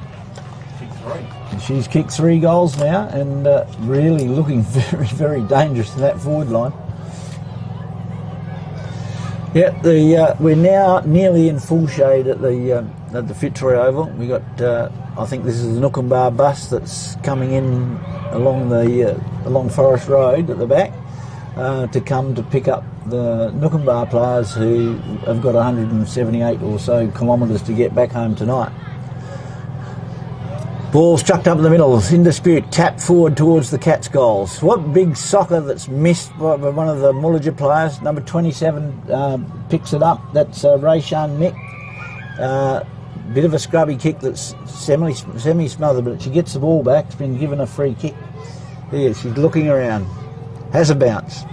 Has 2 bounces within 5 metres. Puts it on the boot, kicks it about 35, 40 metres. Runs over the back. Players chasing for it. Whoa! In the back. A big push in the back to the Cats player. Umpires picked that one. Who's that number? 29, I think. She centres it. Ball's in dispute, and it's on the ground, but she's picked it up. The Cats player snapped, but there's only 2 Mullager players there, so that's going to come out the wing here, and drops the mark. Cats pick it up. Good tackle by number 33. And another good tackle by number 10 from the Cats. Jocelyn Gibson. They're hard at it, these girls. No doubt about that. Rochelle Mick again throwing a body in, picks it up, gets it out to the outside of the pack. Picked up, handball is missed. Number 9 feeds it out beautifully. That's Ravana Leonard again, who fed that ball to the outside of the pack. The ball's in dispute. Both girls going hard at it. The ball goes to the ground, and I think the umpire's called for a ball up. Scores at the moment 5-7 to the Mullager Lions at the 8-minute mark of the second quarter for the Cats yet to score. Mullager Lions pick it up, drive it forward. Marked by a player standing on their own, pops it at goal. Pulls it slightly to the left. That was Savannah James. Savannah James again. Yeah. So they're peppering away the Lions at this end, Mark. Yeah, it's a nice play too. There's a few link-ups there, which is good. The girls' skills are really improving, I think. And for the first game, this is not bad. And I know last year we had the same, that they took a while to get going, but towards the end of the year some of the games were really high quality, and the skill level increased significantly, and as the fitness did as well. Yeah. All the balls kicked out of full back. She struggled to get hold of that. It came off the toe of her boot. Number 18 fighting hard, which is Denara Brown, but it's now picked up by number 4. She swings onto that trusty left foot, and she's popped it through. Chicani James again. She's kicked 4. She's going to be going for the medal by the looks of things for the leading goal kicker of the year. Yeah, the grand final last year was decided in the last second of the game. That's right. Girls game. It was a very exciting. That was a really exciting game. That. I think, if I remember rightly, one of the teams gained the lead quite substantially. Another pegged them back towards the end, and yes, it was a really exciting game of footy.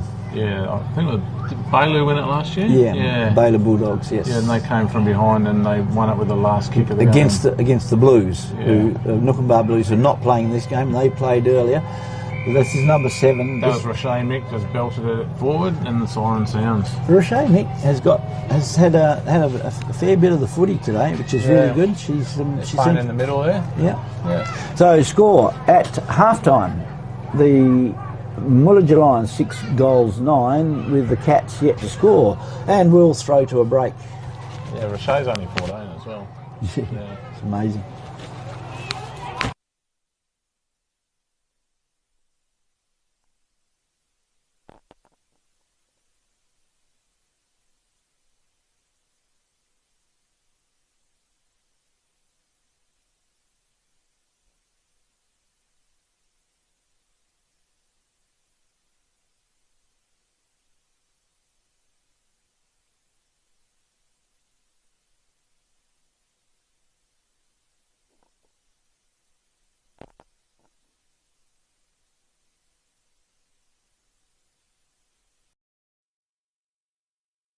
This job is not for everyone.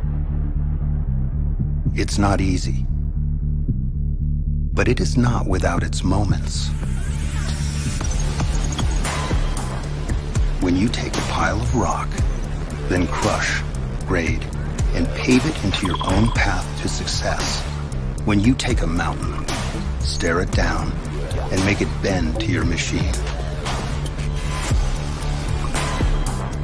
When after solving 1,000 problems, you step back and see what a day of work, real work, can accomplish. You remember why you got into this and what it means to be never idle. It's the same reason we're in this business. Listening and learning to build tech that outworks any challenge the day throws at you. Tech that weighs for itself, grades for itself, even drives for itself, and can hit the brakes before hitting obstacles. It's also why our dealers have eyes inside your machines to prevent problems and put downtime in the dirt. But while we love the tech and the muscle, and seeing what 40 tons of iron can do when you give it a brain to match its brawn, at the end of the day, these innovations have a simple goal. Make everything on the job site safer and easier. Because let's face it, we love the work, but this coach needs to get done in time for soccer practice. We started asking questions, lots of questions. What if we could move the earth while still caring for it? What if we could keep the same power and cut the noise in half? And what if we built batteries that ran a full shift on a single charge?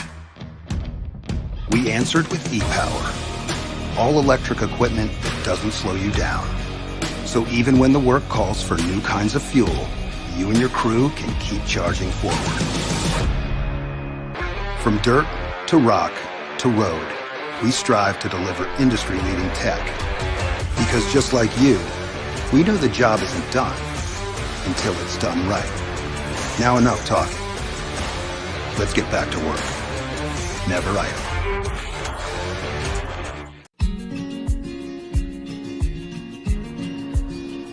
The relationship with Great Southern Fuels started with my father 50 years ago, delivering fuel in drums back in the day, which has progressed into large tanks now. They've been very reliable and efficient on time with service. We run a mixed farming operation here on Chapman Valley, just north of Geraldton, managing about 5,500 hectares. We've been with what is now Great Southern Fuels for in excess of 20 years. There's always challenges and situations that catch you out, and they've been really, really good at accommodating that for us. We've been with Great Southern for 28 years now. Look, they've given us exceptional service and they're price competitive. So it's wonderful. They're a great company to work for. They're a family-owned business. They will support you and whatever is required. I've got Alan's phone number, I've got Steve's phone number, and I know if I ring it I'll get an answer, which is really cool. The relationship's great and the service is second to none. So I ring up and it doesn't matter if it's Saturday, Sunday or whenever I ring up, I'll have fuel. So we've never been held up or had a problem with them. So my theory is that's what I'm about. It's about service and the relationship, and it's been fantastic. It's very important to maintain long-term customers' loyalty and give back what you can when you can. Great Southern Fuels is one of the few companies that I've been involved with that gives so much back to the local community. We support so many different organisations and country, sporting clubs, field days, farming organisations. We endeavour to give back. The community looked after us by dealing with us, and we just gave it back in what we could do. Footy club needs a hand, well, it's because they need a hand that you give it to, not the other way around. When you look at how they conduct themselves in the community, they've been a great supporter of the Livestock Transporters Association. Just incredible what they do. They do a lot for the community, which is good. And not only Lake Race either, it's right through where all these outlets are all over the state. He's been excellent with that. We tend to sponsor major events, the Great Southern Football Carnival, Colts Carnival. Across the board, I think sponsorships are a very important part of any community. I grew up in Lake Grace and footy was my life down there for a long time. Great Southern sponsored Lake Grace back then, and along with many other footy clubs and hockey clubs and tennis clubs. And we might not always be making a big deal out of it, but the people that get sponsored, they understand and they relate to it. They do a lot for the town, so I can't fault them. They've been brilliant. Great Southern Fuels have got strong values, and that shows in what they do. They walk the talk and they do what they do. You deal with people that are there and care about your business, and these people have been absolutely wonderful. I'm very proud of what Mum and Dad have achieved in their life and how they've structured the business. And it's all structured around our customers and looking after people and being in the right areas where we need to sell the fuel and have the support there and sponsorship, being part of the community, even though we're not in that community, but our workers are there and that's part of us.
That's the power of football. That's right. We're ready and raring to go. We were just talking off air about the power of footy, and we're just about to have it again. The girls are getting themselves set. The the half-time score was the Cats 0 and the Mullaja Lions 45. So pretty dominant first half there by the Mullaja Lions. Now the lights are starting to get a bit brighter as the sun has now set, as the ball is chucked in the air. The ruckmen go to it. It's a shark by the Mullaja Lions, but runs into a brick wall. That was Bonnie Williams got a good forward handball, but the escaped over the back. Tried to be picked up by that Mullaja player, but fumbled it, and now lets the Cats in. Hoiks the ball into the middle of the ground, but beautifully cut off by the TJ. That Lions. was TJ Pasgov, like I said, one of our local school teachers, and hands it off. There's a bounce there. Well, she's going the wrong way. Number 6 changes direction. That's Benita Sherrill. Kicks out to a couple of her teammates there, but the ball is now in dispute. Picked up nicely by the Cats. They handball the ball forward. If she can pick the ball up, she should be able to get it forward, but a great tackle by the Mullaja Lions. And it looks like there's a holding the ball decision given by umpire Ainsley Jack. The right foot kick, 15 metres down the ground. The mark's dropped by her teammate. She has immediate bounce, has a second, is put under pressure now, swings the ball towards the middle of the ground. It's picked up beautifully by the Mullaja Lions player, who streaks away forward towards goal. Number 4. Chicani James. Again. Nice chip over the top. The Cats get back. Good tackle. Good tackle by... I think the Cats players won that. Yeah, great tackle. What number's that? I can't see from here. I think it's number 18. Yep. It's Dinara Brown. Yeah, Dinara's done some good things today, and that was a really good tackle because she was outnumbered 3-1 there. Well, she's been under the pump down there because Mullaja's been doing all the attacking. Yep. She kicked it straight back to them, but the Cats have come up with the ball and she needs to get it on her foot, which she's done. But Mullaja, number 33. So it's Faith McCarthy. She's pumped it forward and looks like it's going to go through for a behind to the left-hand side of the goals. That makes the score 6 goals 10. 46 for the Cats yet to score. Just trying to think back to last year. The Cats were fairly competitive last year, weren't they? Yeah, they fell away towards the end of the year, but earlier on they were. But the Cats from Kajana have got a lot of Nookumbar players in them. That's a big kick by Faith McCarthy. She's belted that through from quite a distance. Good kick. Yeah, Faith, young girl from goes to the local school here. She's pretty happy with herself after getting that goal. Yeah, the Kajana Cats draw most of their players from the Walmajerry Highway, sort of out the back of on the other side of the Fitzroy River, the southern side of the southwestern side of the Fitzroy River. Kejina community and Yakanara community, and then there's a few girls from town as well who are linked to that Walmajari crew who play for them, and they tended to fall away, and it was mainly due to, I think, their transport issues, because as we were saying off air, transport is a major issue for these remote communities getting in. That's good. Cats have got it going forward. Picked it up, taken high, but shrugged it off, got it forward. Is that number 29 again? Out to number 10. So that is Jocelyn Gibson. She's tackled and holding the ball. Good tackle by number 6, Bonita Sherrill. She drives it out long towards the wing. The mark's dropped there, but picked up. Sees players free down the ground, bangs it down that outer Riverside wing. Great pick up. And she drives it forward with a nice 40-metre kick, but unfortunately it picks out one of the Cats. A bit more pressure being put on by the little faster runners from the Mullaja Lions. Ball in dispute, well sharked by the Cats. Push it out into open space. Now the race is on. 2 Mullaja Lions to 1 Cats. That's at number 23, so that's Millie Banjo. Got it forward. It was... And is that number 9? Number 9, Ravana Leonard.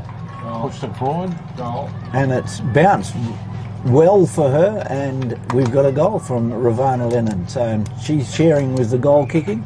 Now 8 goals 10 at the 4.5 minute mark of the third quarter here at the Fitzroy Recreation Centre Oval. The lights are still brightening, but it gets a bit dull before they actually cut in, Mark. But the lights are a lot better than what they used to be. Yeah, these. What do you reckon? It's been about 18 months with these new lights. Yeah. And they are really excellent once they get going. Yeah, once the sun drops and the darkness comes in, as the ball's tossed off again, the 2 ruckmen go out, Cats win it forward. Knocked forward, and then it's in dispute.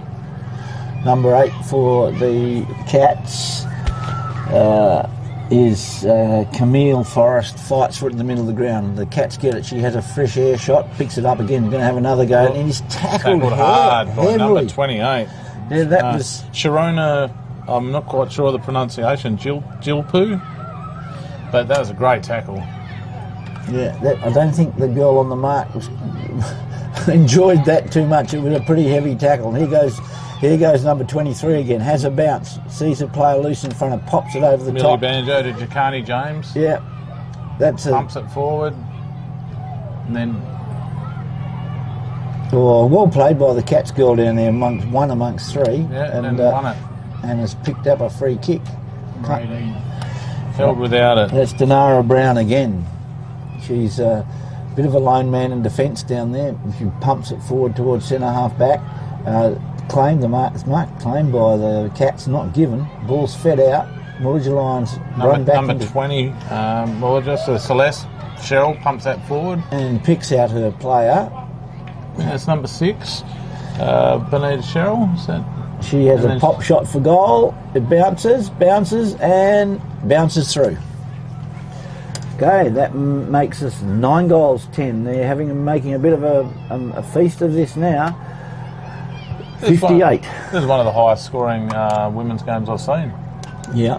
And when the women first started here, Mark, they were scoring 2, sometimes lucky to get 2 or 3 goals a game, and then at the peak of it in 2019, before we had COVID and then the floods, they were kicking somewhere quite often 8 or 9 goals a game, right, each team. So there's good signs here that'll happen too, I reckon.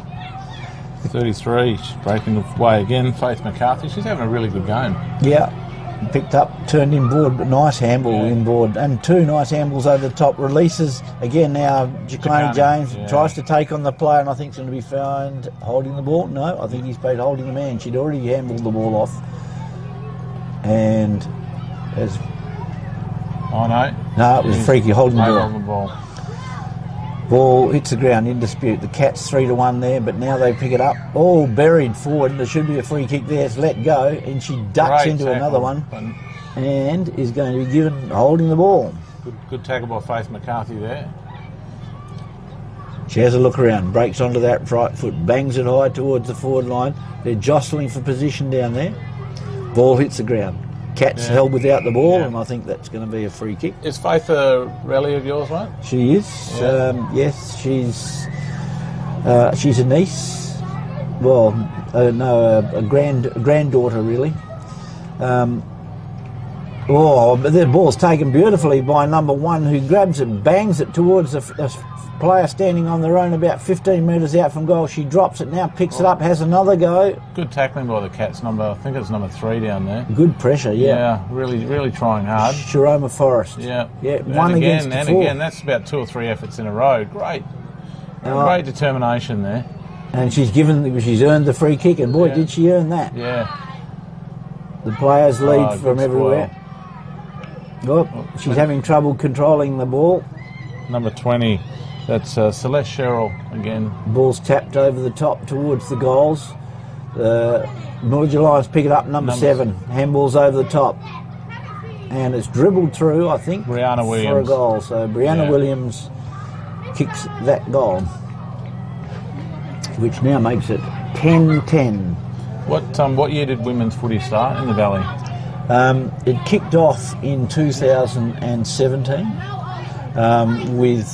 and it was interesting. It started with the Nookumbar Blues and wanting to play the Luma Eagles, which were actually a girls' team playing in the West Kimberley. Right. And they had a scratch match, and from that, within 3 weeks, we had 4 teams from the remote communities which had men's teams, and that year we played with 4. The next year we had 6. As the Mullaja Lions break forward with a couple of bounces, Dick dodged one way, then the other, then feeds the handball out. There goes the siren. That was number 20 for the Lions. That was Celeste Sherrill. Yeah, and that was some good play there, but the siren cut her off. So 2018 we had 5 teams, and then in 2019, which was mostly the pinnacle, we had 6 women's teams. 1 from Derby as well, so from Mowanjum. And then in 2020 came COVID, where all the communities were shut down. 21, they were all shut down. 22, they were partially opened, and we had a partial season, but there was only I think we had 3 women's teams then. And then in 23, the flood came along and we had no more footy again because it took the big bridge out and nobody could get in. And then 24, we had 3 teams, and this year we've got 4. So it's building again. But COVID and the flood took the wind out of the sails for the girls. The boys have have had a steady supply of players and teams. They've been 6 for generally since about 2017. But 2017 was a pretty poor year for the men. They'd gone from 11 teams in 2011. 3 teams left to go and play in the West Kimberley, so that took it down to 8. And then the boys tended to get a bit slack in that period, and there were a number of forfeits in, I think it was in 16 and 17, and we ended up with only 3 teams actually having played enough games to qualify for the finals. Right. And so we played a top 3, and I think the Blues won that year, and we were a bit despairing, and we had a review of the Central Kimberley footy in that year, and one of the things that stood out was that we weren't resourcing the remote communities enough to be able to put their teams into the competition and survive, because a number of things happened. In 2014, CDP disappeared, which meant that administration on all of those communities collapsed. A number of the jobs and things disappeared, and it meant that the things like drivers and stuff like that sort of disappeared from communities. And so that was one of the drivers that sort of started for the league to take a downward trend. But things like the changes to people being able to sit in the back of trucks was a big one. Huge. And then And then that went even a little bit further, where you couldn't use troop carriers that didn't have front-facing seats. Oh, yeah. So you couldn't use the ones that had the side-facing seats. Yeah. And that meant transport then became even more of an issue. And then things like licences, vehicles being licensed to get into town, and so it dropped right away. But the bringing the women in actually sparked the men back up again. Yeah, it's good. Well, it's a family affair now, isn't it? Like, you see all the kids here. I don't know how many footies I've pumped up today and given away, but it must be close to 20. So, yeah, including the ones from filming footy that yeah, have been given away. Yes. Anyway, I'd better go back to my other job. Okay, we'll get back to doing a bit of commentating in a minute. Cool.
They're both on. Okay. Up here. We're back for the final quarter of the Cats versus Mullager Lions, with the score at the moment being the Mullager Lions 70 to the Cats 0.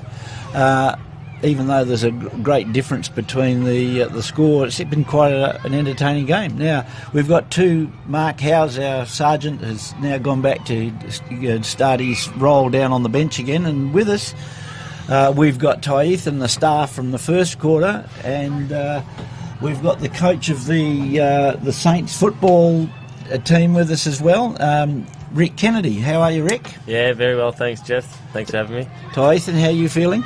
I'm feeling good, mister. You ready to give us a bit more commentary today on this last quarter? Yep. Okay, well, we'll get you rolling in a minute. You have your drink, and then while we just have a bit of a chat with Rick. Rick, you played the early game in the Blues game, or you were involved with that. Were you pleased with your team's effort? Yeah, it was a good effort. It was round one, which, clearly seemed to blow the cobwebs out. And just get a taste of the game again, and round one, get it done, and get back to training, and round two, here we come. Yeah. We just had Jocelyn Gibson get the ball, but it's been picked up by the Mullager Lions, and the good tackle, I'm not sure what number the girl is down there, the Cats girl, my offsider here in Taith, and I'll have a look through the binoculars, but a nice kick to the centre-half back. The ball's dropped by the Cats, it's now in dispute. Arm wrestle with Lions coming out, open. Number 7. All they need to do is get a hand, Isabella Dick, number 7, fighting hard for the ball there. Yep. Number 3, which is Savannah James, handballs the ball over the top. It's getting into dangerous territory.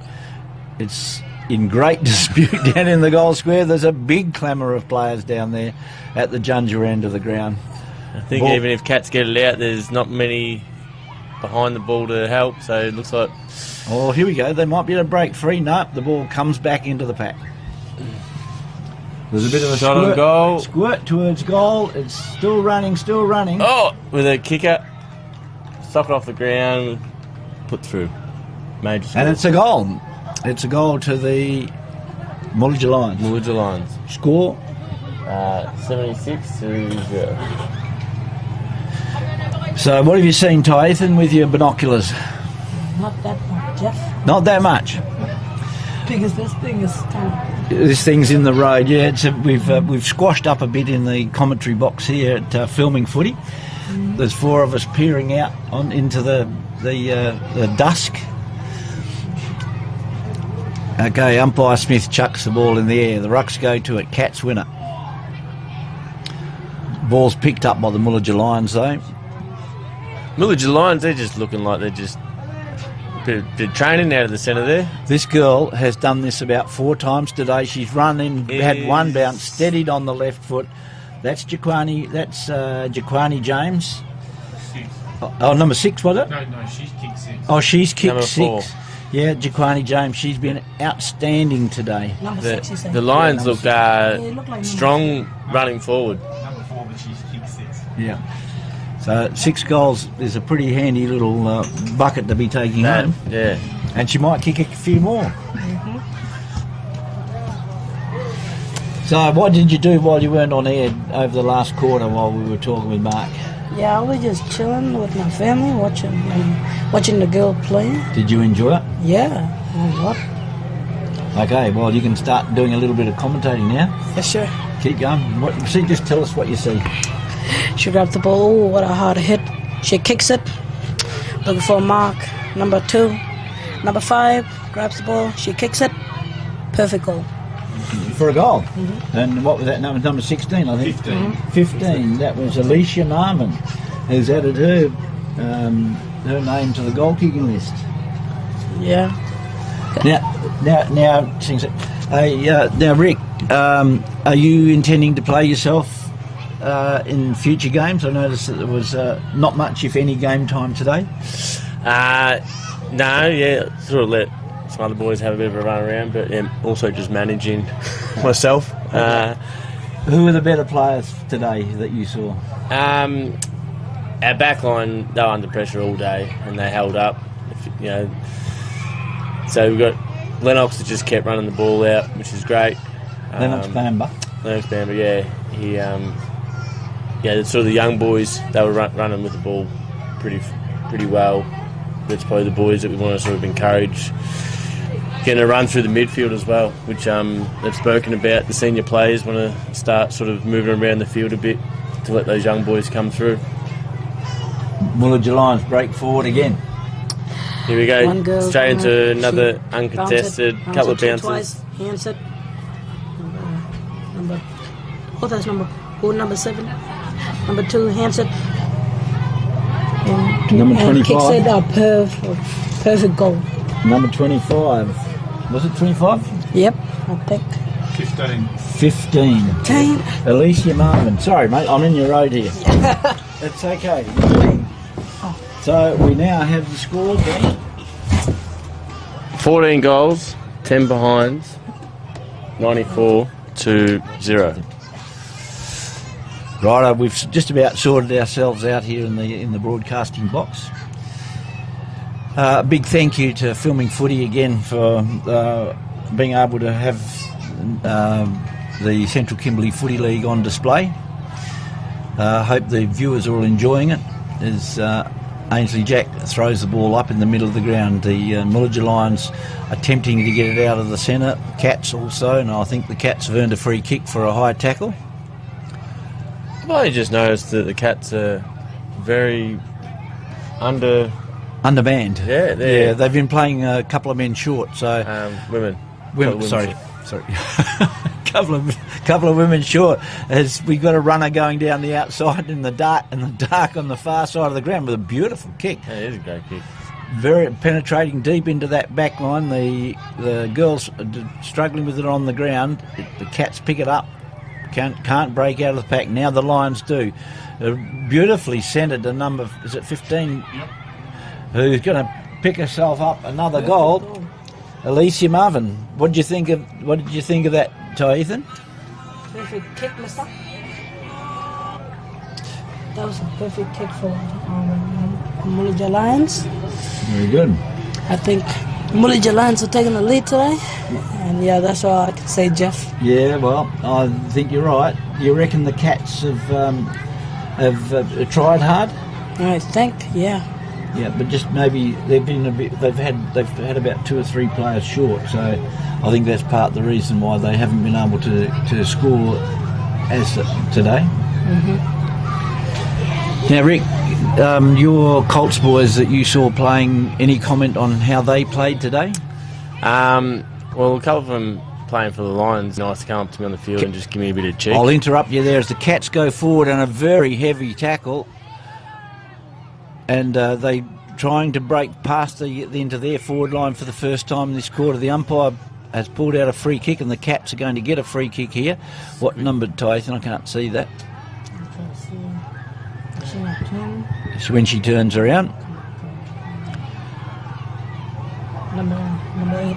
And number 8, that's Camille Forrest. Camille's done some good things today. She's looking around, looking for leads. There's not much movement up forward. She drives the ball off the outside of her foot. It bounces straight to a Mullaja Lions player who keeps it in front of her. Ball again in dispute. Forward handball. There's a lot of talk going on out there. They do actually work it free. Now it's blasted out onto this wing. And it's all yours, Rick. Yeah, open wing. We've got Lions coming straight down the wing, no pressure at all. They got numbers. Oh, here we go. Here with some pressure. Lions are just running with the ball now. There's number 33, Faith McCarthy, who shows a bit of space, a bit of speed there. With a great kick, great pickup. That was it. That was number 15. A nice handball by Alicia Marvin. Handballed it off, but the intercept mark by the Cats. Here they come out of Jocelyn the back Gibson. line. Great kick out of the back line. Kick just inside the defending 50. Okay. Looking around, there's not much movement. Number 3. This is Sharona Forrest again. She's had a good game.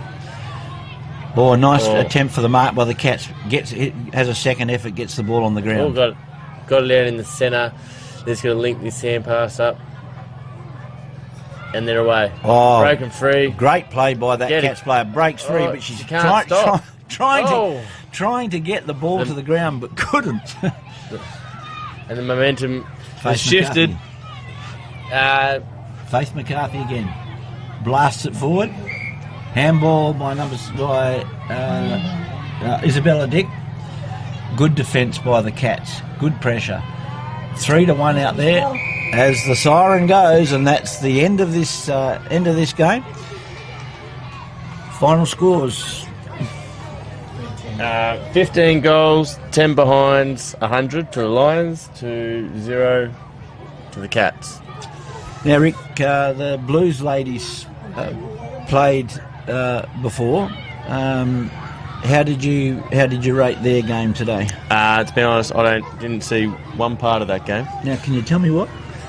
I didn't see one part of it. I was too busy running around trying to fill in these rego forms and team sheets for the game that was after.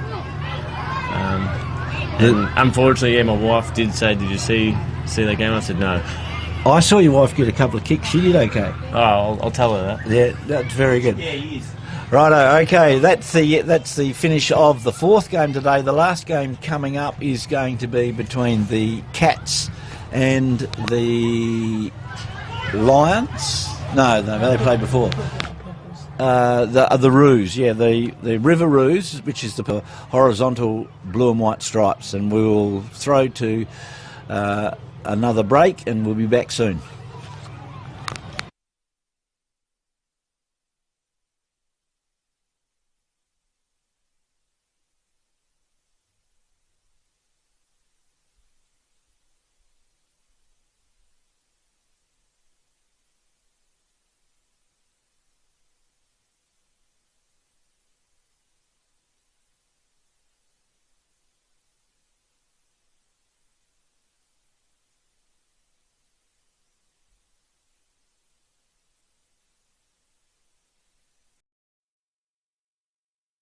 This job is not for everyone. It's not easy. But it is not without its moments. When you take a pile of rock, then crush, grade, and pave it into your own path to success. When you take a mountain, stare it down, and make it bend to your machine.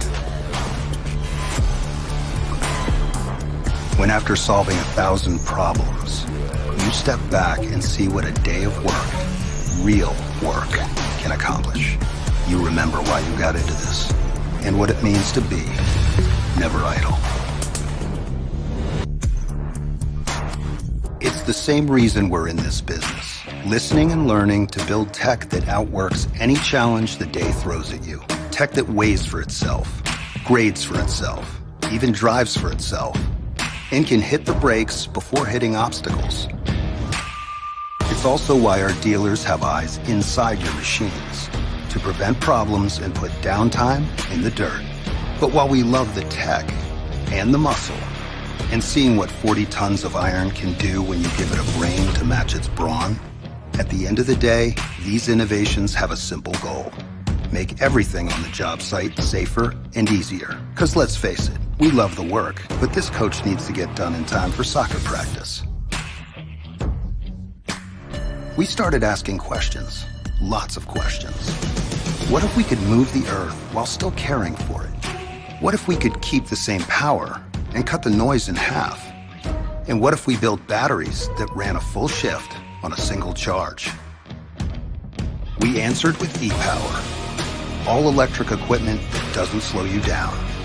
So even when the work calls for new kinds of fuel, you and your crew can keep charging forward. From dirt to rock to road, we strive to deliver industry-leading tech.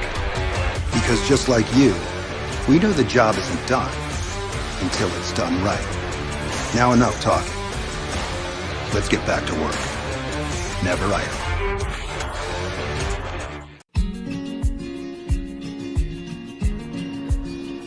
The relationship with Great Southern Fuels started with my father 50 years ago, delivering fuel in drums back in the day, which has progressed into large tanks now. They've been very reliable and efficient on time with service. We run a mixed farming operation here on Chapman Valley, just north of Geraldton, managing about 5,500 hectares. We've been with what is now Great Southern Fuels for in excess of 20 years. There's always challenges and situations that catch you out, and they've been really, really good at accommodating that for us. We've been with Great Southern for 28 years now. Look, they've given us exceptional service and they're price competitive. So it's wonderful. They're a great company to work for. They're a family-owned business. They will support you and whatever is required. I've got Alan's phone number, I've got Steve's phone number, and I know if I ring it I'll get an answer, which is really cool. The relationship's great and the service is second to none. So I ring up and it doesn't matter if it's Saturday, Sunday or whenever I ring up, I'll have fuel. So we've never been held up or had a problem with them. So my theory is that's what I'm about. It's about service and the relationship, and it's been fantastic. It's very important to maintain long-term customers' loyalty and give back what you can when you can. Great Southern Fuels is one of the few companies that I've been involved with that gives so much back to the local community. We support so many different organisations and country, sporting clubs, field days, farming organisations. We endeavour to give back. The community looked after us by dealing with us, and we just gave it back in what we could do. Footy club needs a hand, well, it's because they need a hand that you give it to, not the other way around. When you look at how they conduct themselves in the community, they've been a great supporter of the Livestock Transporters Association, just incredible. They do a lot for the community, which is good. And not only Lake Race either, it's right through where all these outlets are all over the state. He's been excellent with that. We tend to sponsor major events, the Great Southern Football Carnival, Colts Carnival. Across the board, I think sponsorships are a very important part of any community. I grew up in Lake Grace and footy was my life down there for a long time. Great Southern sponsored Lake Grace back then, and along with many other footy clubs and hockey clubs and tennis clubs. And we might not always be making a big deal out of it, but the people that get sponsored, they understand and they relate to it. They do a lot for the town, so I can't fault them. They've been brilliant. Great Southern Fuels have got strong values, and that shows in what they do. You know, they walk the talk and they do what they do. You deal with people that are there and care about your business, and these people have been absolutely wonderful. I'm very proud of what Mum and Dad have achieved in their life and how they've structured the business, and it's all structured around our customers and looking after people and being in the right areas where we need to sell the fuel and have the support there and sponsorship, being part of the community, even though we're not in that community, but our workers are there and that's part of us.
I'll hold my hand. That's all. I'll give you some.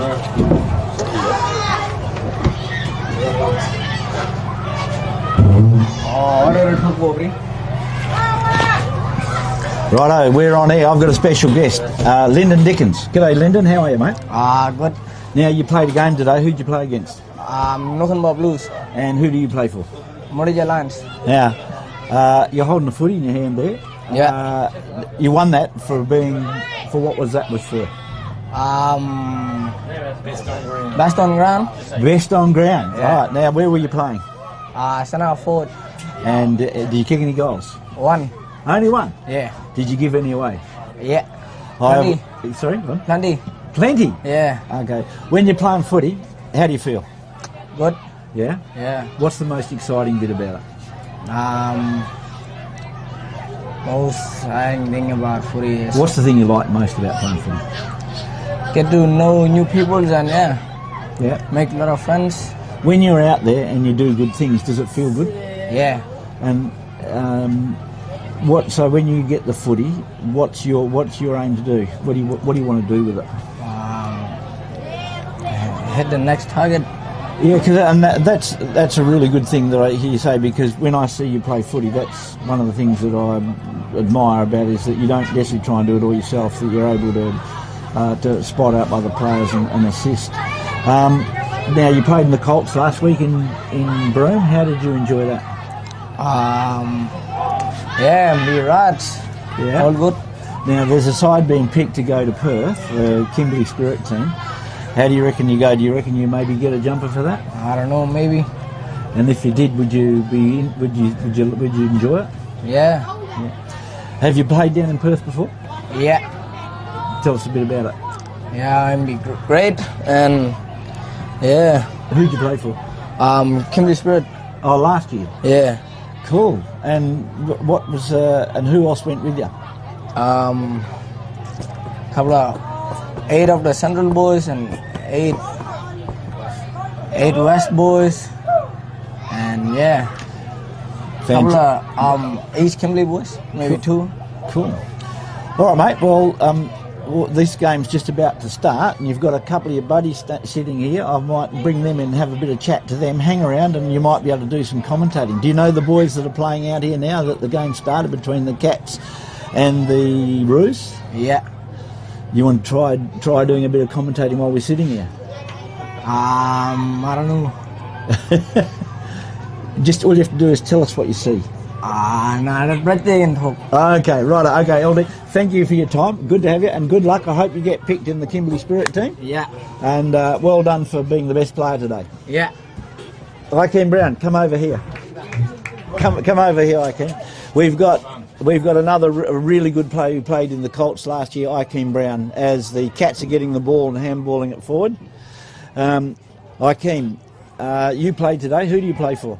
Morija Lions. Okay, did you get a kick today? Yeah, I got a few kicks. Now, LD won the football for the best on ground. Did he deserve it? Yeah, I think he deserved it. He played good. Yeah. Did he play better than you? Yeah, I reckon. I'll give him that. You're very generous. Now, you, while the game's going on, the Cajuna Cats in the white and blue strip have now got the ball out in the wing, and they're going to be kicking it down the ground. We'll keep talking while they're playing. You went to the Colts Championships in Broome last week, and you were selected as one of the best players. Yeah. How did you enjoy that carnival? It was good, having fun, having a kick around with the boys. Now, you went the year before, and the Centrals didn't win any games. This year you won. Yeah, we didn't win any games last year, but this year I reckon the boys put in the hard work behind the scenes, all that training and stuff. And what was the difference, do you reckon, between last year and this year? While you're thinking about that, the ball is now deep in the Roos forward line. There's a big tackle and a sling, and it looks like the Roos are going to get the free kick. Do you know number 32? Do you know who that is? Senior Asman Costain, who's a bit of a legend in our competition, who's played for just about every club. He's lining up from about 30 metres out, and he's popped it through.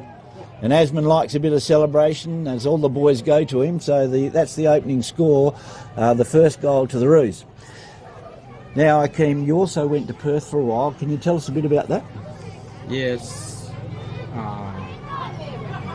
No, you're all right. Just keep talking. That's all right.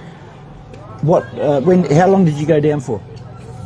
Wait, are we talking about this year? This year. I went down for like two or 3 months training and participating in the Futures program. For Claremont? Claremont, yeah. Yeah. How did you find that? Yeah, it was pretty good. The boys around the club there, they just make you feel comfortable. And yeah, the boys just love it back down there. Did you feel that your football was good enough? Yeah, I reckon. So you felt like you could cut it with all of the boys that you're playing against? Yeah, definitely. Yeah, that's good. And do you want to go back? Yeah, of course. Okay, now there's a good chance you're going to be picked in the Kimberley Spirit team to go to Perth. How do you think you'll go? Did you go last year to Perth? Yeah, I went for the development squad with Kimberley Spirit. Right. This is the full squad now. Are you looking forward to it if you do get picked? Yeah, definitely. And what position would you like to play in that team? Probably midfield or forward. Yeah, you're a bit of a tackling machine, and also you're a gun runner. Your preferred position is midfield? Sometimes I'd love to play midfield, but I'll usually play wing. You like playing on the wing? Yeah, cool. All right. Do you want to have a go at commentating? I'm not good at saying people's name. Okay, no worries. Well, look, thanks for coming up and having the interview. Good luck. I hope you both of them. I've got both boys sitting here. I hope that both of you have get selected in the Kimberley Spirit team, and also there's possibly a chance that with Clontarf there's a possibility of some travel too. Is there not? Yeah, so they said if I keep going to school, there's a 90% chance of me getting selected to go Adelaide, play with State of Origin with Clontarf. Are you going to school? Yeah. You're a good man. What you need to do is you need to get LDE to go to school as well. Yeah. All right, boys, thanks for coming in and being a part of the show. Well done for your games today, and we'll catch up with you a bit later on. Yeah. See you, LD. Go to school. Yeah. There we go. We have a couple of the Colts boys from last week that are down here watching this last game of the round as the Cats burst forward towards the police station end of the ground. He gets onto his left foot. I'm struggling to see at that end of the ground. There's a snap over the left shoulder by the Cats, and it looks like they've nailed it and put it through. So the score, after 5.5 minutes played, it'll be 1-1 to the Roos and 1-1 to the Roos and 1 goal straight to the Cats. And you'll have to forgive me, listeners, if I can't give you names of any of the players. We haven't received the team lists to be able to check the numbers against, and it's getting dark and my eyesight's not the best. So we'll have to play it by ear and see how we go. Okay, it looks like the Cats are getting a free kick in the middle of the ground. He sees a player loose on the front end of the square. He's sort of playing for a free kick, but he now looks out wide. Nice lead by the Cats. The ball's put out front and he's juggled it and held it. He's having a look around. He's sees the lead coming from full forward. The ball skews off the outside of his foot, and the Roos put the ball under pressure. The ball's bobbling around down in that forward pocket at the police station end. The umpire's letting the ball go. Now it gets out. The Roos break forward. He brings that out to the outer wing. He is marked. He has a bounce, looking inboard. Puts it on the outside of his right foot, flings it forward. The ball gets coming out towards the boundary line in front of us here. Great tackle by number 4 on 26, but he feeds that to number 18. Sees JB. Junior Bronson, who marks the ball, pushes it forward to number 19. Yeah, and the Cats again look inside. Number 6 gets the ball, has a look around, watching for leads. One comes, but it's again off the outside of the foot, but the Cats judge it nicely. Swings onto that right foot now, puts it into the forward 50. Picked up, runs across the front of the pack, handballs to a player running past who's mowed down by the Roos, and I reckon that's going to be holding the ball. Roos are looking good. The Roos are looking pretty good. The Roos didn't win a game last year. But they look like they're going to be competitive this year. Flick the handball into the runner on the inside. Spots number 44 out here. Beautiful kick in front of him. He's being held up by Junior Bronson. Swings onto this left foot. Number 5 out here on the half-forward flank. Looks inboard. Drives toward the forward pocket. Good attempt at a mark down there. One hand. The ball spills over. The Cats pick up the ball. Pushes it across the back line. Being hotly pursued by the Roos.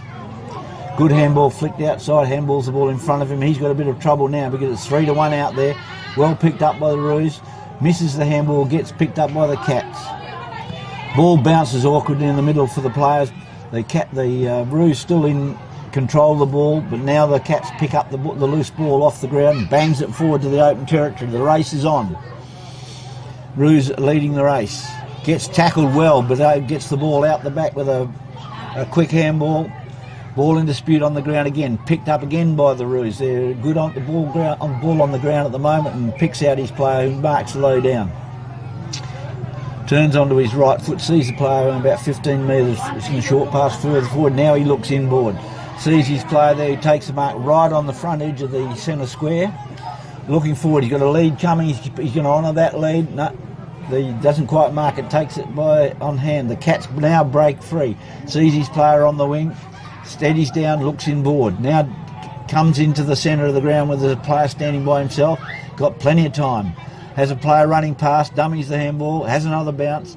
Then chips the ball forward to the next Cat up the ground, flicks the handball out to the runner, continuing down the ground, and beautiful low pass to his player coming out, but drops the ball. This gives the Roos a chance. They kick forward, the ball spoiled, it goes over the back of the pack. He's going to have a chance to redeem himself one way, then the other. Now he runs out to the river side of the ground, puts the ball out in front of his player, the ball bobbling along. He's well met by the Cats, good pressure. They're both still having a real crack at that ball. It's in dispute as the Cats now going, and he's lined up but missed. And there goes the siren for quarter time. Rick, what do you think about that? Impressive. These Rude boys have come to play this season. It's great to see. And it's good to see a lot of the young boys out there too. They're doing pretty good, aren't they? Any of these boys in any of these two teams part of your squad that went to the Colts Championships? For the Cats, we've got Huan Laurel that came as support as an underage player, but he definitely is showing that he's worthy out there tonight. Casares Baker is having his first season with the Cats. He was strong in the back line last week for all 4 games. In the Roos, we've got Deontay, Rahia Williams, Deontay Wangadin, yeah. Who else did I say? Castro Bilgen. So there's some of the younger, like Castro's one of the younger age. Latrell Marty, yeah, played fullback. So yeah, it's good to see them all out there, and they're showing up. Definitely got they're the ones with the legs out there. Yeah, the older guys mostly. It's cooled down a bit now. It was about 30 degrees during the day. It's mostly down to about 25. Beautiful night here. The lights are now kicked in, and the scoreboard at the moment reads. I can't see the scoreboard. I'll have to get those. Is it 1-1 to 1 goal? 1-1 to 1 goal. And I'm going to get the binoculars out because I can see the new CKFBL scoreboard on the other side of the ground, dead right. 1-1 to the Kadjina Cats, 1 goal to the Roos.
We're into the second quarter. The scores is 1-1 to 1 goal, so a point the difference leading into the second quarter.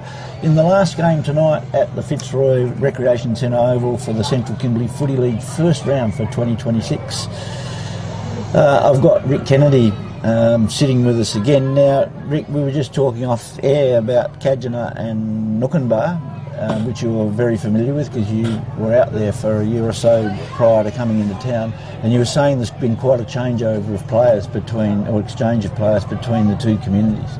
What sort of prompts that? I think the boys just want to play for all the teams and different teams, and it's actually amazing to see most of them just want to play with family, and also just enjoy playing footy with other teams. Is you hear it all throughout the league. I might play for this team, I might play for that team. And actually, some of them I don't think knew who they were playing with when they turned up today. Yeah. There we go. The ball's thrown up in the middle of the ground. A big thump forward by the Cats. They race the ball forward. Two players collide. The ball's picked up beautifully. Looks like Junior Bronson, is it? Yes. Puts it on the right side of his foot, bound towards goal. But I think that's going to bounce through for a point. Yes, it's gone through for a point. Junior Bronson. They're out quick. Here they go. And the Roos are just smashed it out of the. Now they're going to run down the wing. What's on option up the field? He's had a couple of bounces. Now going inside. The Cats player didn't really want to chase him too much. He's got to play it clear on the inside. He handballs the ball back, but unfortunately misses the target. Cats are rebounding to a beautiful lead. And this is taken by number... Again, it's very difficult to read these numbers in the light at the moment. Stevens? Isaiah Stevens, yes, and he's the man on the mark, standing about 46 metres out from goal. Isaiah's quite capable of kicking this. He was actually on the Brisbane, the Sydney GWS list initially, and he came back home. So he'll, as you can see from that kick, he easily makes a distance. And he's put it through. So he's kicked that from outside 50 and cleared the boundary at the back by 10 metres. So it's a 60-metre kick. He's a bit of a talent. He has a great kick. And his lead-up mark is something as well. And it's good when those quality players come back and give advice and help and show the other players, their own local young players, what they can do. And they were bringing the ball back to the centre of the ground. Umpire, it looks like Levi Goodgie there from Mullager, who's one of our key central umpires. He chucks the ball aloft. Up they go. The Cats win it again. Junior Bronson starring in the middle. But the Roos now pick the ball up. It's picked up. We've got that player left foot. He hooks. A rocket straight in there, but too low at his feet. Couldn't do well. It's a bit of an arm wrestling there. Jaden Angus is he's pushing back in the goal square. He should be in the ruck down there. They're having a shot for goal here. It's been pulled across the face of the goals, and it's now sharked by the Cats. He has one bounce, comes out on this wing, but it's now sharked again by number 9, who runs towards the half forward line, flicks it inboard, sees a runner, a chip kick in. And this the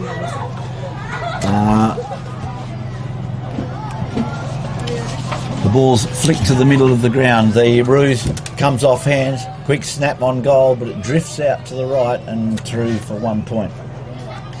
Now we've got Tyethan back with us. Tyethan, how are you going? Good. Yeah. What are you seeing on your binoculars there? A little bit of tackling, a little bit of kicking. They like it's that kind of sort of stuff. Yeah. And what's happened now? Looks like that's our point. And that's a behind. A behind for the Roos. The score now? Score now is 2 goals, 2 behinds to the Cats. 14 to 1 goal, 2 behind, 8 to the Roos. And their forward pressure, the Roos, was great. And here they go again. Not letting those Cats come out too easy. Getting stuck on that boundary wing. He's out of bounds. Out of bounds. He's going to be thrown in. Let's see their ruck work. That's a very low throw-in. Roos pick it up. Number 5, handball's inside. Going to handball out, but very strongly tackled by the Cats. Oh, and the ball skews off. Sprayed that one out of bounds on the full. Yeah. And I'll give the Roos a look. Third inside. I think he thought he had less time than he actually did have as the Roos pick out number 18 for the Roos. He flays the ball out wide to the right-hand forward flank. Roos have got it. He's looking for leads. Sitting and waiting.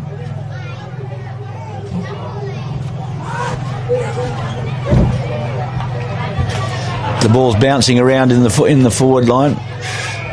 And the umpire's pulled out a free kick here. I'm not quite sure what that was for. Did you see what that was for, Tathan? I don't know. No. Who's that lining up? What number? What number? 39. You don't have their list here. It's on your phone. Have it on your phone. 39. Lines it up. He's keep going. Money. Bends it. Mark. Perfect mark. He's just picked someone Lines it out. up. Square in front of the Some goal. cul-de-sacs back. And Watching the kick. 32. Steady. He looks. 32 having a shot in Kicks. front. And there's a, that's a great team goal. That's well done. and a perfect goal. That's good, Tathan. Well, you described that goal really well.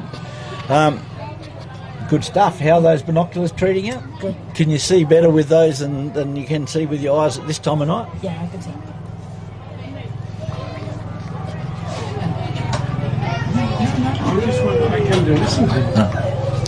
Righto, the ball's being relayed back to the centre of the ground. Umpire Goodgie's about to toss the ball in there. Up they go. The Cats win the knock, but the ball gets to the feet of the Roos, who's pushing it forward beyond the circle of the 50. Still pushing it forward. Good play by that player. He's actually now intercepted by the Cats. Just one way, then the other. Brought inside, but a really nice tackle by the Roos, putting on some really good forward pressure now, Rick. Great forward pressure. They, I think, will be looking to lower the eyes for a lead out. That's what they've done the last three shots. He's backing up. There goes one lead. Then look at that one.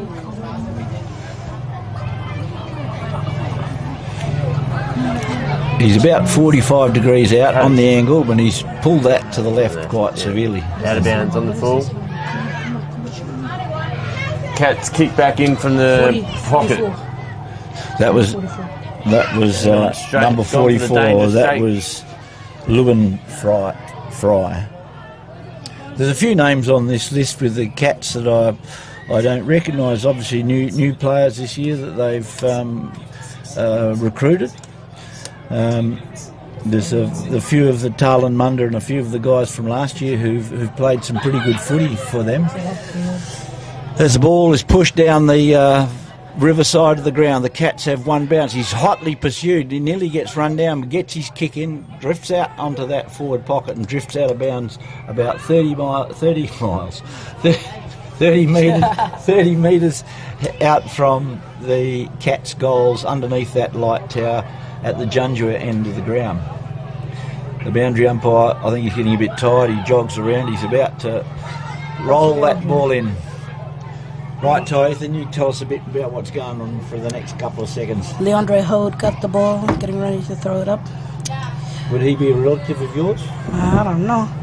To Ruckman and number 42. Oh, what a hard hit. Marks it. Looking for a good hands the ball. Kicks it. Goes down the wing. They go up for the mark. And a beautiful mark by the Roos. Kicks and play on with the ball. Number 22 gives it to number 24 and number 25. Rolls into the middle of the ground. The Crows, the Roos, 2-1. Number 5 trying to get the ball. Number 32. Oh, what a tackle. Hands it. Give it to him. Kicks it out. Perfect ball. By 39. the Roos. And who have we got here? The Rooser Mark, and it looks like he's going to have a shot for goal, Tay. Is that right? Yep. Right, he's standing, I think, on the 50-metre line. 39.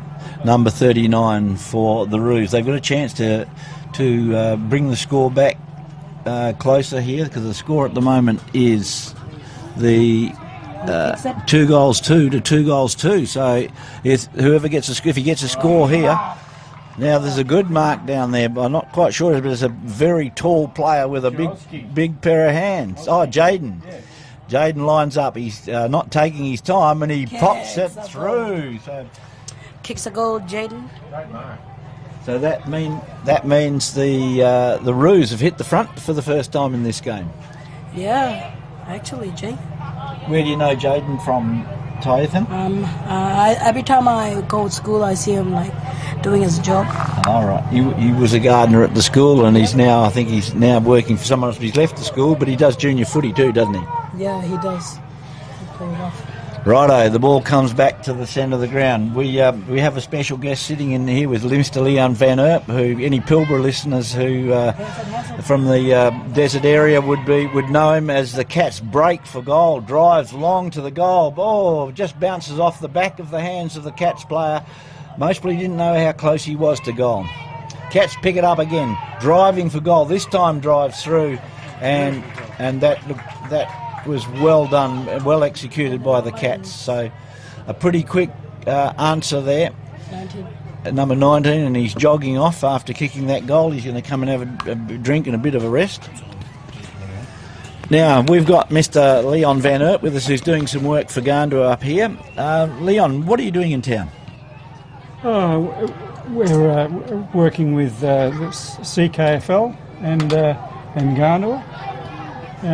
Having a look at the activities and the football and how we can improve our delivery. Right, so you're doing a bit of research and consultancy to help Gandua sort out where they go over the next period of time? Yes. Oh, ankle.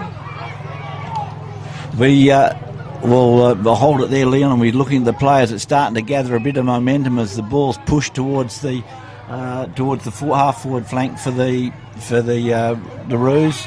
The ball's bubbling around, punched into the middle of the ground, picked up by the Cats. They're trying to break through, can't do so. The Roos player gets a hold of him and puts him down. I reckon he's going to be held holding the ball. No, yes he has. So again, we've got the opportunity. He's about 50 metres out.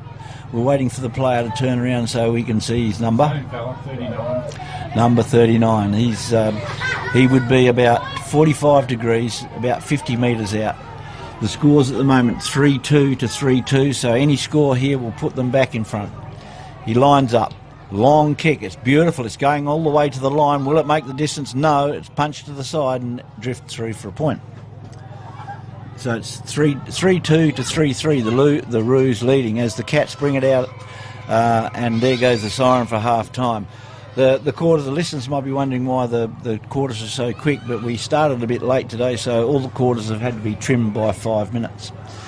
The scores at half-time, 3-2 to 3-3 with the Roos in front.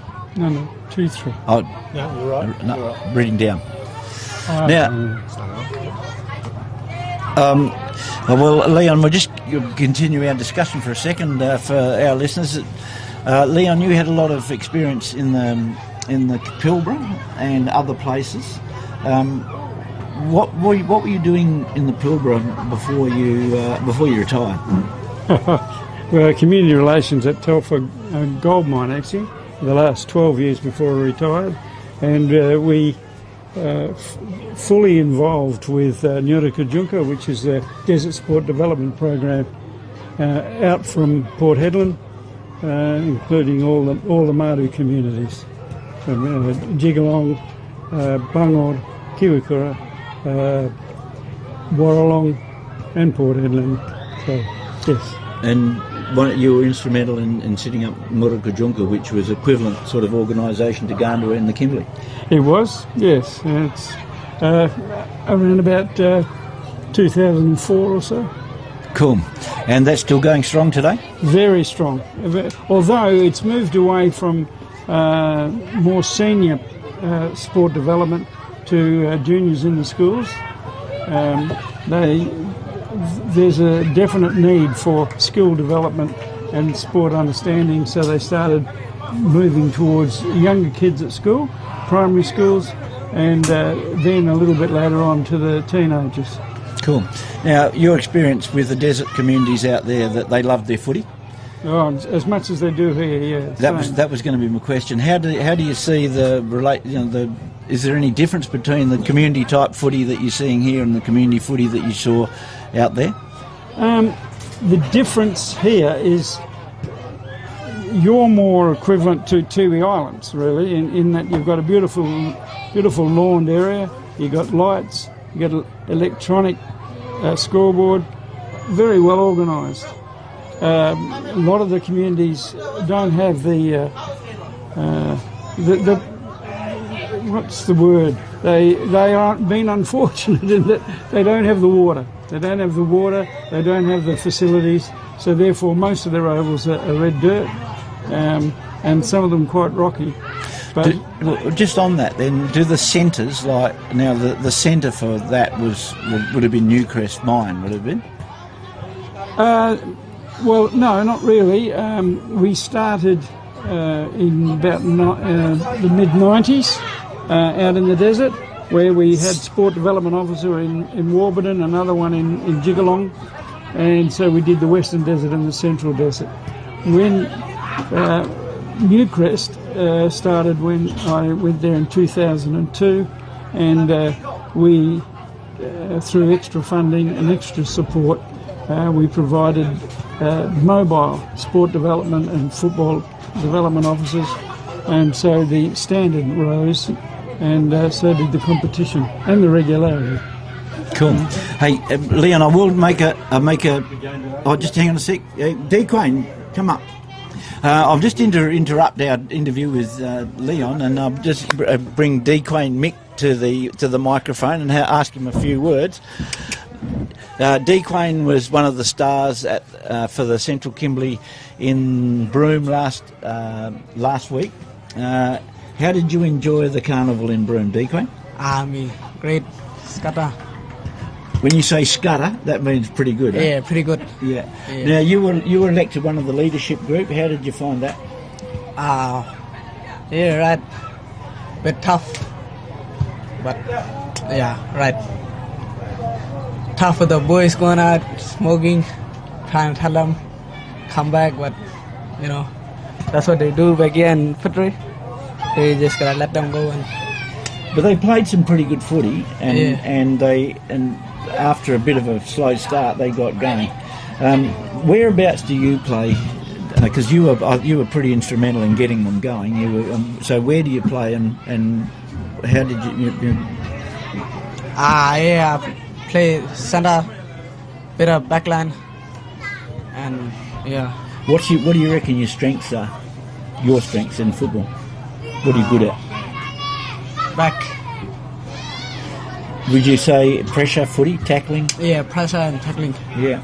Well, and that was really evident. So when we played the West Kimberley, for instance, they ended up winning the championship. But you guys, in the first time you played them, only lost by 4 points, and I think you played a really good game in that game. Was it disappointing to lose the grand final? Yeah, sad. Last year playing for that Kimberley Spirit, bit sad. Yeah. Now, speaking of Kimberley Spirit, there's a good chance that you'll get selected to go to Kimberley Spirit. Can you briefly tell us what that is? I just... Where do you go and what do you do? Some boys get selected from the Kimberleys, from Broome, from all the states, Broome, Holstwick, Kana, and they go down Perth to represent the Kimberley. Cool. And is it that exciting? Yeah. Now you'll be one of the leaders this year. You're 19, aren't you? Yeah. Have you enjoyed those experiences when you've been able to go to Perth and do those sort of things? Yeah. Now, just before you go, who are you playing for locally? Nono Blues. The Nookumbar Blues? Yeah. You swapped from last year. Who did you play for last year? Cats. The Kajana Cats, and you're not out there now. Yeah. What made you change? Rick. and the boys. Rick, the coach. Yeah. Your coach. Is he a good coach? Yeah, good coach. Right. Was he part of the improvement from the year before, do you reckon, for our team? Yeah. He was. All right, okay, thank you, D. Quayne. Thanks for coming on and joining us. If you want to hang around and tell us who's playing, you can. Yeah. I've just wanted to have a chat to Leon again during this quarter. Okay, now thanks, mate. The play's recommenced. The Roos have marked the ball on the back end of the square, looking for players out wide. The Cats get the ball. They pump it forward to the front end of the square. The ball's dropped, but he's regained it, picked it up. Ball falls free. He's pushing it along again. Same player. The ball's tackled off the ground. The player's tackled off the ground. The ball's bubbling around at centre forward. Eventually, the Cats seem to break free. No, but the pressure by the Roos has been terrific. And the ball's now picked up by the Cats. Fires a handball inboard. Again, it hits the ground. It's bobbling around in the pocket. The Roos this time get the ball, and there goes the ball. It gets kicked out wide. Right, what can you see, Ty, Ethan? I can see bounce it. Drop, hand pass it, looks around, dropping. And he's been given a free kick. He's given the free kick away. The Cats get the free kick. Mark from the Cats. Hand pass. Hand pass, kicks. Hands. Number 20. Get away, number 15. Hands. Oh, free kick's been given. Number 5. Number 5. Drives the ball deep into the forward and looks for a player, and it's marked by the Cats. Righto, he drives the ball out onto that half-back flank, sees the Cats player all by himself, takes the mark and just to the southern side of the scoreboard. He's taking his time. He looks inboard, sees a runner. Oh, the ball's dropped.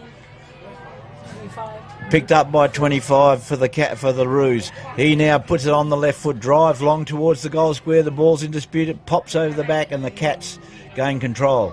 Falls over, which puts himself under pressure.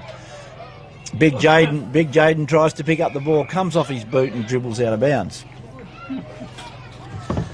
So Leon, we were talking about the difference between the footy in the Pilbara and here, and you're saying things like surfaces. The style of footy, does it change much? Very similar. Community football in the Pilbara is very similar to this. You've got speed, some extremely fit people. You've also got a lot of talent. A lot of talent in there, most probably raw, and the passion is there. As you can see there, just with that vision in front of us, the excitement and the enthusiasm is high. These boys love their footy. Number 5 hands off to number 39. He's driving from about 50 metres and he's hooked it out to the left and behind. Now, just back onto the work that you're doing for Gandua.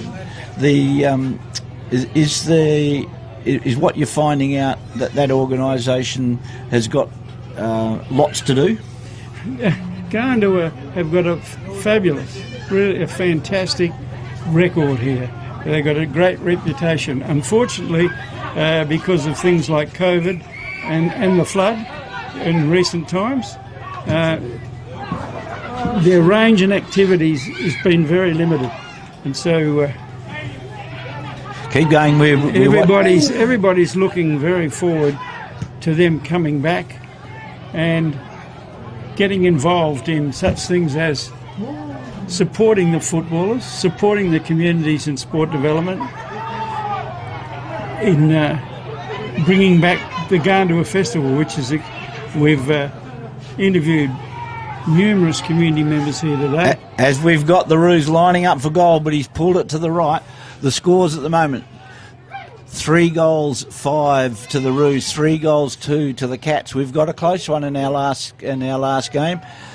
We've had a break in our commentating the game. We've got Leon Van Erp, who's doing some work for the Gandua organisation, which assists with footy, basketball and remote community sport and rec. So, Leon, you were talking about the going to a festival, and that there's a real desire to have that come back. How long ago was the last one? There was one in 2018, and prior to that, I think it was every year. It was every year. Yep. No, back around about 2015 or 16, it stopped, didn't it? Yeah, that's right. Yep. Yeah. As while I'll interrupt, as the Cats burst forward, but a great chase down tackle by the Roos. They're starting to believe in themselves and putting pressure on. He's going to give away 50 if he's not careful. He's doing the Cats man, doing up his shoes. The man on the mark is jumping up and down. You better watch out because I think they'll be itching to give 50 as it's pumped forward. The ball clears the back of the pack. The Roos pick it up, a forward handball. Effectively, he's going to get tackled, but he gets the boot in time, but falls into the lap of number 18 for the Cats. Nice little left foot chip into the middle of the ground. Good spoil by the Roos. As the ball spills out the back, the umpire's called, I think, for a push in the back. Holding the man. And the Cats have got the kick. He plays on, runs around the man on the mark, looks wide, 2-on-1 out there, and the 2 win. The Roos bouncing the ball down the inside wing of the Fitzroy Rec Centre. Have his third bounce, stops, props, gets around the man coming towards him, but unfortunately he's run out of legs and grubbers the kick.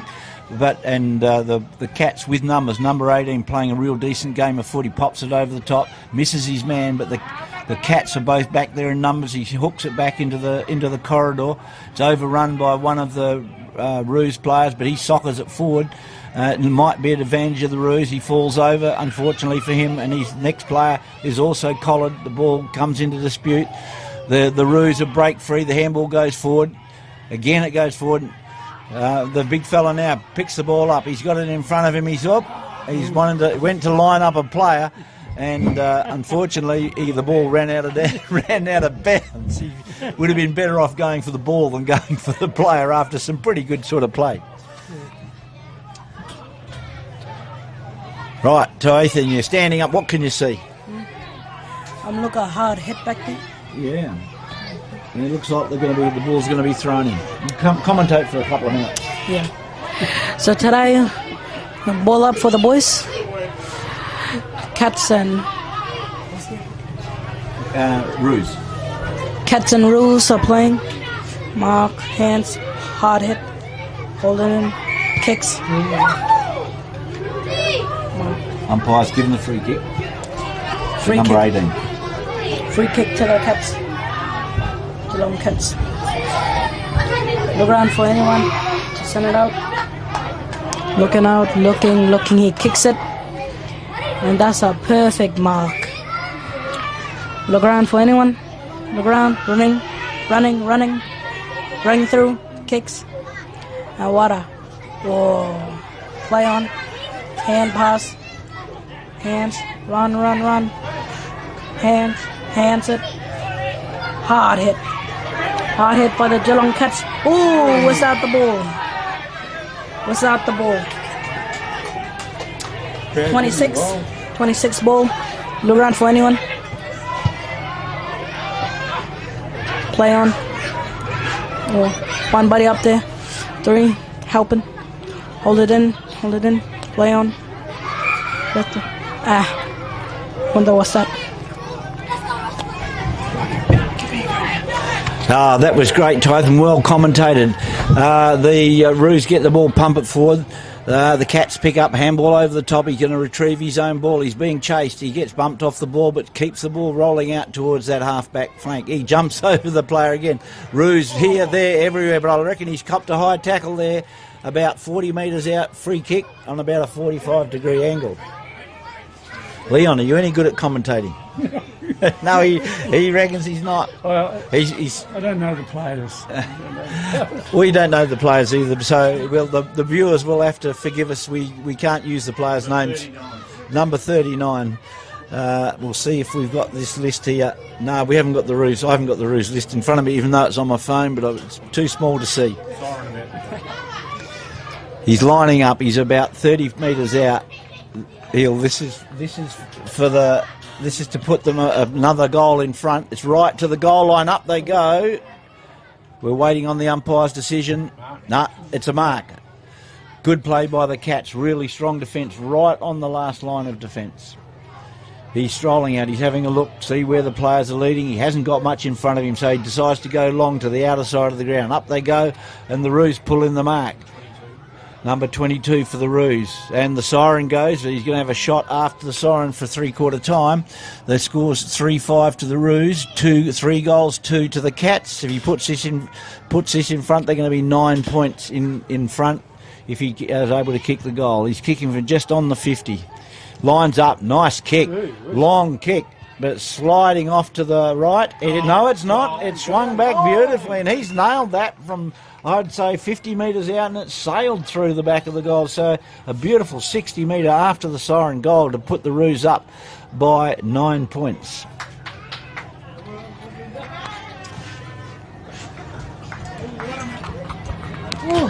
No, you haven't got one.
Hey, mister, you put the shop in? Yeah, that'd be good. Then the kids won't come up. You want to leave Leon? Yeah, leave Leon. You can. I only come up to watch you. Right, I reckon we're back on air, Leon. We've had our special commentator in Ethan Hode, who a good young fella. A good job. 13, and we'll give him another crack at doing his commentary. Great to have the young kids wanting to have a crack at this. We'll have to get John, our main filming footy man, to get him hire him to continue the commentary in weeks to come. Jeffrey, just give us a quick rundown of each side, please. So the Kajana Cats, is it? Kajana Cats, they're from Kajana Community World and Nookumbar mainly. We had a rundown earlier. They also got a few people from in town, but they're from the south side of the Fitzroy River, from about 100 nearly 200 kilometres out. And then the Riveroos are made up mainly of people in town and also more the Bunaba side of the community. Is that Junjua down there? Yeah, that's Junjua down that. As the cats break free out of the centre, up they go. The ball spills over the back of the pack. The cats are onto it, but the numbers wheel out. The cat's hooks over his shoulder, but it's gone wide and only 1 point. Now the Roos are spreading, so they can kick the ball out. So at the moment it's 4-5 to 3-3. Roos in front. He kicks it out to the back pocket. He's looking for leads. There's leads coming. Here they come. He comes out here onto the half-back flank. Number 34 takes the mark. He's looking inboard. He can't see anybody, so he drives towards the middle of the ground. Not much pressure by the Cats. They're standing and watching. Loops the handball over the top. A nice little neat left foot pass out onto the wing, taken nicely by number 5. He's looking inboard to see if there's got any runners. He's got Big Jaden, who's just in front of him, but he ignores that. Looks inboard. Goes right to the middle of the ground. That's dangerous, but it's not too bad because Latrell and Marty, I think this is, he gets onto his trusty left foot, drives it out long onto that half-forward flank. Cats go up in defence. Ball's on the ground. Gets flicked out the back by the Roos. He puts it on the left foot, dribbles a kick forward into that deep forward pocket. Cat's in best position. He swings it inboard with the handball, gets onto the left foot, dribbles the ball in the middle of the ground. Dummies one way, then the other. Hooks over his left shoulder towards the middle, and up they go, and a big mark taken by the Roos. He then sees a player loose at centre half forward and hits him with a beautiful 45-metre drop punt pass. Looks like Asmund Costain that he's picked out on the 50-metre mark. He's a renowned goal kicker. He should be able to make the distance. I don't think he'll be passing this off because he likes a goal. He ambles in. Siding up the goals at the police station, and he gets onto it and he's straight, but it falls short. And it's marked in front. No, the mark hasn't been paid. The ball's picked up, dragged to the ground by the Roos player.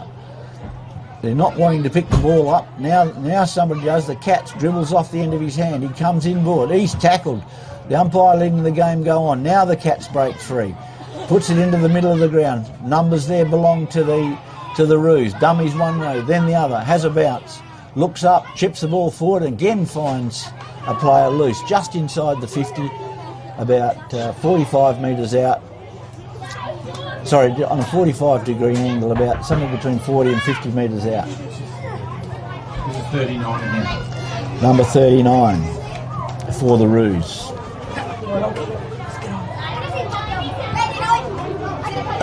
This is Javen Pye. Javen is a very good footballer who's been around the regions here for a number of years. He's come back and he certainly hasn't lost any of his skill playing for the Roos. So the score now 5-5 to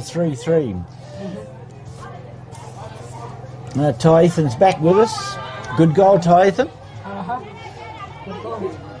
He's made the difference, hasn't he? He has, yeah. Centre bounce. Yeah. Jaden, ball's tossed in the air. Up they go. Big Jaden goes against Junior Bronson. Junior Bronson wins the knock. Gets the ball to the favour of the Cats. He falls to the ground. The ball then is in dispute. There's tackles. I'm sure that the umpire will ball this up. There's appeals from different players for holding the ball, but he didn't have a chance to get rid of it. So umpire Goodgie chucks the ball in the air. They wrestle. Bronson gets the ball and the Roos player is tackled high.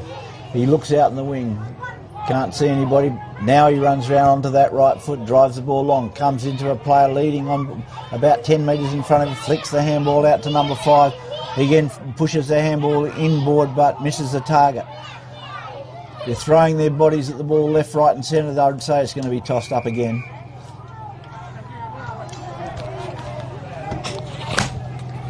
Right, Ethan, your turn again. Okay.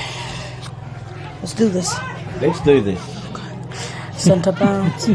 Kicks it. Play on. What a straight goal. 40 the Roos. The Roos. The Roos have kicked the straight goal. Goal for Roos. 49. Hang on. The score 6 goals 5. 6-5 for the Roos. And 3-3 for the Cats. 3-3 for the Cats. Who kicked that one?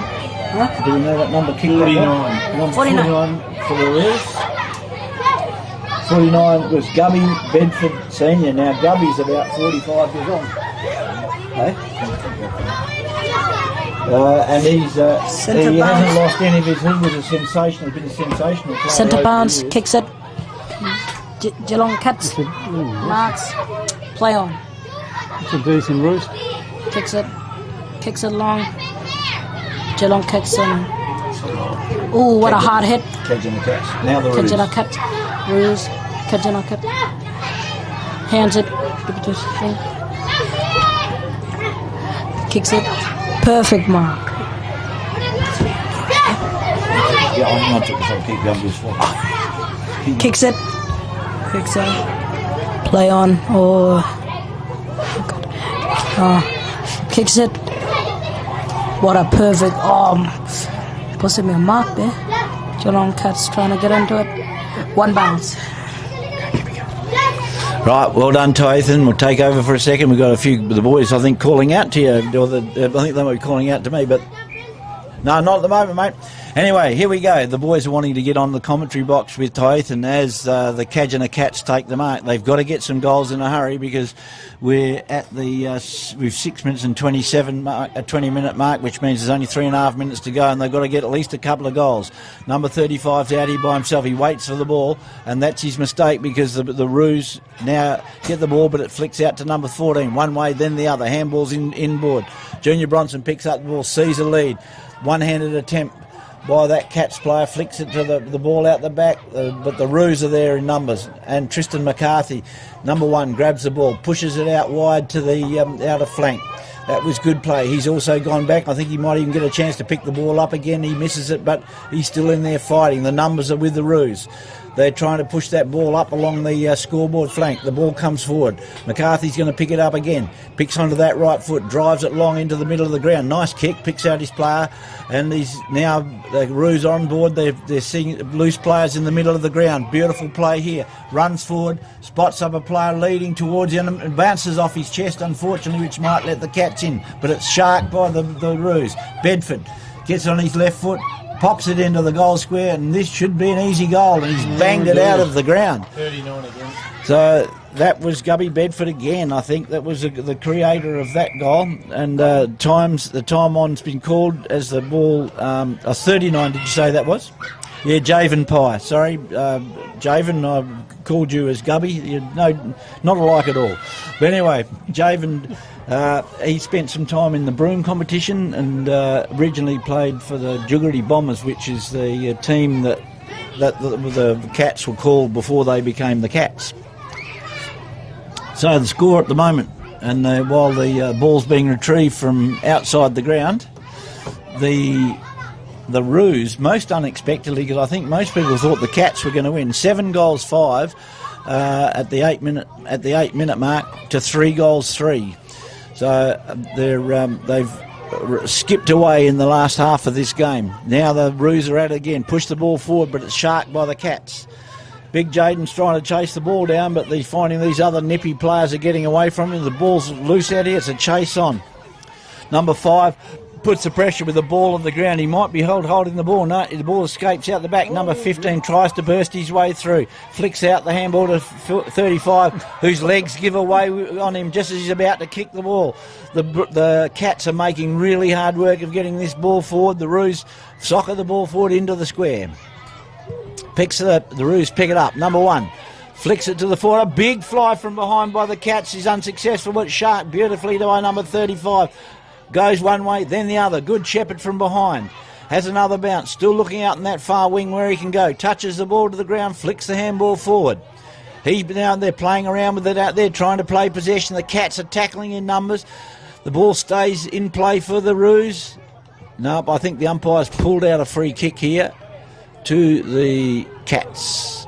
I think he must have played holding the ball.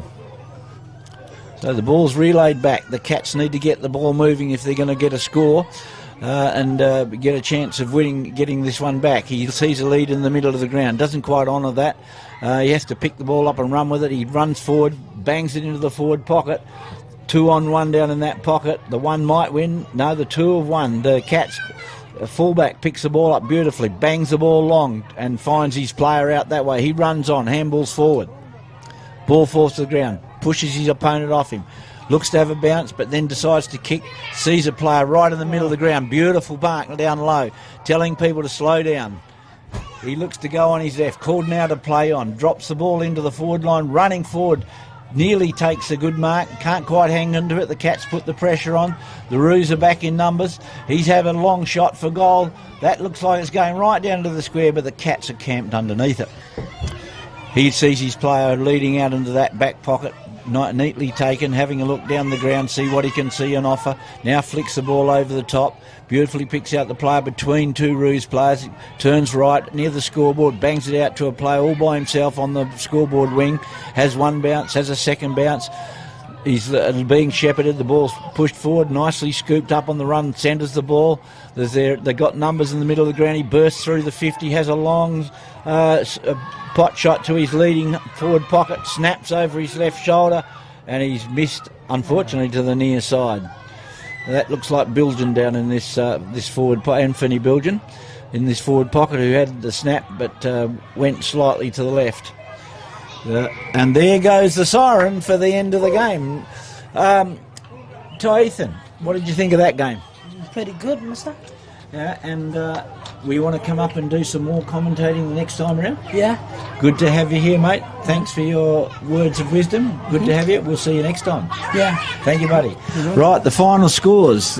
7-5 to the Roos, 3-4 to the Cats. Leon, I hope you enjoy your stay in Fitzroy Crossing in the Kimberley and you get all the information that you need. Thank you very much. That was very fast and furious. Enjoyed every minute of it. Thank you. Thanks very much to Filming Footy for the game today, and a great game, a great 5 games of footy, and we'll sign off. Okay, thanks. Good on Thank you, John. Very well done.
This job is not for everyone.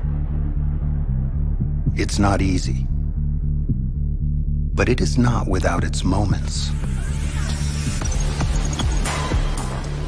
When you take a pile of rock, then crush, grade, and pave it into your own path to success. When you take a mountain, stare it down, and make it bend to your machine. When after solving 1,000 problems, you step back and see what a day of work, real work, can accomplish. You remember why you got into this and what it means to be never idle. It's the same reason we're in this business, listening and learning to build tech that outworks any challenge the day throws at you. Tech that weighs for itself, grades for itself, even drives for itself, and can hit the brakes before hitting obstacles. It's also why our dealers have eyes inside your machines to prevent problems and put downtime in the dirt. But while we love the tech and the muscle, and seeing what 40 tons of iron can do when you give it a brain to match its brawn, at the end of the day, these innovations have a simple goal: make everything on the job site safer and easier. Because let's face it, we love the work, but this coach needs to get done in time for soccer practice. We started asking questions, lots of questions. What if we could move the earth while still caring for it? What if we could keep the same power and cut the noise in half? And what if we built batteries that ran a full shift on a single charge? We answered with e-Power, all electric equipment that doesn't slow you down. So even when the work calls for new kinds of fuel, you and your crew can keep charging forward. From dirt to rock to road, we strive to deliver industry-leading tech. Because just like you, we know the job isn't done until it's done right. Now enough talking. Let's get back to work. Never idle.